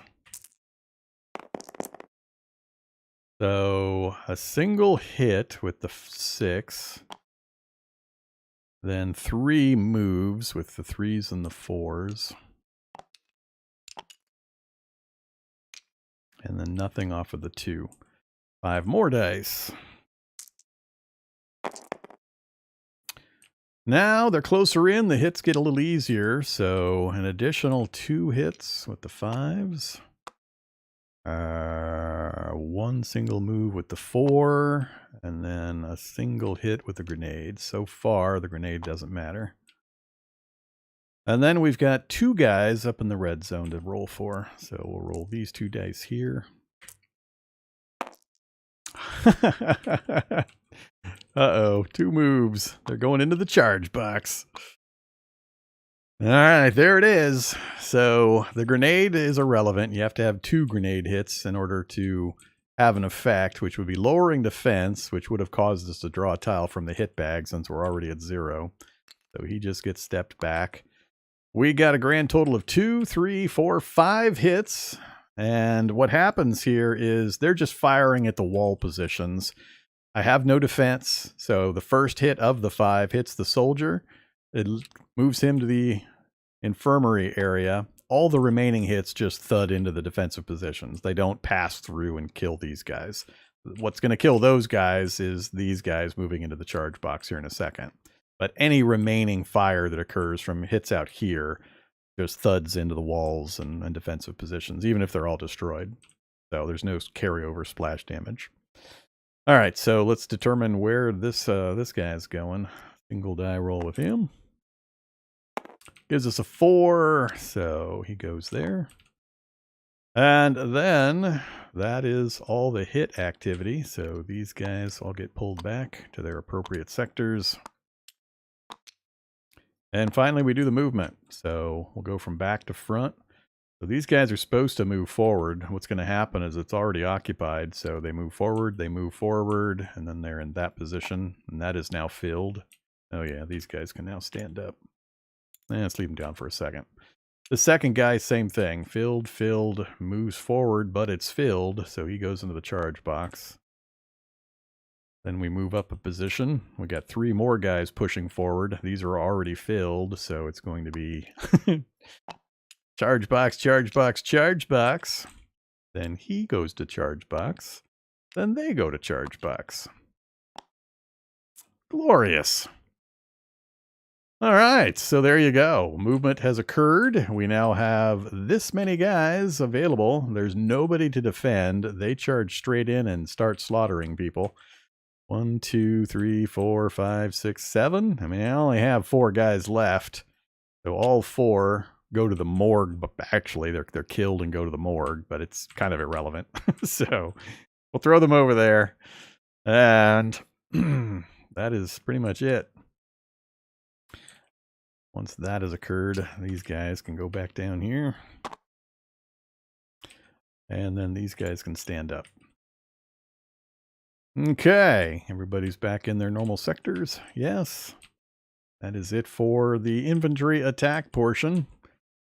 So yeah, I mean, technically, just remember those guys are in the morgue, but we're done when we hit the surrender check anyway, so it doesn't matter. So let's do our turn. So, you know, we have no people. There's nobody for me to move around or do anything with. I can't assign anybody anywhere. So no artillery, no supply, no maintenance. Oh, we have our one guy. He comes back in from his supply run. We have our one lone guy that goes over to tired. We get 2 cubes of supply. We get 1 morale and 1 suspicion. And we get 1 soldier, because that is a soldier token, even though it looks like a morale token. So you come back into play right there. All right, so that's the supply run. That was the one and only thing we had. We had no other units out there, right? Nope. Okay, so then we do the infirmary. Another guy in the morgue. You also move down. You guys move up. Oh, we got close. And then these guys move over.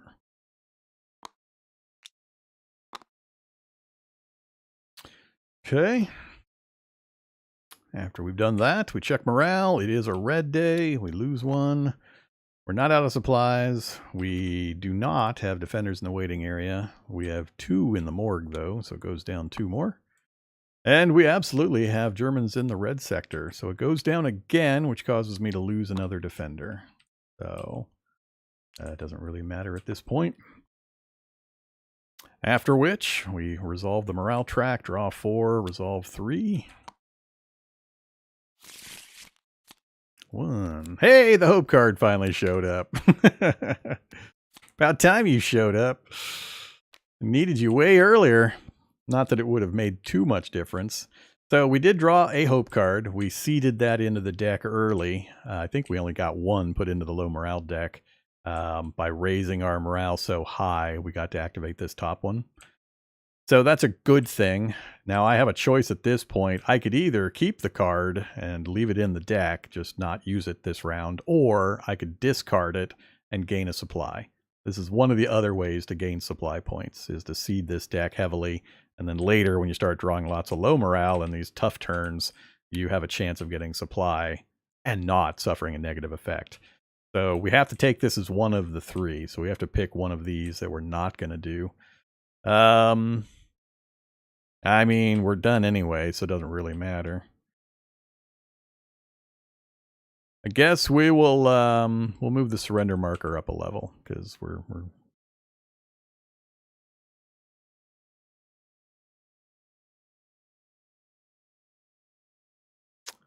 I mean, we're going to get a hit tile anyway, but 1 is better than 2. So let's not do this one.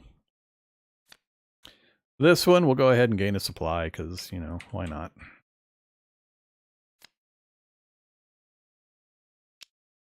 Wow, all of a sudden we're flush with supplies. The next one, move the surrender marker up a track. So we move to there. And finally, move all patients in the waiting area down 2 levels, but we have no patients in the waiting area. Since we cannot actually perform the card, we draw a tile from the hit bag instead.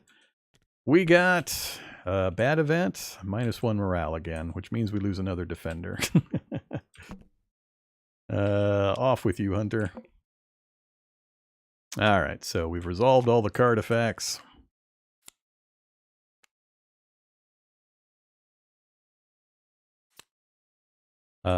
Reset the morale to 0, and finally check for defender, check for surrender. So surrender, 3 or more defenders in the morgue. Not quite. 4 more defenders in the waiting area. No. And then the one that's going to get us. Siege. Fewer than the required number of healthy defenders. So unfortunately, we had to move this up. We're now on the standard surrender instead of honorable surrender. And we need to have 6 healthy defenders in order to qualify. And the answer is we do not. We have 2. So that is less than 6. Last time I checked my maths, which means we lose. Immediately go to unconditional surrender. We just don't have the troops to maintain the siege. All right, and there you go. Man, was that rough. That is Halls of Hegra. I greatly enjoy the game. We got really unlucky in a few spots in this one. In the early part, we were doing okay with things like the hit rolls from the German infantry. That was the one bright spot, is we got out of the first few times where they could attack us, where we got no hits. But everything else after turn 2 was just oh, so bad. So bad. We had absolutely horrific recruitment. 5 out of our 6 recruitment options, we managed to pull one of the doubt coins, which is very bad. I can't overstate just how crippling that was for us to have that happen. So that was the start of a very bad downward spiral. Then I had a long series of getting hits inflicted against me, not hitting the enemy, getting injured when I was trying to eliminate things. It was just worst roll, worst roll, worst roll, worst roll, over and over and over again. So, oh yeah, you're correct. I forgot we had like 4 other guys in the morgue. we did lose due to the morgue thing. So it would have raised our number of defenders in the morgue counter. Well, it's a single one, but yeah, that would have pushed us up there. So technically that would have done it. I didn't care at that point because I already knew we were failed, but that is correct. So had I counted all the guys that got killed in that infantry rush, if I'd left them on the morgue tile, we would have bumped up 1 more to the unconditional surrender anyway. So either way, we were done for. But yeah, so it was rough. That was a rough one. So In my previous games, I've had a couple. I've managed to get two of the German retreat victories. Then I've had, and those were my last ones, my most recent ones. The first one or two, I was playing incorrectly a couple of ways. I got some minor victories, but I figured out, because I suspected I'd done something wrong just by the fact that I actually got a victory while learning the game. So I knew I'd done something wrong, and I did go figure out what I had done wrong. And it was very impactful what I was misplaying in the rules mechanics. So yeah, I think I've had 2 or 3 victories that I would consider satisfying and fair, where I actually played through everything correctly. And then this one, a horrifying defeat. We made it a little further than I thought. I was hoping we get to turn 11, but we didn't quite make it that far. The overwhelming infantry that we just couldn't deal with eventually just crushed us. So, but so many things went wrong. We got paralyzed and got little accomplished after about turn 8, and we were just sitting back and kind of letting things happen at that point. Ideally, we would have gotten more mist tokens into the hit bag. We would have had another couple of units out here dealing with things and getting supplies back earlier. We would have stacked a lot more hope cards into the low morale deck by timing when we turn in our deliveries and stacking it with other bonuses, so we can bump this +1 hope card to the low morale deck more often. So stacking the low morale deck in anticipation of this really rough final 3 or 4 turns, where you're going to most likely constantly be drawing these, having all those hope cards show up is hugely beneficial. And then if you can manage to get a high morale draw anywhere in this back half, you're sitting pretty good. So trying to organize that would be good. But I thought we might be able to hold a little better once we got the gun fixed for that very short period, and we got counter patrol and we got medicine cabinet, but we just got completely paralyzed by lack of manpower before we could actually do anything with them. So we just didn't have the people. So the game I very, very much enjoy. Now this one ran long. We went over 4 hours in this stream, but I had to do all the explanations of the setup of the background of the game and describing all the rules and talk through everything. In my real world gameplay on the tabletop, I've got the game down when I'm just playing and not talking and explaining to other people what's going on. I've got the gameplay down to about 90 minutes, which is what it says on the box. It says about 70 to 90 minutes. So people worried that their games are going to take 4 hours like this one did. No, absolutely not. After you've played through it a couple of times and you've got a solid handle on the rules and the turn progression, figure 90 minutes, I think, is the safe number, just depending on your personal level of analysis paralysis and how much thinking you do before you do the various things. But 90 minutes is a reasonable amount of time for the kind of gameplay offered. It does have some swing to the luck, as you saw with what just happened to me. I just got crushed by the random with our extremely poor bag draws from the recruit bag combined with a bunch of really inopportune die rolls for various things. So those combinations hampered me up quite a bit. But in most cases, when I've had what I would consider an average amount of luck, with knowledge of the gameplay and after a few playthroughs, I've been able to identify ways to kind of leverage what cards you get, because what cards you get out of this snow tile is really, really important. And when you get them is almost as important, how early you get certain ones. The second gun, by far the most impactful. If you can get that early, you're sailing for, I won't say an easy victory, but it simplifies things tremendously. If you can get 2 fully repaired guns up and then you just dedicate a few guys to constantly repair and unjam them, you can just wipe the the German infantry off this board constantly. You can shell the patrols. You can stack up all of these bonuses. I didn't get to do this at all. Did I do it once? I don't remember. I think I might have fired once at the airfield, but I just never had the opportunity to really get that into play. It's so hugely beneficial once you can get these up running and you have the people to keep them manned and repaired. It's a vast difference. So things we didn't do that I was hoping to was shell the airfield and get all these bonuses, remove some of the air tiles so they didn't go into the hit bag, get more misses put into the hit bag, seed the low morale deck with hope cards. So much stuff we just never got the opportunity to do. That on an average die roll situation, we would have been in pretty good shape. I could have survived either bad recruitment rolls or draws or bad luck on the dice rolls, but getting them both combined is in such big impactful stretches as I did was just a double whammy. I just no way I could come back from. But the decision set that you're forced into in the game and the constant pressure you're under and the escalating issues you have to deal with from so many fronts, in my opinion, makes for a really interesting decision space where you're constantly struggling against the weather, the snow effects, and trying to get the snow cards unveiled, stacking up with the patrols.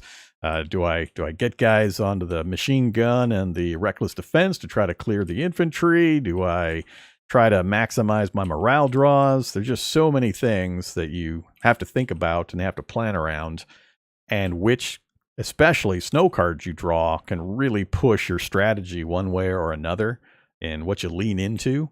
If you get certain combinations of these fortress abilities unlocked through the snow deck, it can really slant where you position things, and I find it very interesting in that regard. So, all right, so yeah, there's so much opportunity cost, and the hidden negatives that you don't really appreciate until you've seen somebody like me play it, or you play it yourself a few times.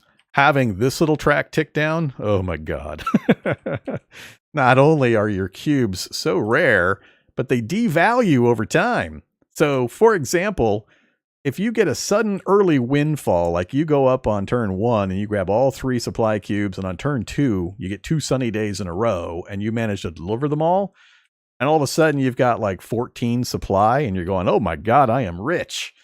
If you don't spend that quick, every time this ticks down, all of your existing cubes devalue.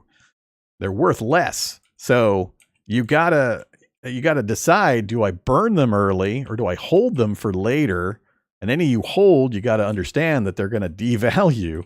It's a really interesting and tough, very simple mechanic that has very vast consequences if you let that kind of thing ride. Same thing with the artillery. If you let the artillery sit out here, you're going to get stomped. It's a very simple mechanic, but you've got to take care of it in whatever way you can manage, whether you're sending out soldiers to eliminate them or shelling them with your own artillery or whatever. In my opinion, you also need to arrange as many high morale draws as possible while you're trying to seed the low morale deck to make these last few turns a little less horrific. So there's just so many interesting things and so many interesting decisions you have to make, constant struggle with manpower, constant struggle with supplies, with weather, with everything. Really, really cool system. The rule book is good in teaching the basics of the play, but there are a lot of little rules tucked into single paragraphs, buried in huge sections that have a huge impact on the gameplay. And I'll give you an example of the one I screwed up in my very first play that I screwed up multiple times, but the one that I got wrong in my first playthrough that is just one little mention in the rules, but it's hugely impactful, is that whenever I repaired something, I was not putting the repair token back into the hit bag. I was actually setting it out of play. I didn't remember that they needed to go back into the hit bag. So the consequence of that was they never got damaged again, which made my life so much easier because then I had them available constantly to keep shelling or doing whatever.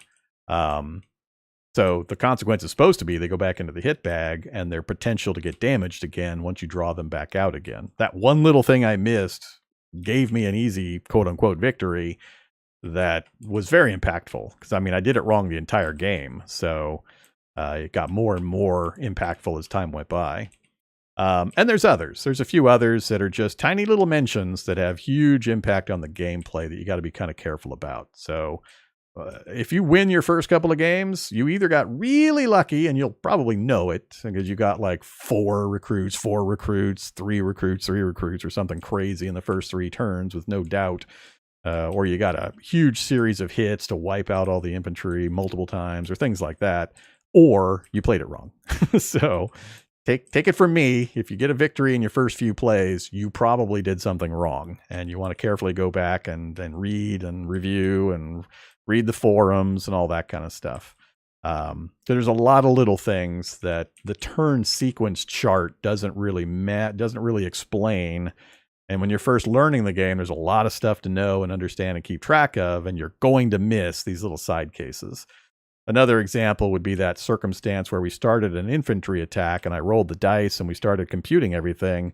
Then I remembered, oh yeah, that one rule that's tucked away in the section of the rule book that says if there's no defenders at the start of an infantry attack, they all just charge forward one sector. They don't actually fire their guns because there's nobody to shoot. So it's things like that that are kind of buried in the rules. So assume you did it wrong if you get an early victory in your first few games, and just carefully review. And then eventually you'll cover them all. I mean, I've done it 6 times now, and there's multiple times during this playthrough tonight where I forgot to unsuppress an inventory or move up the suspicion track or so on. So the audience was being very helpful in catching me and keeping me honest in various things. And I think we got most of it pretty well covered. I think there might have been 1 or 2 things I forgot in there and I didn't either notice in chat or you guys didn't notice. But for the large part, I think we got all the major rules. So, okay, that's enough of me pontificating and chatting. I love Halls of Hegra. I think it's an awesome game. I am going to play it again. I'll stream it some more. Future streams of it will be just me playing the game and having a good time. I'm going to do a whole lot less of this explaining all the mechanics. You guys can refer back to this long video if you want to get the full undiluted how to play. And at some point in the future, if it's popular enough, I may do an actual purely here's how to play the game kind of a video. We'll see. But I'm definitely going to be playing it some more on the channel. So you can look forward to more agonizing decision making from Vormithrax and hopefully not get a crushing, unconditional surrender.